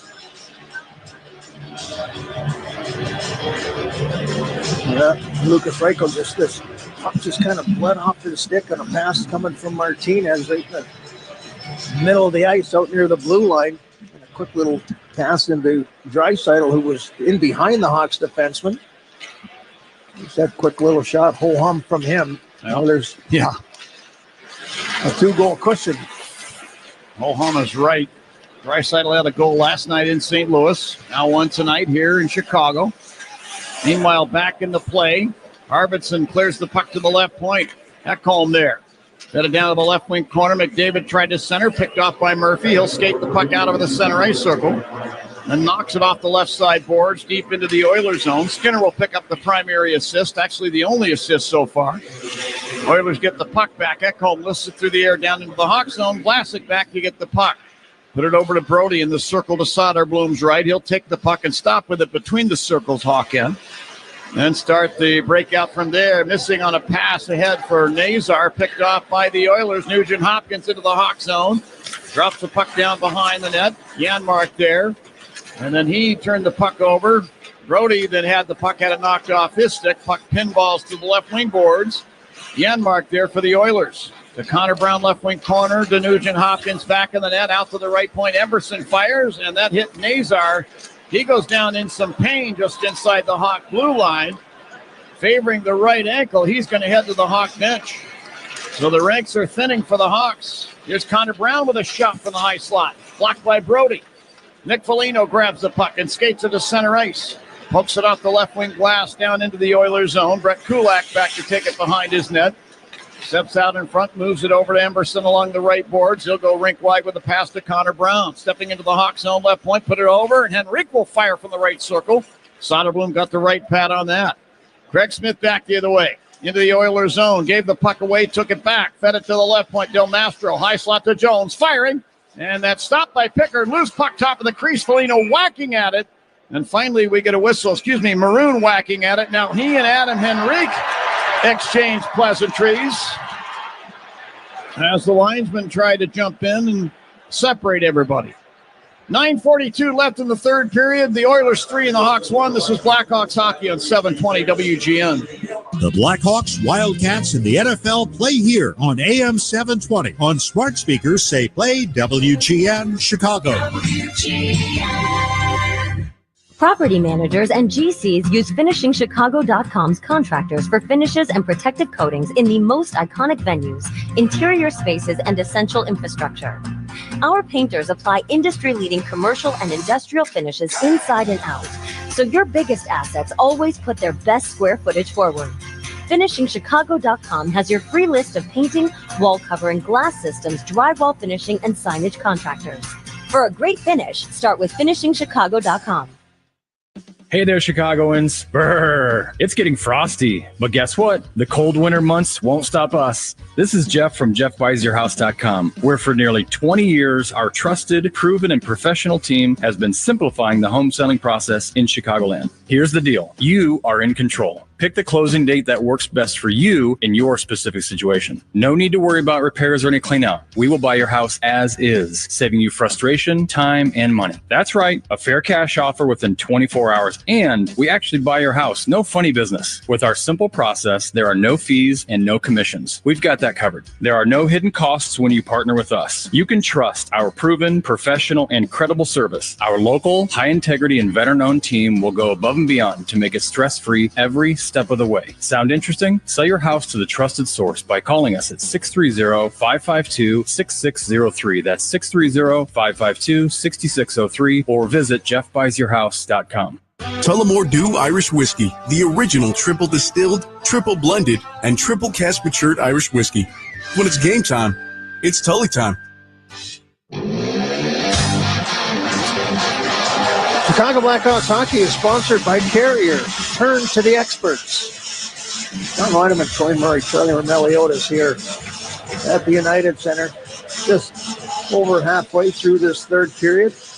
Hawks trailing 3-1. Was 1-1 heading into the third period. A quick goal by Jeff Skinner. And then Draisaitl continues his league-leading goal total production. Not slowing down, is he? No. Now Bedard strips the puck away, left wing corner, Oilers zone, put it out to the line. Martinez fires, that goes wide. Maroon following up beside the Oiler net, tried to jam it off the goaltender's equipment for a favorable bounce, could not. Podkolzin moving down the right wing side into the Hawk zone, runs into Soderblom, and a penalty is going to be called here to the Oilers. Soderblom's okay. He'll skate to the Hawk bench as Maroon gains the Oilers zone. Bats the puck into the left wing corner. Martinez there. Flips it out to the right point. Donato's the extra attacker. Down to Maroon right corner. Back to Donato right point. Over to Jones left point. Back over to Donato right circle. Fires and a shoulder save made by Skinner. And now the whistle blows as the puck is touched by Skinner and one of the Oilers. Let's get the call here. Let's get a goaltender Edmonton interference. penalty number 92. Truman and Minor, goaltender interference. Seth Jones did an excellent job of stripping this puck away from Podkolzin and not taking the penalty, and he went straight through the crease area and made contact with Soderblom. Got to be a lot more careful than that. That's not a good play there by Podkolzin. So Blackhawks get a Sitko power play for the first time tonight. When you start with Sitko, you're good to go. Donato will take this face off against Henrique and wins it to Bedard. And then Bedard had it stripped away by Nugent Hopkins. He'll skate it through center ice over the Hawk line down the left wing and fires a shot that hit the glass and goes wide. Donato takes the puck Hawk line left wing. Drops it off to Jones. He'll skate to center with it. Drop it back into the Hawk zone. Teravainen to Bedard. Cuts in over the Oiler line, stopping at the left point. Bedard carries down to the half boards now. Whips it back to the high slot. Jones. Put it right point, Teravainen. Back to Jones' right point. He'll move into the high slot. Flip it over now toward the left point. Bedard along the boards. Down toward the corner. Flips it back to Jones. Reaching out was Janmark to poke check the puck to the line. Held in by Jones to Donato left wing board. Centering the puck. Picked off by Ekholm. He clears to center ice. Jones took it back. Got it to Donato. He's in over the Oiler line left point. Flips it over right corner Bertuzzi. To Teravainen along the right boards to Jones at the line. Long shot from there. Pinballs off of Pickard and goes wide. Teravainen got it back along the right boards. Out to Jones. To Bedard. Top of the left wing circle. Put it over top of the right circle. Teravainen whips it. Trouble at the score! Ryan Donato redirects this one past Pickard. He ties a career high in goals and points simultaneously.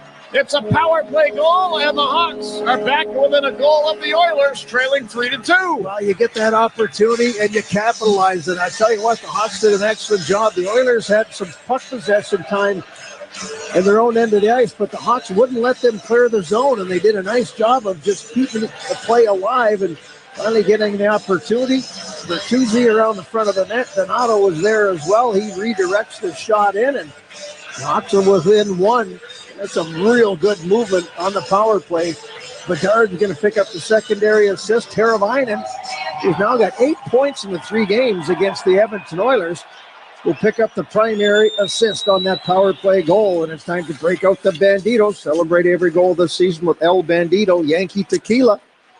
Donato, number 16 on the season from Teravainen. The goal at 12-12 of period number 3. And that woke the building up.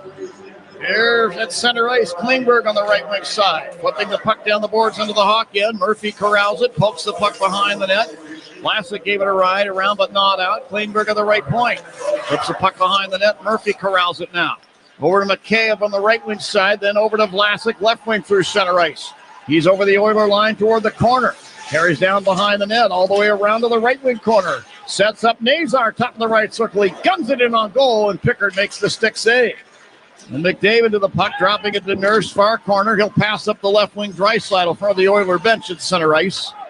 He stops and sticks it back down into the Oiler zone to Nurse, and the Oilers regroup. Nurse flings the puck behind his net. Klingberg near corner.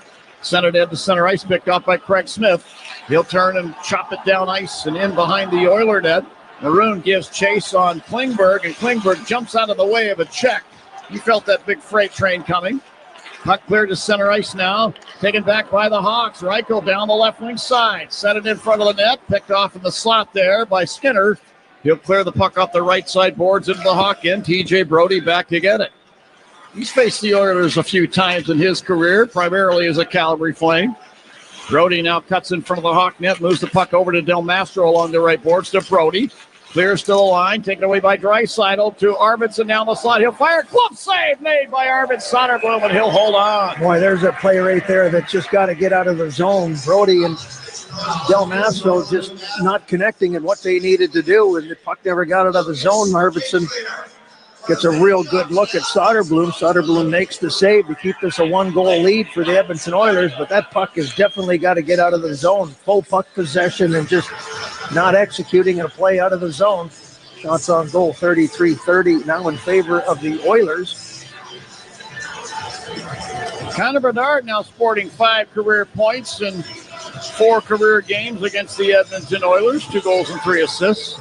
Picking up that second assist on the Donato power play goal. Face-off circle to Soderblom's left. That's Foligno against Connor Brown. And the puck is dropped. It's in Foligno's skates, pulled out of there by the Hawks, Seth Jones. Sticks the puck off the left wing glass to center ice. Bouchard misplayed it. Foligno over the center ice circle. Had his pocket picked by Draisaitl, who lifts the puck down to the inboards Hawk zone. Seth Jones battling there with the Oilers' Connor Brown. And then Martinez does likewise with Podkolzin. Brown spins the puck around to the left point to Kulak. To Draisaitl near the left point.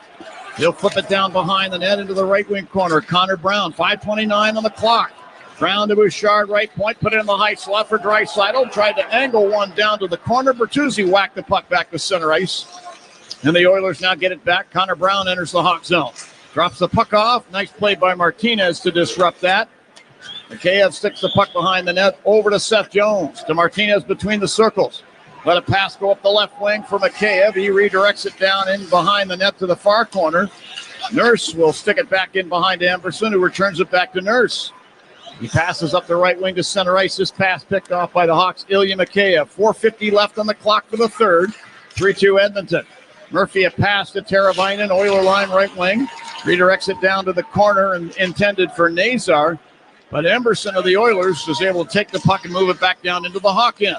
Vlasic sent it ahead to center ice. Kaplan took the puck back for the Oilers. Into the Hawk zone. To Janmark to the line. Nurse fires a shot. Blocked in front of the net. Puck tumbles free. Mikheyev dives to swipe it over the blue line to center ice. And Nugent Hopkins carries back into the Oilers zone. Drops it off to Ty Emberson. 4:20 left on the clock. Emberson to Darnell Nurse. Oiler line. Is being hustled there by Slaggert. He drops the puck in behind the Oiler net. Emberson turns it over. Slaggert from the left wing board. To Bedard, top of the right circle. Flips it down to the right wing corner. Landon Slaggert cuts in behind the net. Had it knocked off his stick to the left point. Del Mastro's got it. Long shot from there. Blocked. Moves puck in front of the net. Swept out of there to the near corner to Nurse. Clears to the line. Kept in by Del Mastro left point. Put the puck down to the left wing half boards. Bedard works it free to Donato, left wing corner. Put it out over far circle. Shot by Martinez. He scores! What an effort by the Hawks 5 out there. Ryan Donato took the puck in the left wing corner and fed Alec Martinez, who was wide open in the right wing circle for that shot. His 3rd goal on the year ties this game at 3 with 3:44 left in the third. Boy, this was a gutsy effort by the Hawks to keep this play alive inside the Oilers zone. Del Mastro with a nice little play to the front of the net, and then Darnell Nurse just kind of botches it. Doesn't get out of the zone. Del Mastro holds it down there. Bedard goes in on Darnell Nurse along the boards, wins that battle. Donato helps out as well over to Martinez, who's wide open on the other side of the ice. Good ice spy by Donato to see Martinez. 3-3 hockey game. 3:38 to go here in period 3 with that goal. Time to break out the Bandito. Celebrate every goal this season with El Bandito Yankee Tequila. By the way, with that assist, Ryan Donato has now set a new career high in points. That's his 32nd point on the season. He already scored a goal earlier. So Ryan Donato having a great year for himself with 30 games left in the season, including this one. We'll see where he ends up. So 3-3 the score. Martinez near corner Hawk zone. We'll pass it ahead. Here's Foligno giving the puck to Reichel through center. Back to Foligno over the line to the high slot. Jones, he fires. That's blocked by Ekholm. Jones sticks it back in behind the net. Tyler Bertuzzi there. Bertuzzi sent it around to the right point. Teravainen there. Carries down toward the right wing corners. Put it in front for Bertuzzi. He shot it just wide. It was a goal mouth feed. Oilers get the puck back. Skinner along the left boards. Clears to center ice. Murphy took it away. Sends it over in front of the Oiler bench. That was intended for Bertuzzi, but he headed to the Hawk bench, and the Oilers get possession. Ekholm behind the Oiler net, passing along the right boards of Bouchard. Outlets through center ice, off the stick of Janmark and down. And in the near corner Vlasic steers the puck behind the Hawk net up the right wing side. Teravainen head to Craig Smith at center ice. Actually, Frank Nazar. He'll flip it down into the Oilers zone. Back to get it now is Klingberg being bothered by McCabe, who took it away. Tried to center. Just hit the side of the Oiler net. Slaggert racing into the left wing corner. Grabs the puck. Put it behind the net. Then Nazar centers from McCabe, who fires just wide. Murphy at the right point. Down to Nazar along the right boards. He'll stick it down to Slaggert back of the net. Rolls off of a check. Lost the puck, however. And Nurse will clear to head up the left wing side to Nugent Hopkins. Send it rink wide to Janmark. Cuts in over the Hawk blue line. Lost the puck. Poke checked away by Bedard. Back through center. Here's Bedard over the Oiler line near the left point. And all he can do is backhand it down to the left wing corner. He had Connor McDavid in the vicinity, So he had to be careful managing the puck. Puck slides in behind the Oiler net. Evan Bouchard's got it there. 1:30 on the clock for the third. This crowd at the United Center excited with everything they're seeing right now. Bouchard passing up ice. Ekholm over the Hawk line down the left wing. Hammers a shot that goes wide. Arvidsson along the right boards takes the puck. Put it down to the corner. Martinez flings it back up those same boards. Arvidsson traps it along the half boards. McDavid stabs the puck into the right wing corner to Arvidsson. He carries behind the net to the left circle. Sets up the high slot to Bouchard. He'll fire. That's redirected wide. Bedard will stick the puck off the boards out to center ice, forcing the Oilers to regroup. And Ekholm lifts the puck into the Hawk zone before his teammates could clear. We get a delayed offside situation. Under a minute to play here as Martinez passes ahead to Foligno at center ice on the left wing side. He'll flip it down in behind the Oiler net. And Ekholm turns it over along the right side boards.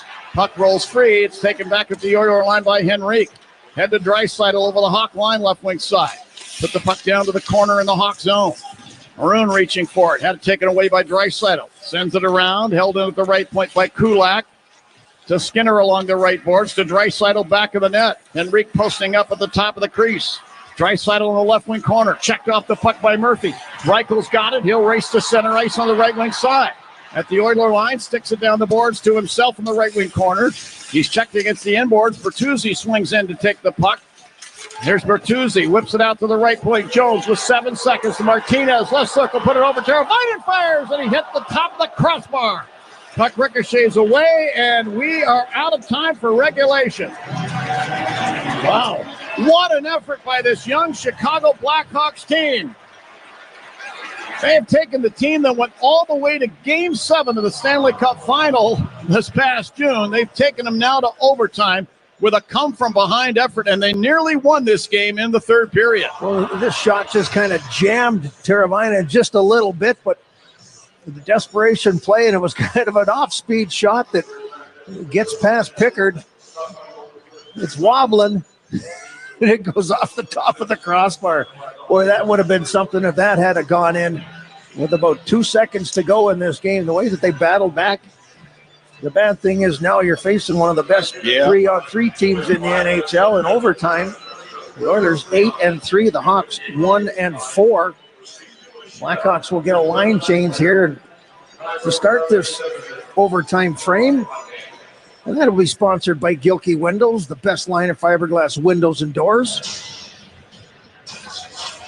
Well, the shots for regulation, 36-31, favoring the Oilers. Troy told you about how good of a team the Oilers are in overtime. I think primarily because of the players we've been mentioning all night long, McDavid and Draisaitl.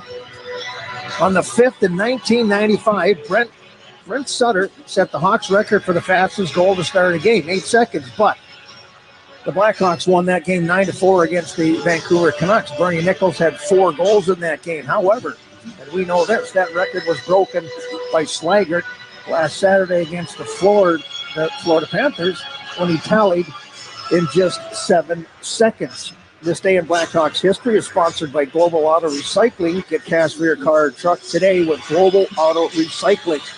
As they line up for overtime, Troy, I'll remind our listeners that Anders Sorensen, Blackhawks head coach, has the last change, and I think he's going to use that to his advantage.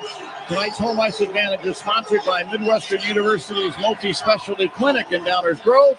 Your family's home for healthcare. Visit MWUclinics.com. And by the way, during overtime, this is now the Hyundai overtime. The Hawks 1-4 in the Hyundai overtime. We'll see if they can make it 2-4. Close this night out the right way.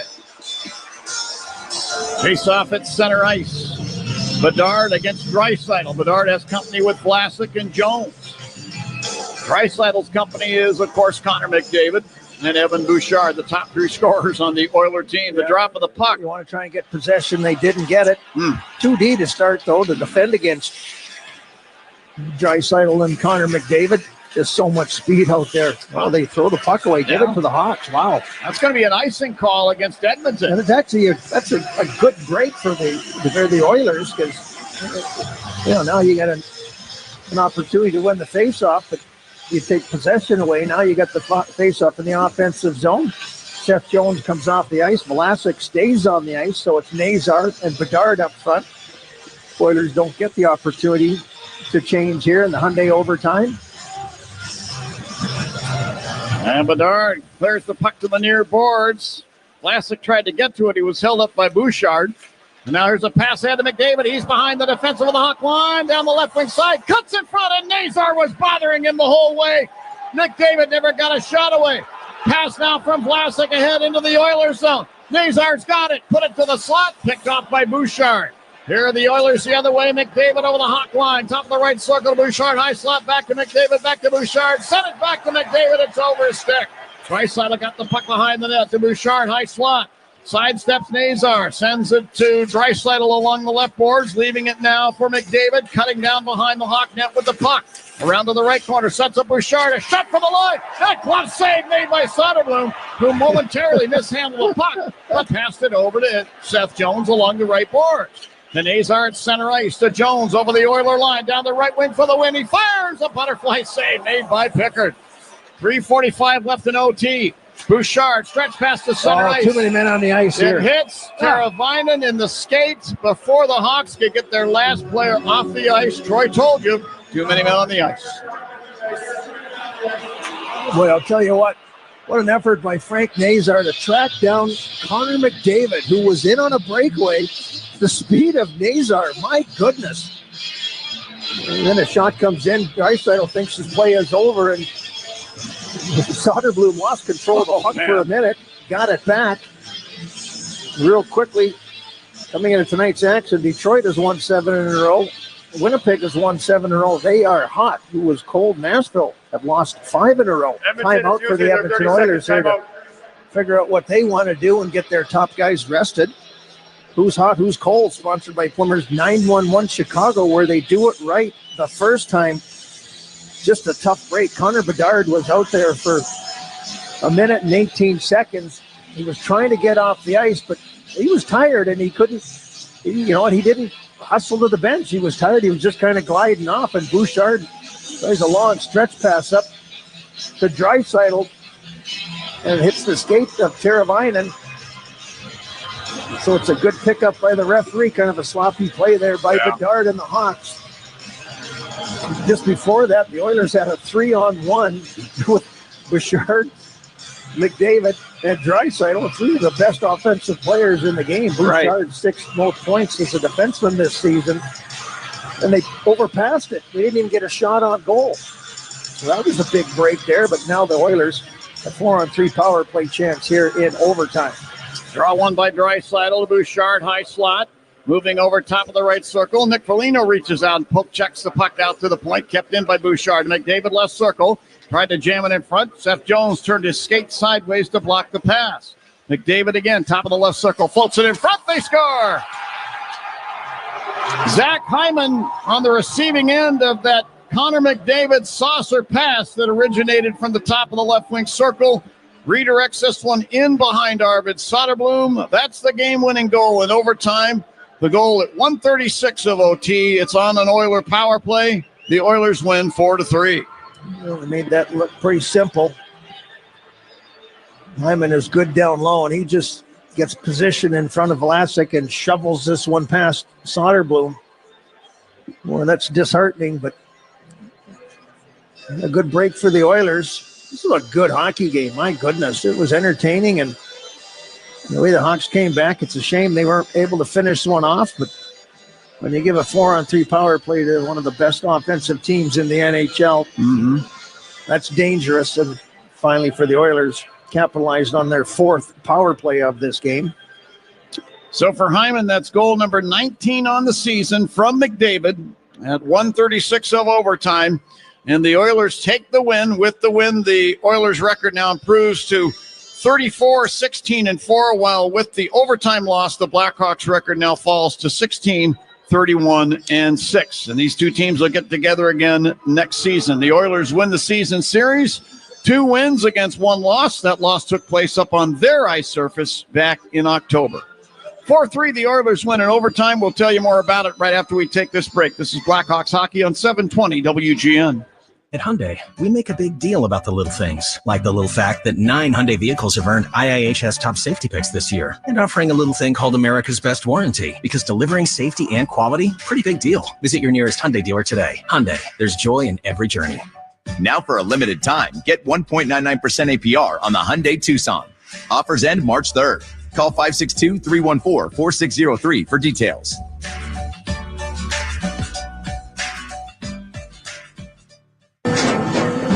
After the end of a good fight, you deserve an ice-cold reward. Modelo is the mark of a fighter. You've earned this rich golden lager with a crisp, refreshing taste. Because you know, the bigger the fight, the better the reward. You put in the hours, the energy, the tough labor. You are a fighter, and Modelo is your reward. Modelo, the mark of a fighter. Drink responsibly. Beer imported by Crown Imports, Chicago, Illinois. This Valentine's Day, shop at Hellsberg and get up to 50% off select jewelry, like a diamond pendant that says, I'm so lucky I met you. a stunning engagement ring to say, Let's make this day unforgettable. or an anniversary band to tell them. 10 years, and we still got it. Come to Hellsberg this Valentine's and get up to 50% off select jewelry and engagement rings. A perfect gift designed with the love and care worthy of your story. Visit a Hellsberg store or hellsberg.com. Hey Hawks fans, this is Connor Bedard. Let's get back to John and Troy on 720 WGN.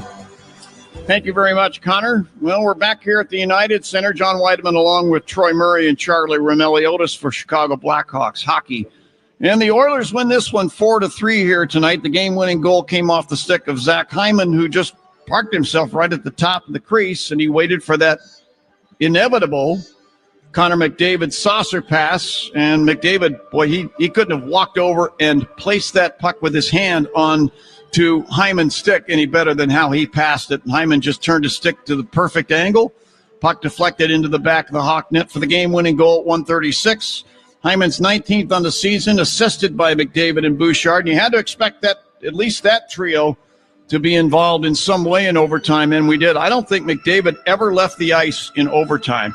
And the Oilers, well, they're a very good hockey team. And the Blackhawks, and that's, by the way, that's kind of an understatement of the half century, but the Blackhawks in their last 2 games have played the 2 teams that played in last June's Stanley Cup final, with Florida winning, obviously. But here tonight, an excellent showing, in my opinion. I think Troy would agree. Excellent showing against a team like the Edmonton Oilers, spotting the Oilers a 3-1 lead and fighting back to tie the game. Ryan Donato scoring at 12-12 on the power play, his 16th goal of the season, which ties a career high, and then assisting on the goal by Alec Martinez at 16-16 to set a new career high. Ryan Donato did anyway in points. And that tied the score at 3, setting up the overtime, which Edmonton eventually won. And so that's how that one went. So we'll see what happens as this season progresses. The Hawks were looking for a good start to the final 30 games left in their season. They did come out with a point here tonight, but they all feel in that dressing room, I think, collectively, that they should have come out with the extra point and the win over the Oilers. Oilers win 4-3. We'll tell you about it right after this break. This is Blackhawks Hockey on 720 WGN. Hi, this is Dave Musil, owner of Four Seasons Heating, Air Conditioning, Plumbing, and Electric. Do you have a plumbing emergency? Call Four Seasons. An electrical emergency? Call Four Seasons. A heating or cooling emergency? Call Four Seasons. Same-day hot water tank installation needed? Call Four Seasons. Need a whole home generator? Call Four Seasons. We guarantee same-day installation on all heating, cooling, plumbing, and electrical needs. And no extra charge for nights, weekends, or holidays. For all the right reasons, call it 664 Seasons. It's a new year, and there's no better time to get in on the action than now with Circus Sports Illinois. It's sports betting the way it should be. Circus Sports Illinois offers high betting limits, low holds, and exceptional customer service. From playoff football to the big game, basketball, hockey, and more, Circus Sports has it all. Fun and bet like a pro from anywhere, anytime in Illinois. Download your new bookie today at circusports.com. That's circusports.com. Circus Sports Illinois. Sports betting the way it should be. If you're feeling a little cabin feverish, take a little winter road trip to Ottawa, Illinois, a fun, friendly, charming destination with boutique stores, small-town coffee shops, award-winning locally brewed beer, and all kinds of excellent casual and fine dining. Settle down and snuggle up in one of Ottawa's nearly 400 rooms, hotels, private rentals, cottages, B&Bs. Start making memories in Ottawa, the middle of everywhere. Log on to visitottawail.com. Brought to you by Ottawa, the middle of everywhere, and the Illinois Office of Tourism. Hey Hawks fans, this is Seth Jones. Let's get back to the action on 720 WGN Radio. Now back to the game. Thank you, Seth. Seth had the only Blackhawks shot in overtime, and they were outshot in overtime where the Blackhawks 2-1. Edmonton wins tonight 4-3. By the way, the Oilers, they had a game in hand on the team chasing them, the Vegas Golden Knights, and this was a big win for the Oilers. They now open up a distance of 4 points between themselves and Vegas for the Pacific Division lead. And so I guess we'll see how things evolve as the season wears on. But this was a big win for the Oilers. They needed the 2 points that they did get out of Chicago. And so anyway, business is done between these two teams for the year. A good effort by the Hawks. They did get a point, looking for the extra one. They didn't get that. Maybe the next time they play, which will be Friday night against the Nashville Predators. Hope all of you can join us here at the United Center for that. My thanks to everybody involved with our broadcast tonight, starting with Troy Murray. Great job with the colored bud. We'll do it again Friday. Big thanks to our Hall of Fame engineer, Mr. Paul Zarang. A fist bump from the great one. Thank you very much, Z. Special thanks as well to the hardworking crew at our flagship station. Tonight, Brett Jackson was the captain. Had a little help from Patrick Hennessy and Colin McCarthy. Great job, boys.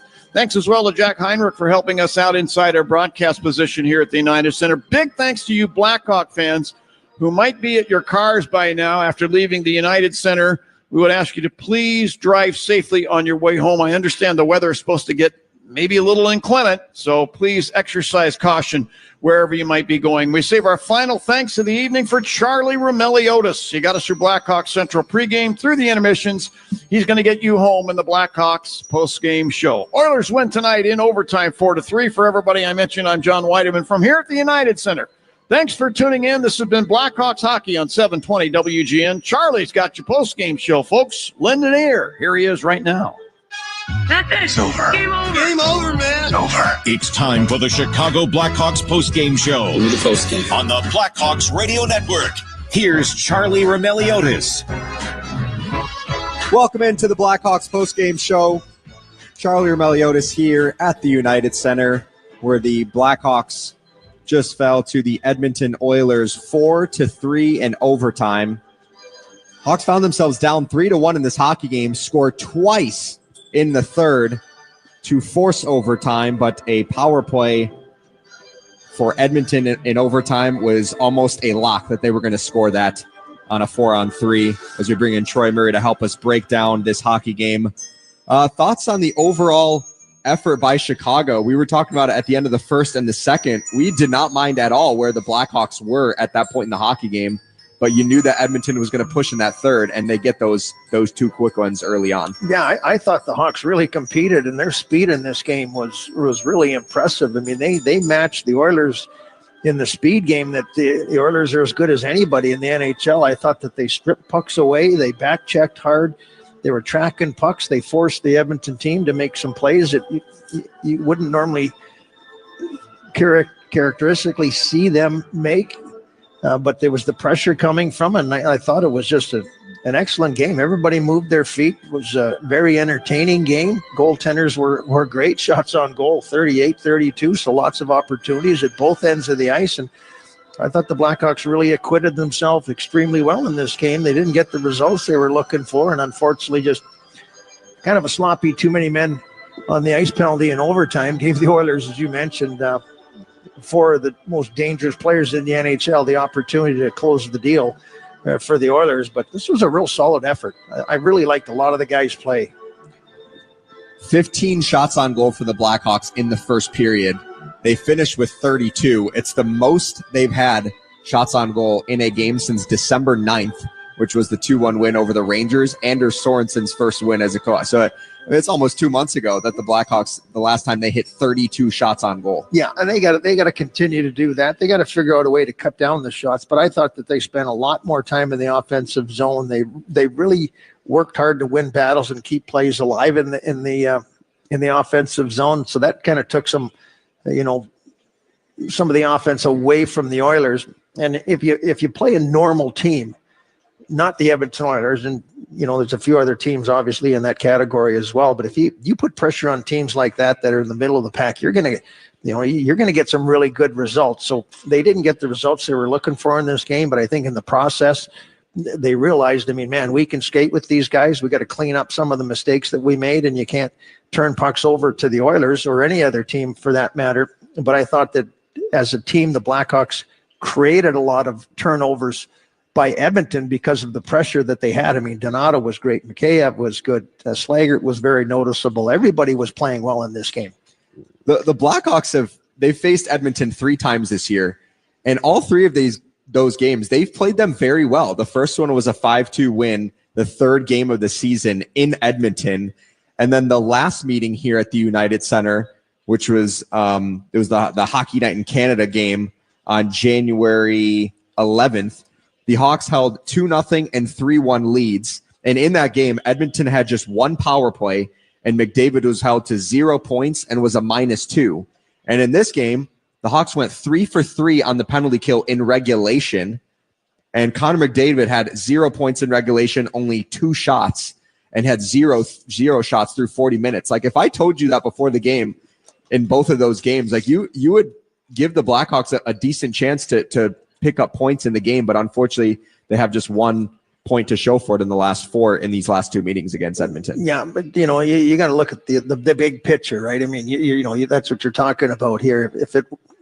If you looked at it and you said, okay, if we can shut down McDavid, who, by the way, was a -2 in this game. I think, did you mention that? Yeah, no, I was saying he was a -2 last game, so that's -4 in the last 2 games. Yeah, and those aren't Connor McDavid's numbers, and maybe he's one of the guys that is feeling a little bit of the flu bug that's going around inside the Oilers locker room. But if you look at just the shots on goal, 38-32 in favor of the Oilers, but the shot attempts 65-56 in favor of the Blackhawks. That's one of the better numbers that they've had in a long time. So they did have some offensive zone time.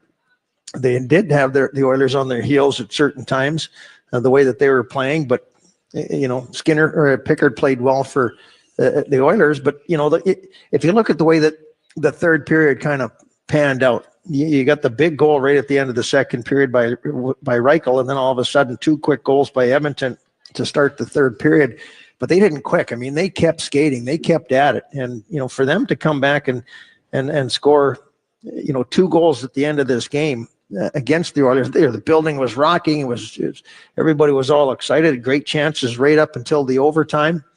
And then all of a sudden, and Teravainen hits the crossbar with 1 second, 2 seconds left. That had gone in, that this place would have erupted. But you get a little bit sloppy on your line change there. Teravainen steps on the ice and takes the pass off his skate from the Oilers defenseman Bouchard, and Connor Bedard didn't have a lot left in the tank. I think he was out there for about 1 minute and 16, minute and 18, and 3-on-3 when you're out there going back and forth, that really taxes you. And he just didn't have the speed to get off the ice. And, in that situation, he's got to hustle off, knowing that maybe, that could be the difference in the game. And in this one, unfortunately, it was.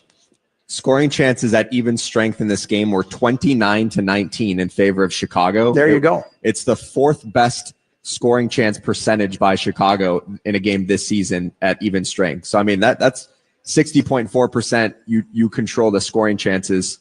It is really, really solid game for Chicago. Yeah. And good for you, your analytics and, all that kind of you stuff. You stick to your -2 rating. No, but the eye test was telling me that the Hawks had those opportunities and the offensive zone chances, and they kept plays alive. And I really like the way that they went after pucks in this game. And you look at Slaggert and his first shift on the ice, he stripped Connor McDavid twice.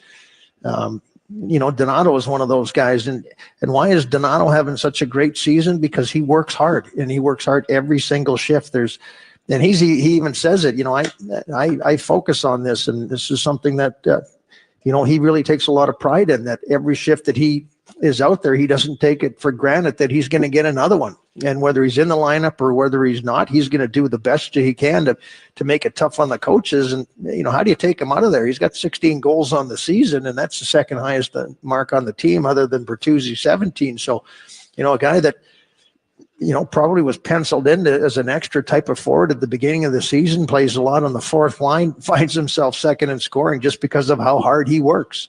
This is why we complement each other well, because I give you the numbers of what your eye test is seeing, and I'm confirming that your eye test is correct. So I'm confirming. And my eyes are bad, by the way. You talked about actually, let's go to this. Apparently, Andrew Sorensen has just spoken to the media, and he said the Jason Dickinson injury does not look good.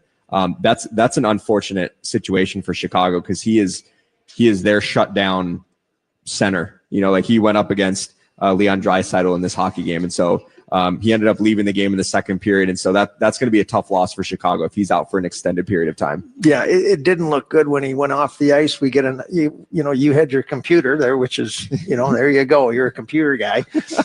Pulled up the replay, and unfortunately his skate got locked up with Podkolzin of the Oilers, and he went down awkwardly, and he knew it right away. He reached right down and grabbed his left leg, and Dickinson's such a big part of this team, big part of the leadership core in there. If this is a significant injury, that's a tough one for him and the team, because he's such a big part of everything. I remember talking to Kyle Davidson at the end of last season, or it was like right after they had re-signed Jason Dickinson to a 2-year extension. And I was just talking about like what the thought process was, because he probably would have garnered a fairly significant return because he was playing so well.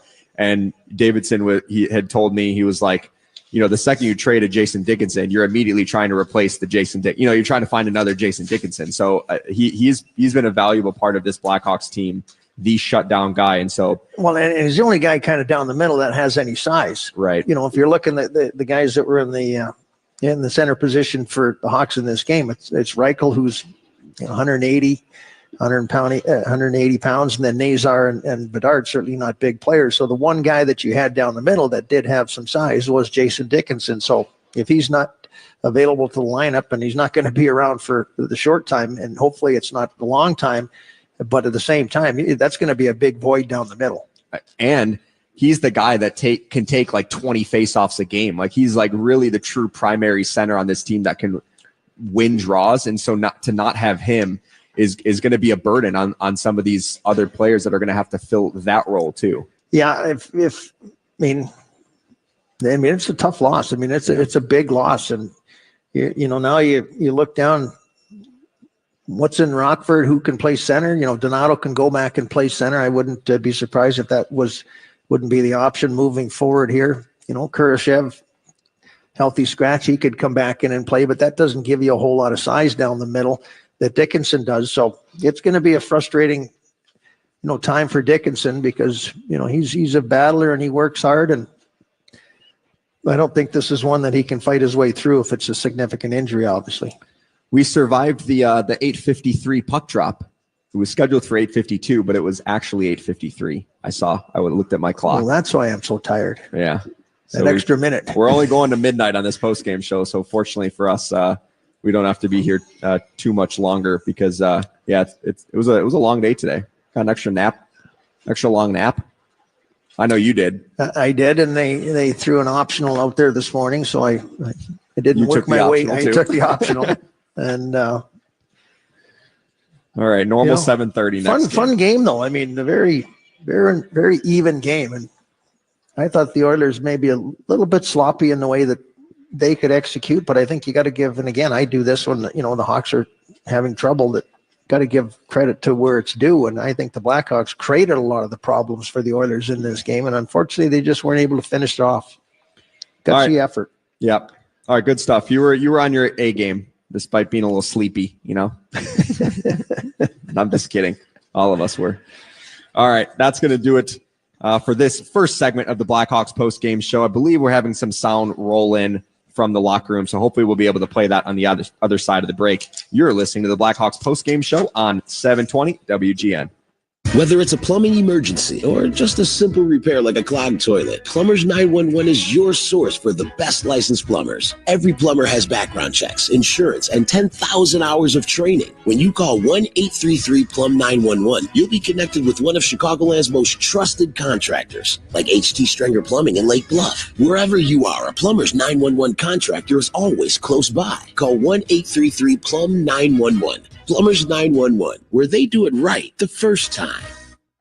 What do the Blackhawks and United Airlines have in common? The next generation has arrived, and the future looks bright. New planes are joining the United Airlines fleet every week, decked out with Bluetooth connectivity, screens and power at every seat, and bigger overhead bins to fit everyone's carry-on.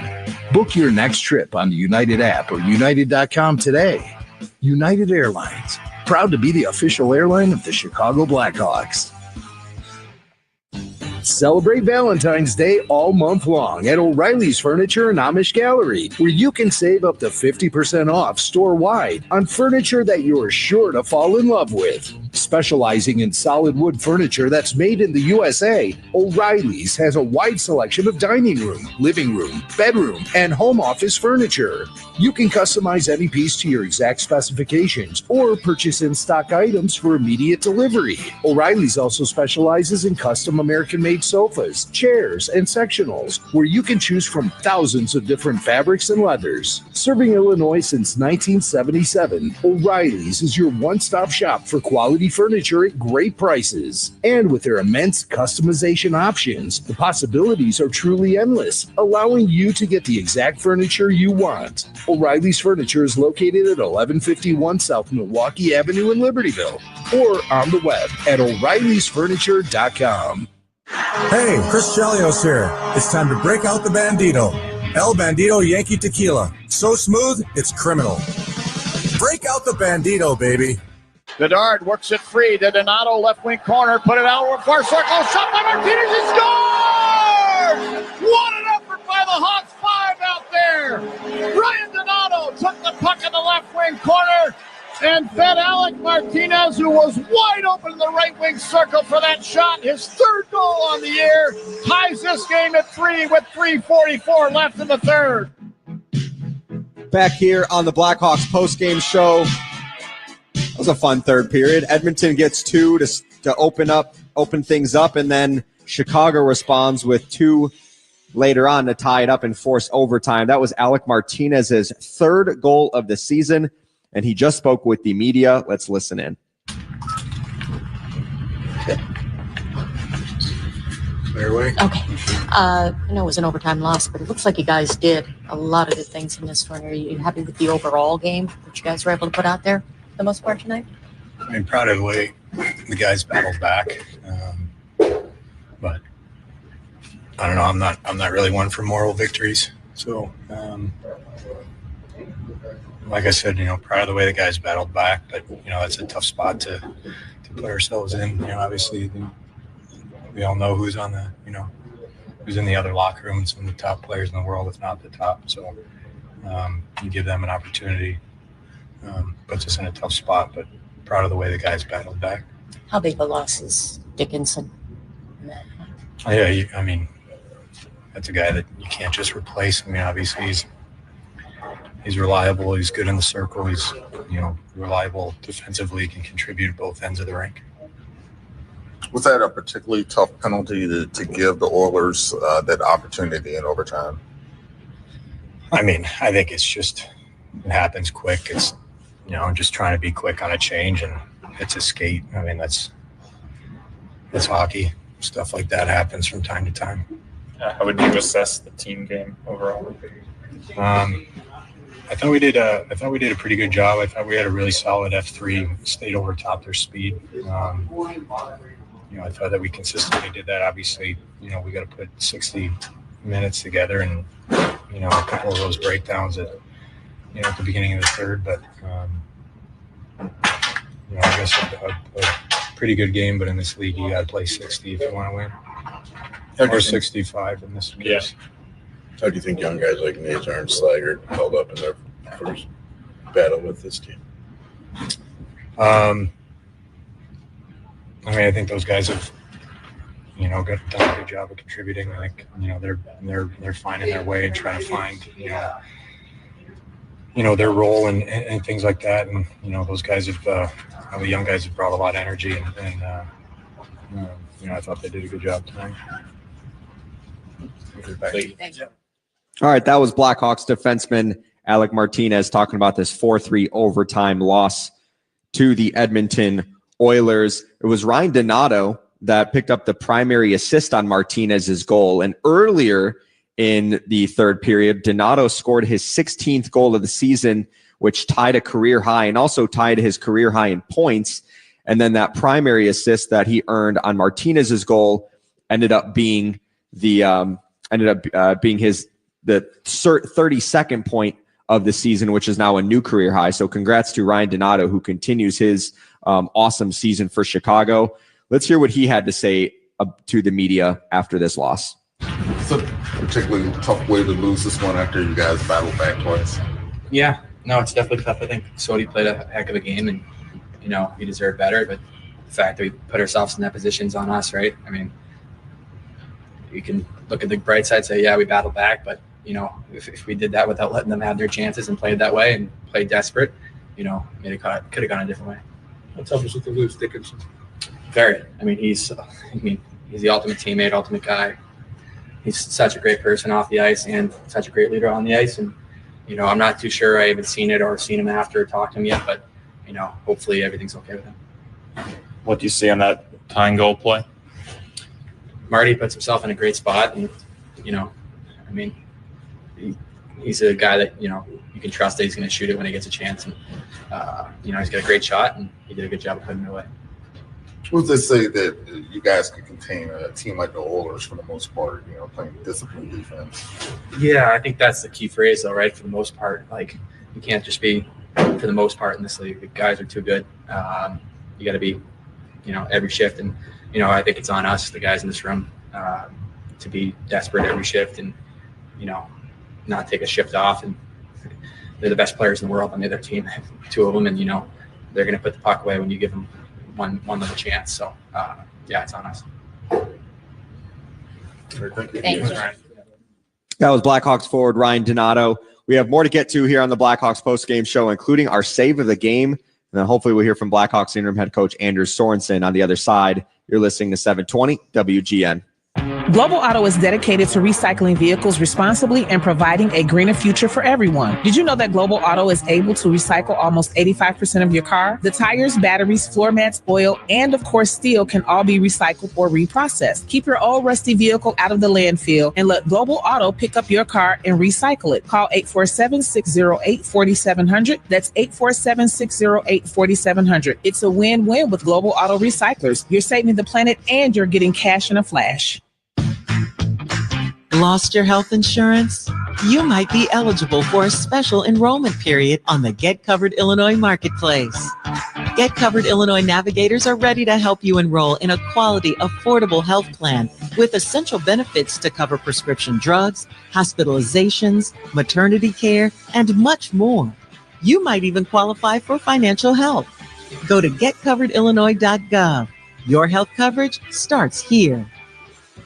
Weighing my options in the morning can be a lot. Sweater or scarf, coffee or OJ, McGriddles or McMuffin. Well, at McDonald's, they're keeping my mornings simple and savory. See, I can grab 2 delicious breakfast sandwiches for just $6. The options? An iconic sausage McMuffin with egg and a savory sausage, egg, and cheese McGriddles. So if you're like me and wondering which breakfast sandwich should I dig into first, well, let McDonald's help you out. Ba-da-ba-ba-ba. Prices and participation may vary. Cannot be combined with any other offer or combo meal, single item at regular price. Four nations face off for the world to see. This February, International Best on Best Hockey is back as NHL stars compete for their country to see which hockey nation will reign. Star power in abundance. Canada, Finland, Sweden, USA. Teammates turned rivals and rivals turned teammates for country, for glory. Four nations. We are set for puck drop. The Four Nations Face-Off begins February 12th on ABC, ESPN, and TNT. This winter, put down the iPhones and gather the family around the original social networking device, your fireplace. Get your fireplace ready now with the pros at Lindemann Chimney at cleanfireplace.com. He put the puck in front of the net. Skinner fires once and then twice. Soderblom down with a butterfly save. And then from his belly, he kicked it wide. He had some assistance from Connor Murphy as well. Outstanding defensive sequence by the Hawks. That was tonight's save of the game, which is sponsored by the ComEd Energy Efficiency Program. Learn more at comed.com/powering biz. Boy, Arvid Soderblom was awesome in this game. Stopped 34 shots on 38 attempts for the Edmonton Oilers. And boy, he made some real good ones. Here I wrote down one on Jeff Skinner in the first period that was excellent. He made a couple huge saves in the second period as well. One of them on Matthias Janmark. He made a highlight reel type save on Darnell Nurse later in the second period as well. So, man, he showed up in this hockey game. Although I will say the unofficial save of the game in this one goes to Lucas, who is the Blackhawks senior coordinator of events and experience. Before the game, John's laughing as he's walking out. There was a bat flying around in the United Center, and Lucas brought out a net, and I have no idea how he did this. It was so effortless because the net wasn't very big, and he snatched that bat out of midair and drew an amazing ovation from the crowd as he did it. So shout out to Lucas for our unofficial save of the game, but Soderblom gets our actual official save of the game, and he was awesome in this hockey game for the Blackhawks. Let's hear from Blackhawks interim head coach Anders Sorensen to see what his thoughts were on this 4-3 overtime loss to Edmonton. Jason Dickinson walk out of here with the walking boot on his left foot. How is he doing? Not good, but we'll see where he's at tomorrow. Not expecting great news at this point. Might be some time out. Yeah, it doesn't look good. But how much of an emotional blow is that, doing all the things that Dickinson does? Yeah, I mean he's valuable for us, right? He does a lot of PK and a lot of faceoffs, tough matchups. So, but I thought a lot of guys stepped up after his absence here when he got hurt. The game overall, it looked like you guys did a lot of good things. I mean, some lapses early in the third, but overall it looked like a very good game for you for the most part. Yeah, definitely. Definitely a lot more good than negative, so to speak. But that's the difference, right? Like when you have those little lapses. But we really feel like the pushback after being down 3-1, we showed a lot of resilience there and coming back, and that was really positive and really good to see for our group. How would you assess the team game overall? Yeah, like I said, definitely more good than negatives. I thought it was overall a good game.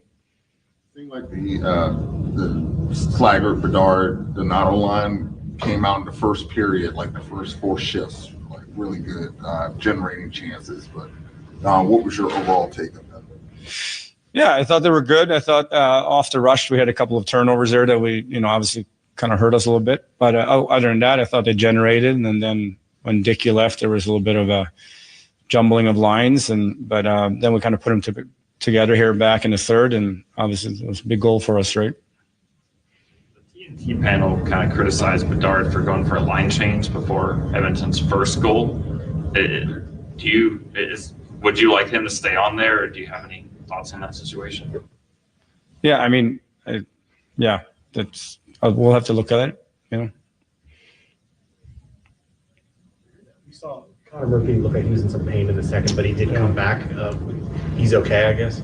Yeah, he finished the game, and I don't know exactly what it was, but it's something with his leg there. I don't know if it was his knee or his ankle, but he finished, so should be good. You have a body part. It looked like the leg, right? So we'll update tomorrow. All right, that was Blackhawks interim head coach Anders Sorensen shedding some light on an array of injuries in this hockey game. Connor Murphy blocked a shot. It was Ryan Donato's shot, and then Murphy was falling down, and it looked like the puck hit his left kneecap as it was bending. And so I don't know if there was much padding there as Connor was falling down. And then later in the game, too, I think Frank Nazar blocked a shot, and he was in some real pain on the bench trying to shake it off during a TV timeout. And then, of course, the big one, Jason Dickinson, looked like a left knee, if just kind of got twisted up, and man, he was putting very little weight on that as he skated to the Blackhawks bench. And man, it's going to be a real tough injury for Chicago if he's going to be out for an extended period of time. The Hawks are going to practice tomorrow at noon. So stick around for some updates where I'm sure the Blackhawks will shed a little bit more light on the severity of the injury. But if he left in a walking boot or whatever, that doesn't sound good for Dickinson. So we got one more break to get to here on the Blackhawks postgame show, and then we're going to wrap things up on 720 WGN. We asked people why they sold their homes to Grandview Homes instead of using a real estate agent. We needed to sell Mom's home quickly and with a company we could rely on. No showings, no closing costs, no staging, no real estate agent fees, no added stress. Whether you have a hard-to-sell home, want a stress-free sale, or simply need to sell your home fast, Grandview Homes is the name you know and the name you can trust. Visit GrandviewHomes.com to discover the easiest and fastest way to sell a home. Sometimes the thought of being in your warm and cozy home is what gets you through the day. But what happens when you get home and there is no heat? Who do you call for fast, reliable service? 24 hours a day and 7 days a week, you can consider it done when you trust the experts at ABC Plumbing, Sewer, Heating, Cooling, and Electric. Book your appointment today at 4abc.com and consider it done. Visit the number 4abc.com today. Hey, it's Steve Bertrand here for Window Nation. You know, February is a short month, right? And if you haven't looked at your calendar yet, it ends on February 28th, which coincidentally is the last day that you can save 60% off all window styles from Window Nation. Plus, you could get 0 interest with no payments for 2 years.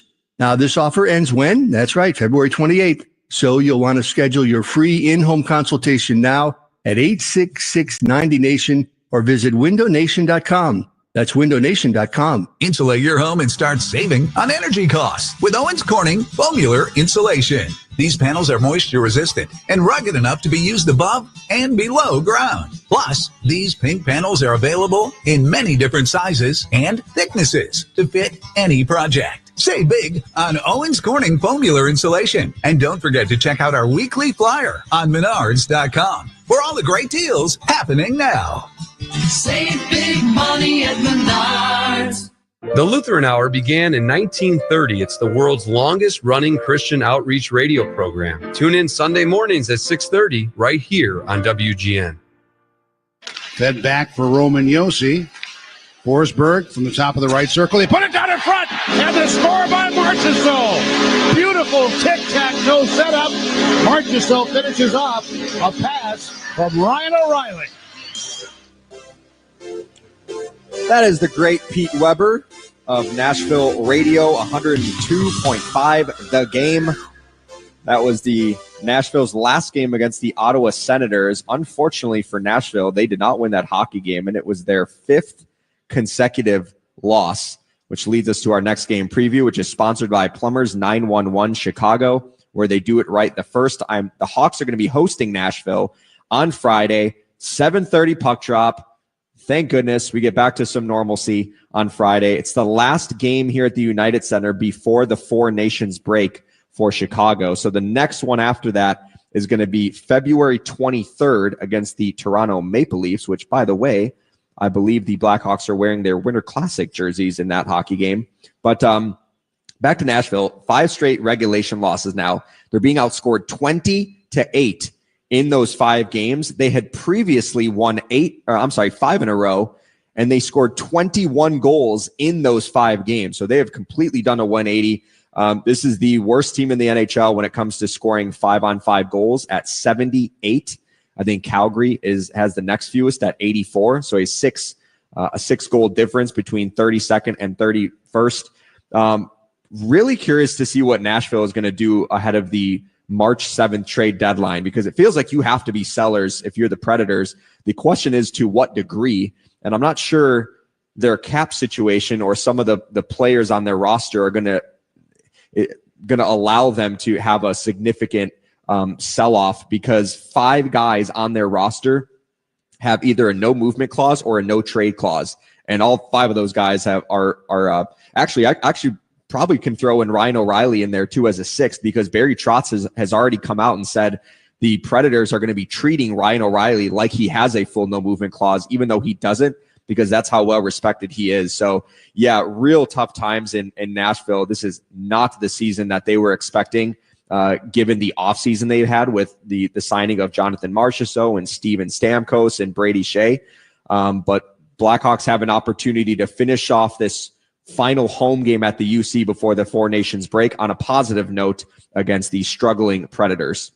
Blackhawks hockey is sponsored by Plumbers 911 Chicago, where they do it right the first time. Your Chicago and Northwest Indiana Hyundai dealers, Circa Sports Illinois, United Airlines, and Citgo.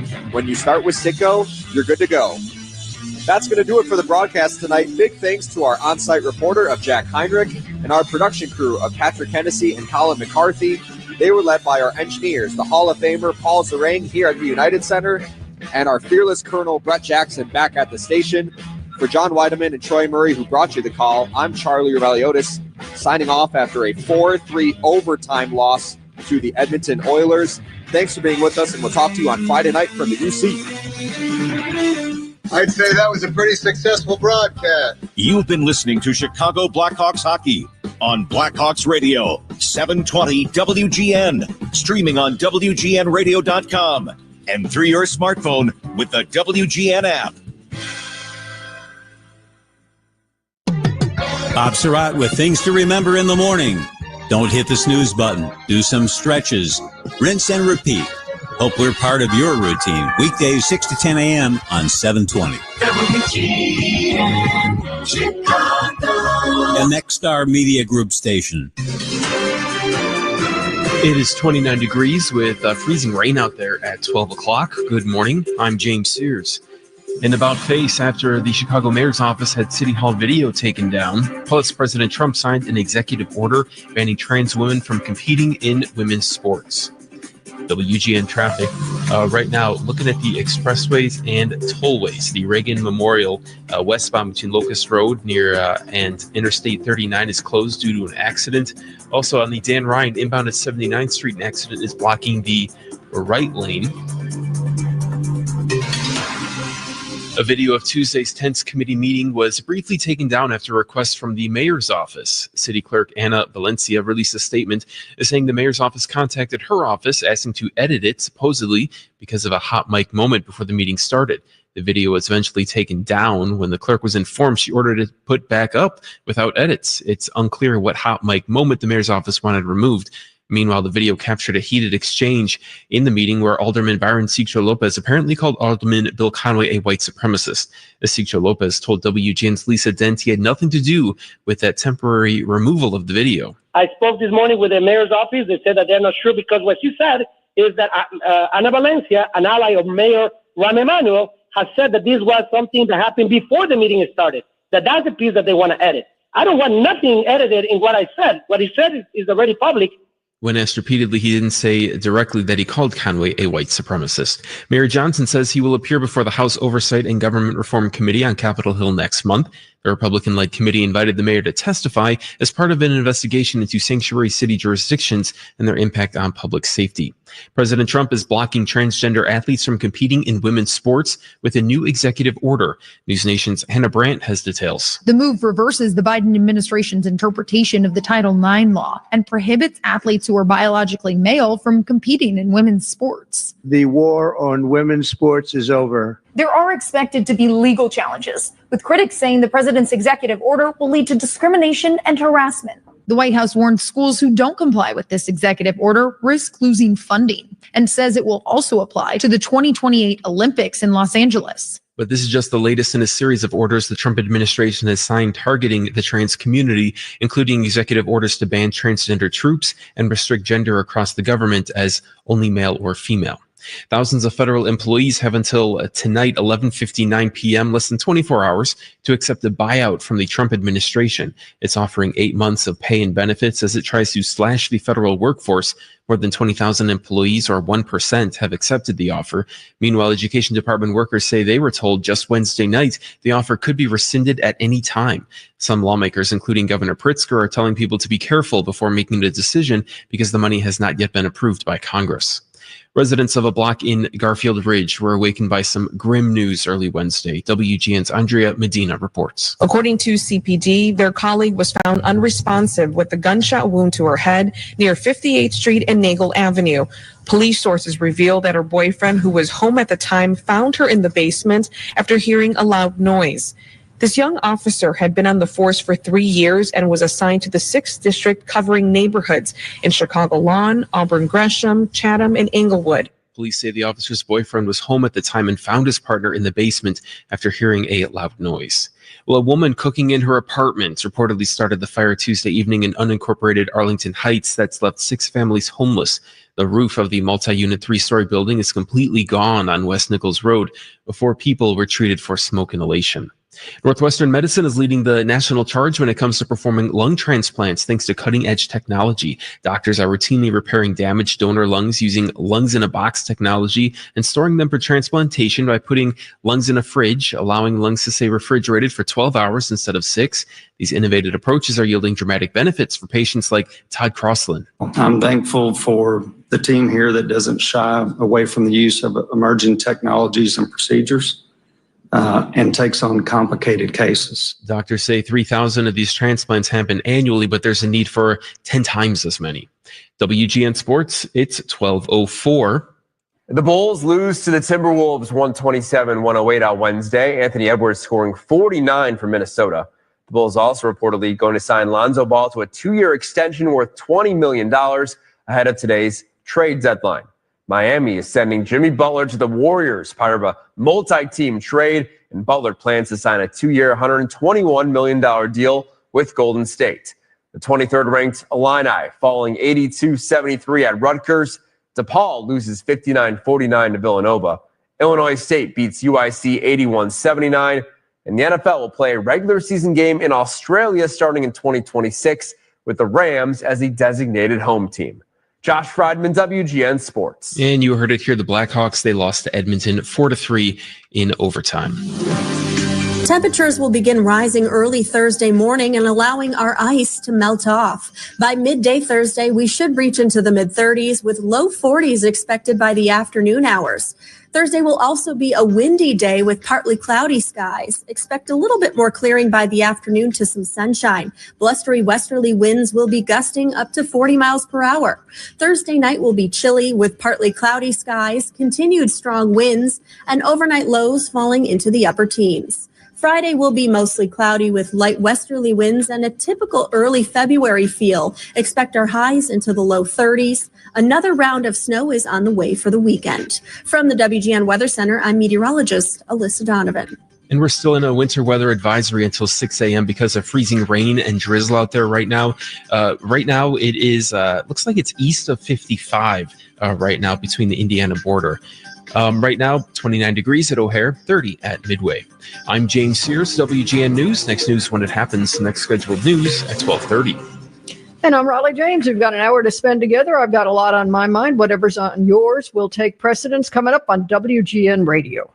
I think one of the things that patients don't realize is that when they get a joint replacement, that's not a lifetime treatment option. And they're probably, if they are a younger patient, signing up for multiple surgeries down the road. As a physician and medical director for QC Kinetics, Dr. Caravelli's seen a pattern of trending joint pain. Prolonged medication, steroids, then surgery, possibly another surgery. So a lot of our patients are trying to avoid or put off surgery, and this is the treatment that can help them do that. QC Kinetics extracts your body's healing substances, concentrates them back into your aching joints to help heal and restore those areas, providing lasting relief. Oh, I love being able to tell my patients, before we do this surgery, let's try another option. Let's see if this is right for you, because now they might not have to have surgery at all. Call today for your free consultation. Call QC Kinetics, 312-809-5955. That's 312-809-5955. 312-809-5955.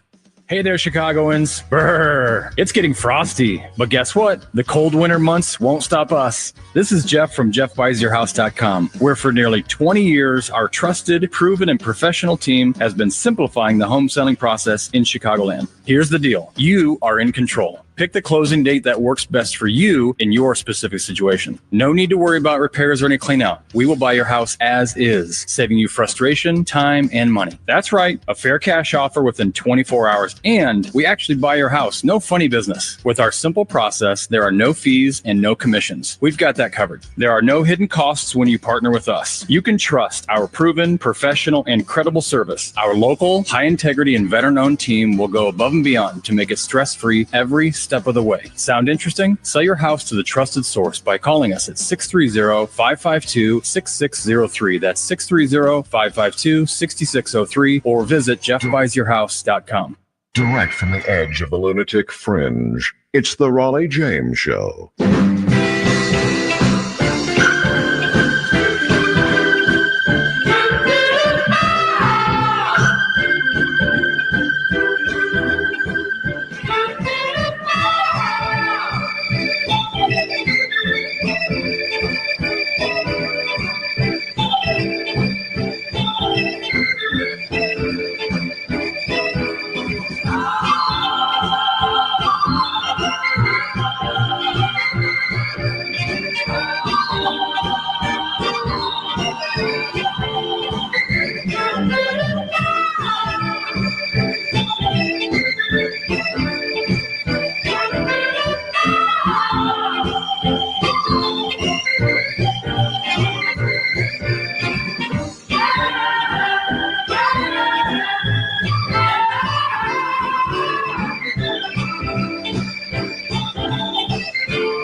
WGN Radio. I'm Raleigh James, and if it's on your mind, it'll be on mine. A couple more incidents in the air or close to it. And yes, I've got an update on both Philadelphia and Washington, D.C. as far as that goes. But if you didn't hear a couple days ago, the United Airlines plane catches fire at IAH, Intercontinental, Bush Intercontinental now. And fortunately, they hadn't yet lifted off, but they were on rollout. All right, so they were gaining speed, and United Airlines Flight 1382 made an abrupt stop, which caused a lot of people some consternation, but even more so when they looked out the window because the wing was on fire. Actually, it was an engine, but the flight attendant you hear on the recordings saying, please stay in your seats, and the passenger saying, no, it's on fire. Yeah, I can understand that. Everybody was safe. Passengers had to use the stairs and in some cases the emergency slide to get off the plane, but they all were willing to go. And the Houston Fire Department, of course, showed up, but there was not much that they had to do, fortunately. So no injuries whatsoever, which is somewhat interesting because sometimes going down those chutes is not without its own hazards. Nothing serious, but injuries nonetheless, but nothing in this. And as I say, the Houston Fire Department did not have to put out the fire. So this was an Airbus this time, an A319, and it was going to LaGuardia. There were 104 passengers and 5 crew members that were on board. And this was about 8:30 in the morning. They all left for New York at about 12:30, noon 30. And what led to the fire, that information hasn't been released as well. A lot of passengers had a lot to say. Ashlyn Sharp said she was trying to sleep during takeoff when she heard a loud noise and felt the plane shake. We weren't that high up, I don't think. Well, actually, they weren't off the ground, fortunately. It sounded like something flew into the engine or something scared everybody. That's when we all looked out the window and saw the engine and the wing on fire, and we could smell the smoke inside. So she said she was able to calm herself until other people started panicking and trying to leave on their own. And needless to say, just behind Philadelphia and D.C., people were nervous, to say the least. But yes, they were absolutely okay and on the ground, though most of them were in full anxiety mode. That's for sure. And so the crew eventually did evacuate the passengers, obviously, after realizing that people were not going to sit down. But that was their first instruction. Please take your seats. No. And so that was the deal. And they were on the tarmac for a couple hours, actually. Then they got a bunch of shuttles and all that. And they even had an ambulance to show up, but no problems, fortunately. But that's scary. That's, I guess the best news there is that that they hadn't yet lifted off. Well, we have another Airbus story. This one from South Korea. Air Busan was engulfed in flames yesterday at Gimhae International Airport in the southern part of the country, and that occurred once again as the plane was preparing to depart for Hong Kong, according to fire officials. There were 169 passengers, 7 crew members on board. They were safely evacuated, though 3 of them sustained minor injuries. Like I say, coming down those chutes can do that. Firefighters were alerted to the blaze, which originated inside the aircraft, in this case, shortly before about 10:30 at night local time, and apparently was in the tail section. And there again, no word on what or why. Subsequent footage showed the charred holes along the length of the aircraft's fuselage roof. But nonetheless, this, by the way, we talk about things coming right after the American Eagle and the Philadelphia incidents, but this in South Korea comes a month after the most deadly aviation disaster in South Korean history, when a Jeju jet plane from Bangkok crashed on the runway at Mayan International during an emergency landing. And in that case, only 2 of 181 passengers and crew survived the crash. Air Busan is a budget airline. It's a subsidiary of Asiana Airlines, which was purchased by Korean Air in December. And of course, Airbus has acknowledged that they made the plane, yes, and that they were in communication, and we're going to investigate that. So that's 2 Airbuses, different situations, nonetheless. Unfortunately, not yet in the air. Thank God for that. All right, so the latest in Philadelphia. We actually know who was on that plane now. And it's such a sad story because it was an 11-year-old girl, Valentina Guzman Murillo, 11 years old, and her mother, Lizeth Murillo Osona. Both were going home to Mexico after Valentina had been at Shriners Hospital in Philadelphia for quite some time. And they had a celebration just before she left. And he was going home finally. And sadly, the plane, as you know, plummeted within a minute of taking off from Northeast Philadelphia Airport. The team members are Dr. Raul Meza Arredondo, 41 years old. The captain, who was Alan Montoyo Perales, 46. The co-pilot, Jose de Jesus Suarez, 43, and the paramedic was Rodrigo Lopez Padilla, 41. But again, that 11-year-old child spending months at Shriners, and then within a minute of liftoff, it was all over. The treatment that Valentina had was not easily treated in Mexico or available there, and she had recently successfully completed it. Yeah, I know. That's when you start to talk about fate, isn't it? And so, of course, that just shockingly a day after the situation in D.C. Now, if you haven't heard, remains of all 67 victims, the 3 soldiers on the chopper, as well as the 64 crew and passengers on the American Eagle, have all been recovered. And so all will be headed home with dignity to their families. Very sad story there.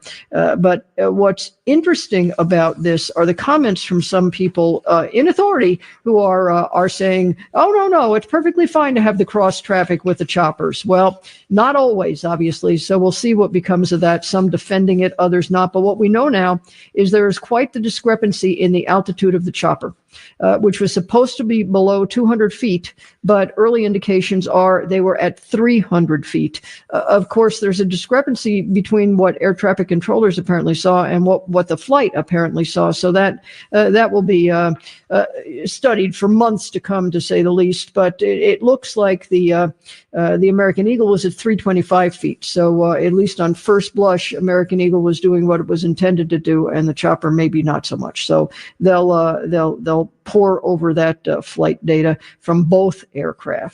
Oh, speaking of flight data, on the crash in Philadelphia, that plane did not have a data recorder, but it did have a flight recorder in the cockpit, and that has been found. Actually, it found right on Cottman Avenue in an 8-foot deep cavern made by the crash. Yeah, and it's still quite the area in terms of a lot of homes involved. I think something like 4 completely destroyed, but 11 receiving significant damage. 366 properties were impacted in some way. And so that's the deal. People not back to normal yet.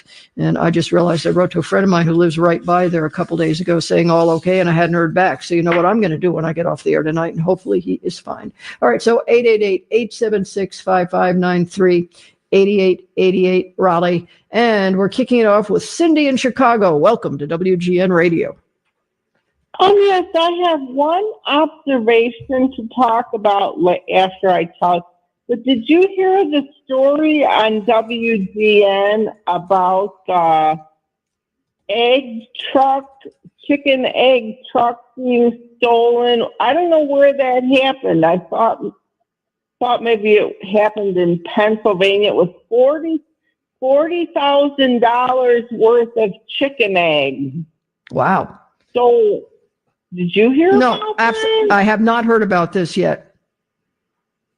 So I mean, that can't speak to it. It's so weird. But then I have an observation.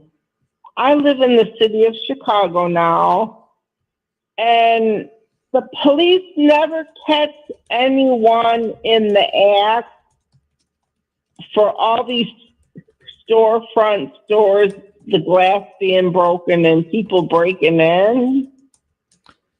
It happens between 2 and 5 in the morning, and no one ever is caught. No one is ever caught in the act. Did you ever notice that? I don't have any comment about it whatsoever, tell you the truth. Well, one time I had to take my cat all the way to the band field down in the middle of the night down Belmont Avenue Belmont Avenue, and I didn't see one police car in the middle of the night. Yeah, well, obviously the police do the best they can with the resources that they have, and they prioritize some things. And so sometimes when you're thinking nobody's there, that doesn't mean they're not a block away, and that doesn't mean they're not in a situation that maybe is more crime intensive than where you are at the moment. So I wouldn't anecdotally look at that and say, well, I'm not seeing any cars. All right. All right, don't worry. You're thinking again. You're busy. Observation. Yeah. All right. Good deal. Look up the egg story. It's probably James from the South Side is going to talk about it. Well, I will look for that. I did not hear that yet, but I will do my best to hear it and find out what's going on there. All right. Thanks, Cindy. Appreciate it. Yeah. Well, I guess another reason why eggs are going to go up in price. What do you think? 888-876-5593. Don and Beloit, welcome back to WGN Radio. Yeah, how you doing? Yeah, I'm happy I got my own chickens to do my own eggs. Yeah. You do? Oh yeah. We've talked about that. That's okay. Yeah. No, I don't recall. How many chickens do you have? 7, and they seem to like your music. So when I sometimes feed them, it's sometimes late at night, and they seem to like me playing music when I go through my area. Okay. Well, on these cold nights up here in Wisconsin, I'm always studying Neanderthals, before your show and so on. But it's especially because of Johnny, it's funny, the Clovis people and some things that have been discovered. Mm-hmm. I didn't know this, but Neanderthals have a gene that was helping them with their storing their fat. It's a very specific gene for fat storage. Mm-hmm. It's the same gene that woolly mammoths have. So these Neanderthals, they were tough, in the cold climates, It's just I just find that funny. Well, I find it all very interesting, and of course, when it comes to this, we're backing into the story through remains that we find and all this, and we might be so far off it's not funny. So it's interesting to see the observations we make, and who knows if they're accurate or not. Yeah.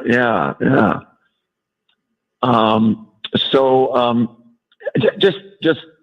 I always like going into the 1920s, but did you care for people like Blind Lemon Jefferson or Well, in terms of would I want to sit there and listen all day to that or to Bessie Smith recordings or whatever, the answer is no, I probably wouldn't, but I certainly revere their place in history and, what they accomplished, what they went through, and the legacy that they left. Now, I don't, like I say, I don't want to have to hear it myself very often, other than for historical purposes. But, in fact, I don't really know anybody who sits there listening to, 20s blues who says, oh yeah, this is my favorite music. Again, historically very significant, but do you really want to listen to that?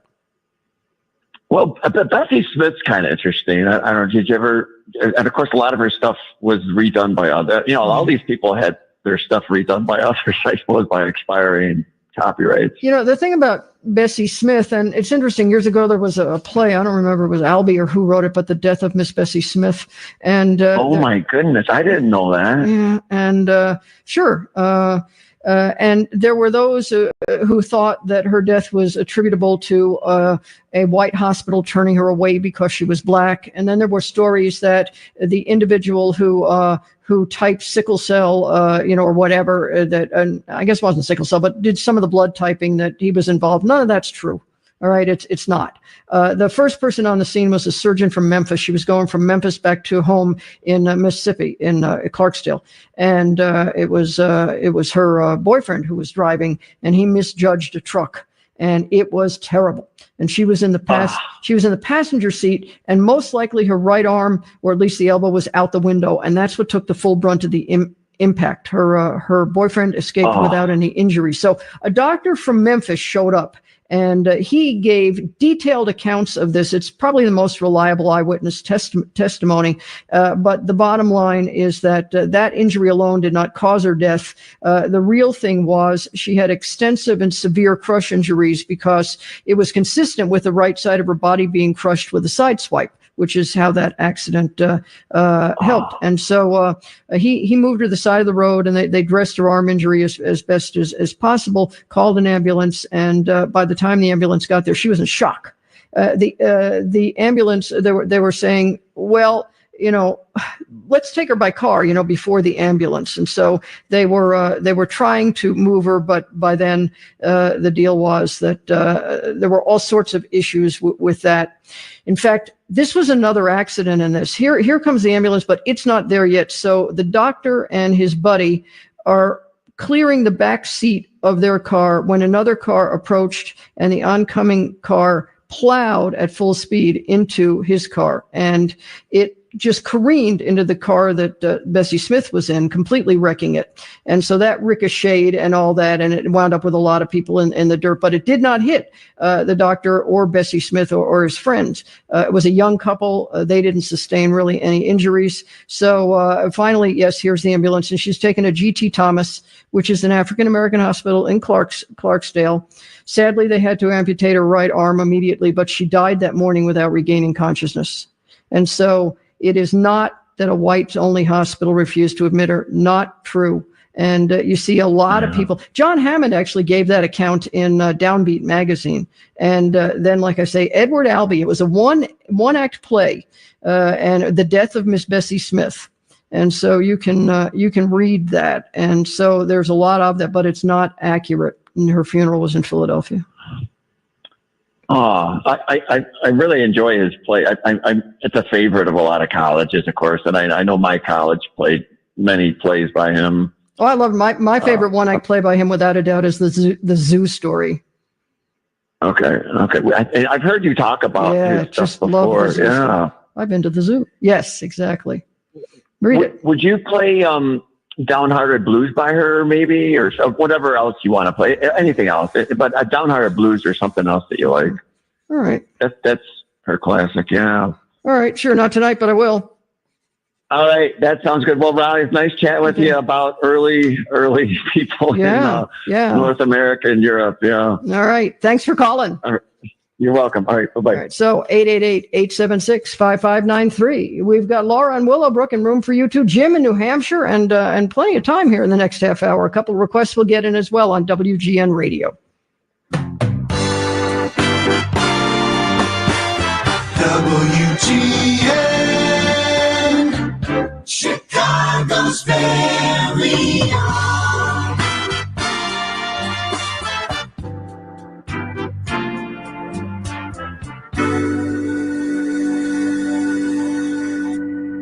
In the new year, you're probably thinking of or struggling to keep a resolution or two. Here's one that's easy to keep. Take better care of your teeth. In just one phone call or click, you can be on your way to a healthier, whiter smile at Main Street Smiles in Barrington. In a world where everyone's getting their picture taken, you'll probably be happy to say cheese and happy to eat sometimes challenging foods and just feel better about your oral health. And if you've got HSA or FSA dollars refreshing in the new year, make an appointment now, because for just $79, Dr. Amar Patani will give you, the new patient, a checkup, a teeth cleaning, a fluoride treatment, a treatment plan. Cheese indeed. And remember, too, he does it all. Implants, orthodontics, veneers, cosmetics, everything you need to build and maintain a beautiful, stress-free smile is just a click away. I'm John Williams. I don't live in Barrington, but I go there at least twice a year for the relaxing, excellent care I get at Main Street Smiles in Barrington. Click on mainstreet312.com now. Celebrate Valentine's Day all month long at O'Reilly's Furniture and Amish Gallery, where you can save up to 50% off store-wide on furniture that you're sure to fall in love with. Specializing in solid wood furniture that's made in the USA, O'Reilly's has a wide selection of dining room, living room, bedroom, and home office furniture. You can customize any piece to your exact specifications or purchase in-stock items for immediate delivery. O'Reilly's also specializes in custom American-made sofas, chairs, and sectionals, where you can choose from thousands of different fabrics and leathers. Serving Illinois since 1977, O'Reilly's is your one-stop shop for quality furniture at great prices. And with their immense customization options, the possibilities are truly endless, allowing you to get the exact furniture you want. O'Reilly's Furniture is located at 1151 South Milwaukee Avenue in Libertyville, or on the web at O'Reilly'sFurniture.com. They have everything you need to know, and some things to just make you smile. It cracks me up. That's so fun. WGN-TV Morning News, weekdays from 4 to 6. Proud to be Chicago's very own WGN. It's Bob Surratt. We're just a click away when you set the first button on your digital dashboard for WGN, 6 to 10, weekday mornings. Find out how at WGNradio.com. It's 29 degrees with some freezing drizzle out there, mostly south at 12:30. Good morning. I'm James Sears. Police are trying to crack the case after a massive egg heist. The Blackhawks lost to Edmonton 4-3 in overtime. The Bulls lost at Minnesota 127-108. WGN traffic. Right now, the Reagan Memorial Tollway is closed in our far west suburbs, westbound between Locust Road and I-39. Also on the tri-state, northbound at Route 176, we have an accident blocking the two right lanes. Dairy cattle in Nevada have been infected with a new type of bird flu that's different from the version that's spread already in nearly 1,000 herds since last year. This new version was detected in milk collected as part of a surveillance program launched in December. It indicates that distinct forms of the virus, known as H5N1 bird flu virus, have spilled over from wild birds into cattle at least twice. Pennsylvania authorities say 100,000 organic eggs worth over $40,000 were stolen from the back of a truck. Mark Mayfield has the story. Police say the eggs were taken late Saturday night from the back of a distribution trailer outside an organic food center in Greencastle, south of Harrisburg. They offered no details on how such a major heist could have occurred unnoticed. So far, police say they have no leads and are asking anyone with information about the eggs to call Pennsylvania authorities. I'm Mark Mayfield. New data from the mid-air collision outside of Washington, D.C. last week suggests the U.S. Army Black Hawk helicopter was flying higher than it was supposed to. However, the NTSB still wants more proof in its investigation. The black boxes from both aircraft have been recovered, and the NTSB says they're still working on synchronizing the recordings. Well, the U.S. Postal Service will start accepting packages from China again. The announcement is a reversal of a move made Tuesday to pause the reception of parcels from China and Hong Kong amid a tariff battle. The European Climate Service Copernicus says the world warmed to yet another monthly heat record in January, despite an abnormally chilly U.S., a cooling La Nina, and predictions of a slightly less hot year. January 2025 globally was warmer than January 2024 by 0.16 degrees Fahrenheit. The forecast from the WGN Chicago Weather Center, we're still in a winter weather advisory until 6 a.m. because of that freezing rain and drizzle. We're in the peak icing period right now until 2 a.m. The roads, especially untreated, will be slick. Today, partly cloudy to start, then a sunny afternoon, windy and milder, the high 42. Friday, partly sunny and 32. Then a new round of winter mix comes Saturday with freezing rain and wet snow, all that again, the high 35. Right now, cloudy skies in the north, some freezing rain down in our far south suburbs. It is 29 degrees at O'Hare. I'm James Sears, WGN News. Next news when it happens. Next scheduled news at 1 o'clock. Get ready for a clean like you've never seen. Hi, this is Tonya Khoury of Green Tea Services. I promise you carpet, tile, and hardwood floors cleaned like never before. Service to a green tea. Our Green Tea Services deep cleaning process leaves your carpets, tile, and hardwood floors cleaner and removes bacteria and mildew so your children can safely play on your Green Tea cleaned floor. Whether you have carpet, tile, or hardwood, call our Green Tea crews with the green letter T on top of our trucks. They're known for courtesy and quality service. Service to a green tea. Clean up on savings. Call now. Get one room cleaned free. Plus, our 100% satisfaction Green Tea guarantee. For details on carpet, tile, and hardwood floor cleaning, call Green Tea now. Ask for our room cleaned free special. Call 800-5-GREEN-TEA. Green Tea Services. Service to a green tea. 800-5-GREEN-TEA. 800-5-GREEN-TEA or greenteaservices.com. You wake up feeling like you just boxed 12 rounds. Some wake up sweating with sore jaws, headaches, and a lot of our patients complain of brain fog. I'm Dr. Madan Kandula, and these signs, often joined with snoring, are sleep apnea symptoms. And if this sounds like you may have been in a struggle last night between you and this serious disorder. Many people aren't willing to fight back. But the fact is, you can't go through these nightly struggles without ramifications that each night chip away at your life's expiration date. I get it. You don't want to wear a CPAP mask. You may find out you don't need one. We have every effective sleep apnea solution available. And believe me, the mask is the last resort. It's time to take action to stop your sleep struggle. Go to adventknows.com to schedule your appointment, because Advent knows when you breathe well, you live better. Results may vary. Most insurance accepted. This winter, put down the iPhones and gather the family around the original social networking device, your fireplace. Get your fireplace ready now with the pros at Lindemann Chimney at cleanfireplace.com. The Bob Surratt Morning Show. It is official now. I'm renaming the Chicago River the WGN River. Yeah, that's what I'm talking about. Tell Google Maps and Rand McNally it's the WGN River. Bob Surratt, this morning at 6 on WGN.